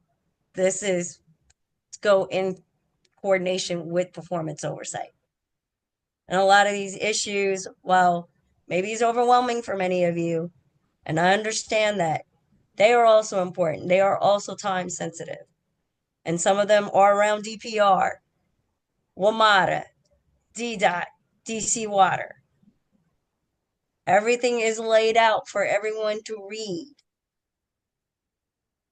But like we can go ahead and table all of it. But I have met with fairness my obligation towards my colleagues, and I made it a point to even get it to everyone before Sunday at 7 p.m. I just want to make sure that's noted for the record. Commissioner Youngstone, or are you trying to chime in again, or did you just not have your? Oh no, sorry, that's my hand from earlier. Okay, Commissioner Comer, did you want to say something else, or you just No, have your hand? I made my motion. I'm done. Okay, so Commissioner Comer has moved to move resolutions lettered. I'm so sorry. What are they? What are they? We're from C to I. Okay. Motions to move resolutions C through I to next month's agenda because that's where it's gonna go all next month. And Commissioner Capo is seconded. And so calling the question. We're gonna go ahead and do this by division of the House. Commissioner Capo, how do you vote? Yes. Commissioner Yang, how do you vote? Yes. Commissioner Patel is a yes. Commissioner Comer, how do you vote? Yes. Commissioner Malik? Yes. Commissioner Youngstone, how do you vote? Seeing as this specifically benefits my resolution, I'm going to abstain. Okay, so it's 5-1-0. All right. 501. Point of information. 501. Okay. Thanks, guys. I can never remember which one is which. So, Commissioner Youngstone, you have the final item on the agenda. Okay, so this is a resolution that's specifically addressing actions taken by DMHHS the past couple weeks. So I won't read the resolution in full, but I'll try to essentially summarize. So there are two means by which, in theory, DMHHS is able to clear homeless encampments in the District of Columbia.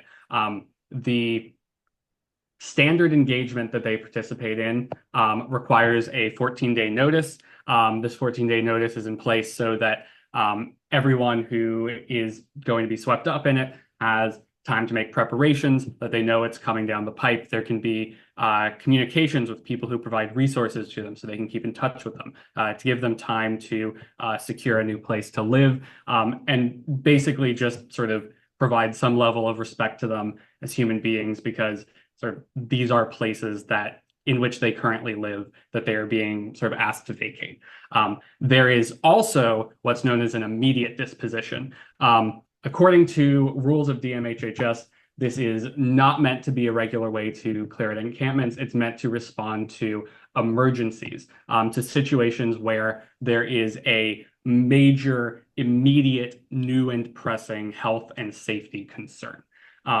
So with that in mind, there is sort of a sequence of events that happened in the past couple weeks that I want to discuss. So starting on March 7th, I believe it was, let me check the date on that. That was March, where's my resolution? March 5th. President Donald Trump made a post on Truth Social, essentially demanding encampment clearances in DC that specifically referenced one near the State Department. Almost immediately following that, so he made this post at 6 p.m. By the morning of the next day, an immediate disposition was invoked for an encampment at East Street Expressway that had been present there for years, putting notices on all the tents in the area that sort of within 24 hours, because of the sort of immediate disposition, everyone there was sort of required to vacate. This is highly unusual. It's especially highly unusual that this was sort of placed immediately following it being called out by President Trump on social media. In my view, and not just my view, but of several council members who have expressed the same concerns.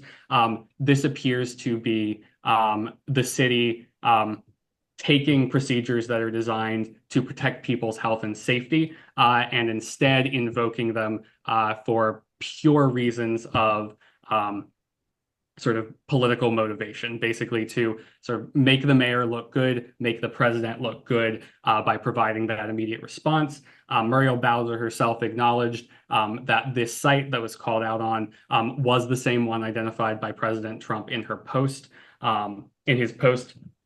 And so essentially what we're seeing here is the district government using an emergency procedure where the only emergency that was in place was a statement made on social media by President Donald Trump. Also, sorry, I just realized I had my camera off. Just turn it on. In addition to that, this was not the only immediate disposition that's been invoked sort of in the past 2 weeks. The other case, which sort of I also found highly concerning. So at 27th and K, there was an encampment that sort of was given the normal 14 days notice. And then sort of there was an encampment clearance there. However, many of the people sort of who were in that encampment sort of then moved to a nearby site, which had been noticed sort of publicly as sort of having a clearance to like roughly 2 weeks from then. So in their understanding, they were moving to a location where they would then have at least an additional sort of 2 weeks to make sort of further steps. Instead, what happened was the district issued another immediate disposition the following day, also for 24 hours. And this is again a location where sort of people had been present there sort of for an extended period of time. There was no major change there except for 1 or 2 new people moving over.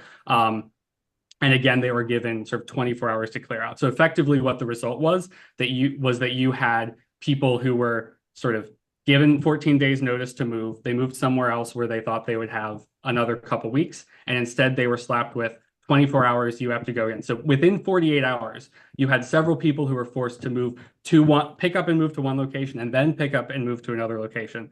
And in these encampment clearances, people often sort of lose possession of items that sort of are personal property of theirs.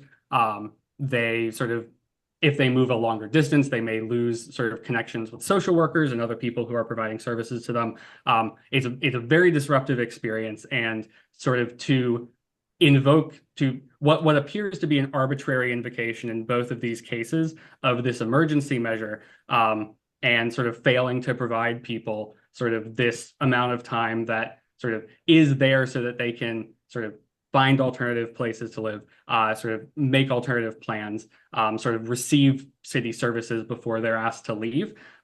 That's all being turned on its head by these immediate dispositions. So what this resolution is requesting is both sort of to receive in writing a justification from the city about why sort of these immediate dispositions were invoked when they both seem to have been sort of very arbitrary and not in the spirit of sort of what this measure was designed for, to sort of ask them to stop using the 24-hour dispositions because they appear to simply be sort of invoking it arbitrarily, and also to request that all future encampment clearances in 2A be communicated to the ANC as well.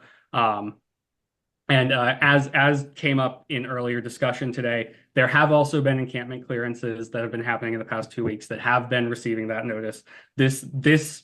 I have my own personal concerns about how sort of DMHSS and the city performs encampment clearances generally, but this resolution is specifically about the 24-hour dispositions and how they appear to be invoked primarily for political or other arbitrary purposes in ways that are causing unneeded harm to these individuals who are giving very, very, very little time to respond, being given sort of basically a day's notice, significantly less because they're only physically posted if someone comes back. Like if it's posted in the morning, the person only comes back to the 10th evening, they may only have sort of a few waking hours to respond to this. And so I personally think I don't know, it's basically the city sort of greatly disregarding sort of their responsibility to care for the health and safety of sort of all residents of the city.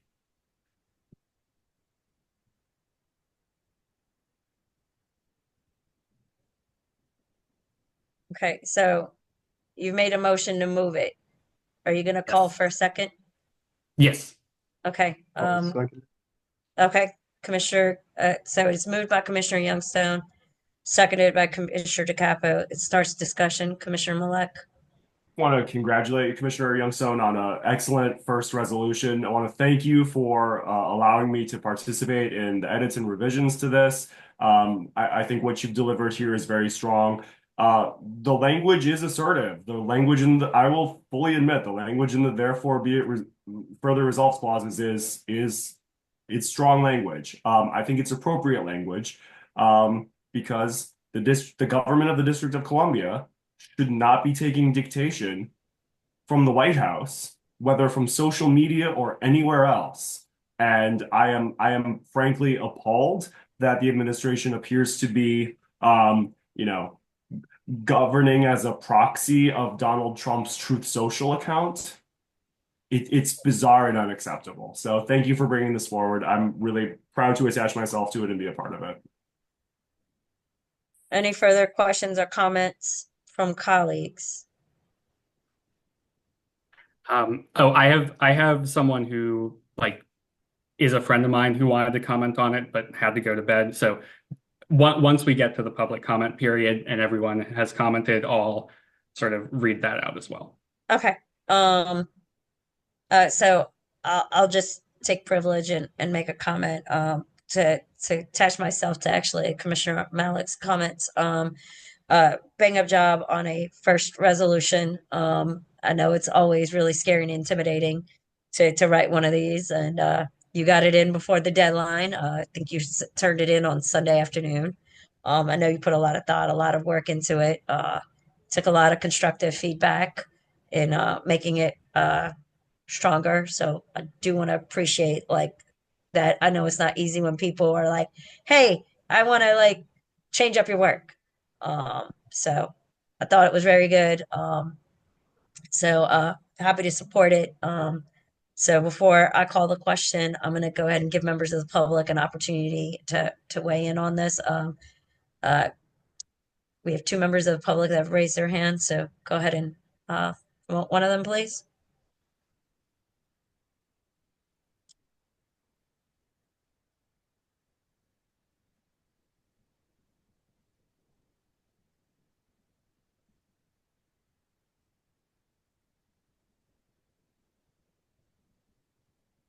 Lady Shellis, are you there? You gotta. I don't think I have the ability to promote someone. I can try. No, I'm Up here. there's okay. Annabelle, you can go ahead and speak. I've recognized you. Hi there. So, yeah, I'm a concerned community member, and I just wanted to voice my support for Commissioner Youngstone's resolution and just attest to how ineffective encampment evictions are in ending homelessness. They represent a destruction of community and support systems. I knew people in the East Street encampment last year who relied on each other as support systems, and that was stolen from them when the eviction happened. And we saw this again in the case of the expressway. People additionally lose treasured items and often painfully procured items because of the rush of moving, let alone moving with less than 24 hours at risk of criminalization.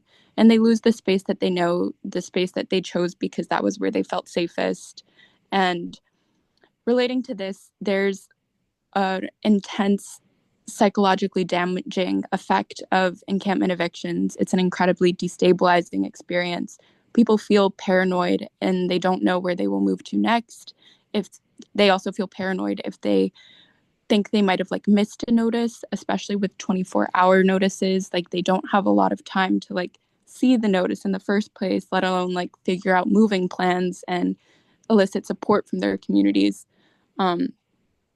and it isolates people from outreach efforts. So people are going to be missing a lot of the essential resources that they rely on. So yeah, just encampment evictions are incredibly ineffective, and especially ones that happen with such little notice.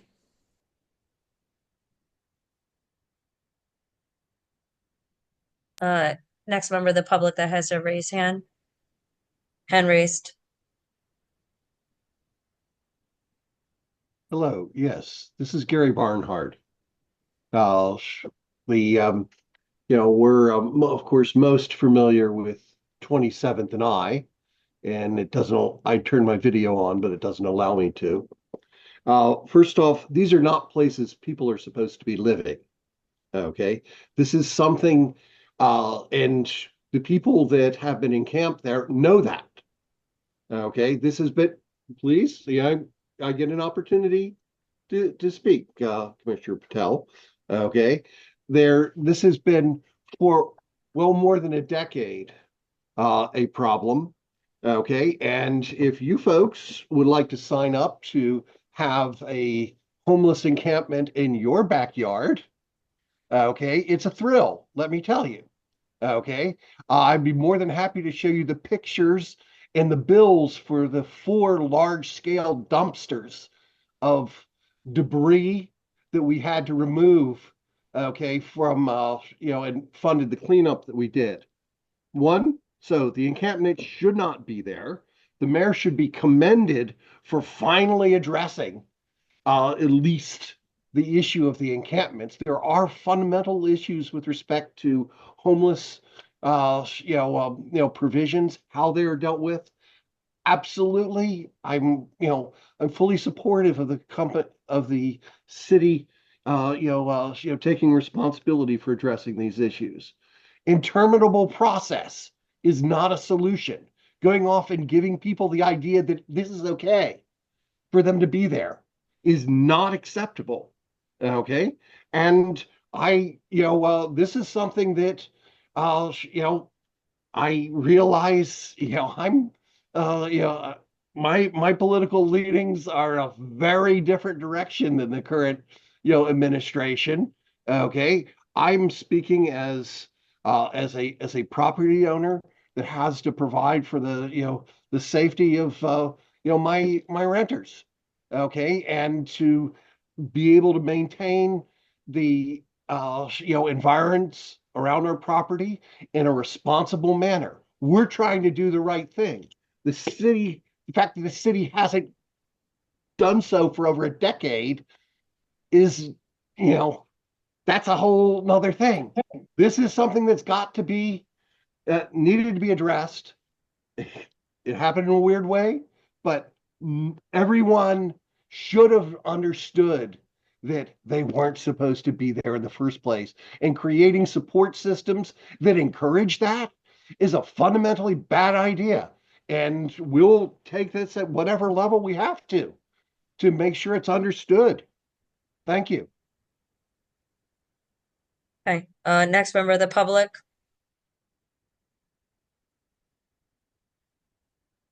Lara, you're recognized.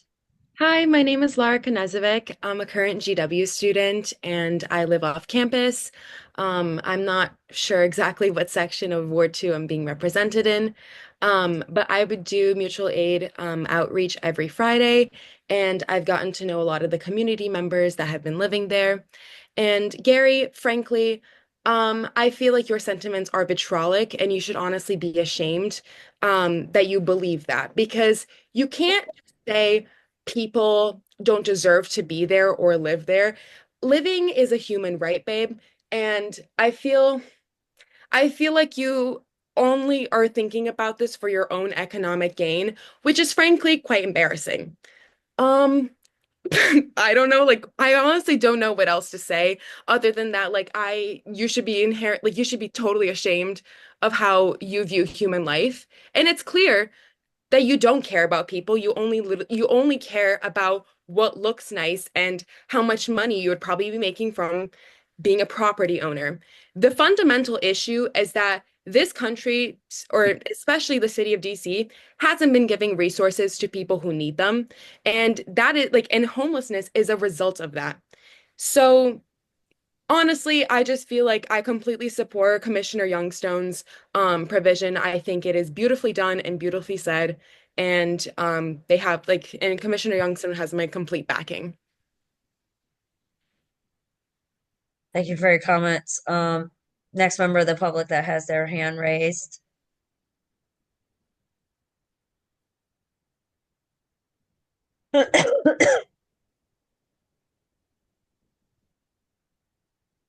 Sarah, you're recognized.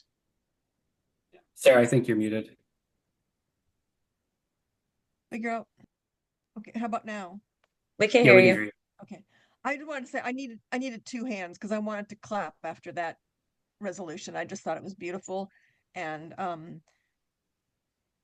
having worked with homeless people much of my life, it's like it isn't a choice or an option to live, to be alive, and to treat people like scum is horrible. So I very much appreciated his resolution. I agree with it whole hand. And I want two hands so we can clap. Thank you for your comments. This is going to be the last member of the public we're going to take public comment from, other than Commissioner Youngstone, you reading out someone else's, but this is the last one I'm going to recognize. Kadir, you're recognized. Yes, thank you. I'm in fully support of Commissioner Sean's resolution. I am a person that has been working with the homeless community from 9th Street all the way down to the East Street encampments and back and under the bridge for the past 5 years. And we have been working with different service providers, whereas we have been trying to get them housed. And the problem is that soon as they come up on the list and everything, the city government does not have the resources to fully put them in the fully follow through with the CAP system and place them in a permanent support or target housing support. And that's a big thing. So like as soon as they start moving people around, that's when people are getting matched and our case management loses their contact with their clients. And that's kind of like a really big problem. And I see that's how it's moving around throughout the even through War 6, so even like through War 4, they have come down and came out of their own War 4 mutual aid. They have came out and they have used their own budget to try to help house people to get them to that point. So when we're putting people out before their time, it's it really hurts them more than it hurts anybody else. But I really do want to just highlight the fact that War 2, War 4, all of us, we have been really trying our best to work with service providers, work with government agencies and everything to make sure those folks are somewhere on a stable level before even before the 14 days. So I totally agree with everything.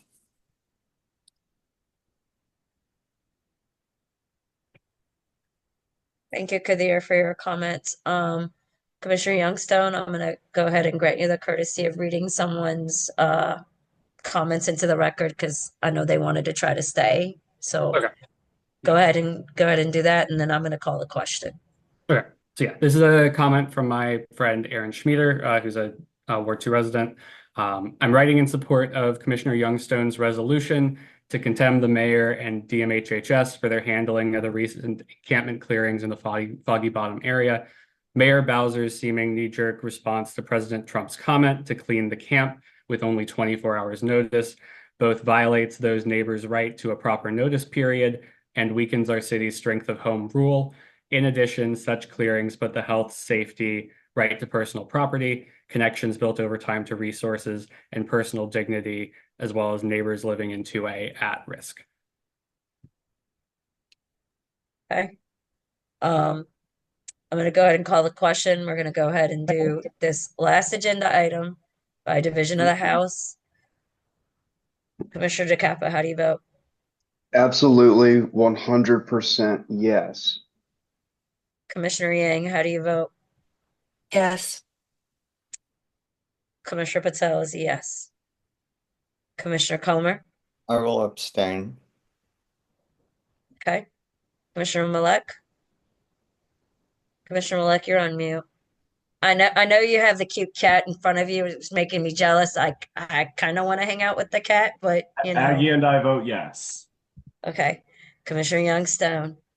How do you Yeah, vote? I'll vote yeah. Okay. So if I butcher the order, I'm sorry. Out of 6 commissioners, 4 yes. No, I'm sorry. 5 yes, 1 abstention, 0 opposed, 0 no's. All right. With everything else being moved, many items on the agenda being moved to the next regularly scheduled meeting, which means that that meeting will be extremely long, ladies and gentlemen. So buckle up for another long meeting next month. I am the next time ANC2A regularly meets, and I forgot the date already. I'm sorry. April This is 16th. so the next time ANC2A will meet will be Wednesday, April 16th at 7 p.m. Location to be determined. Seeing no further business on the agenda, the time is 12:33 a.m. and this meeting is adjourned. Thanks, everyone. Thank you, everyone. Have a good night, y'all. Thank you all. Have a good night.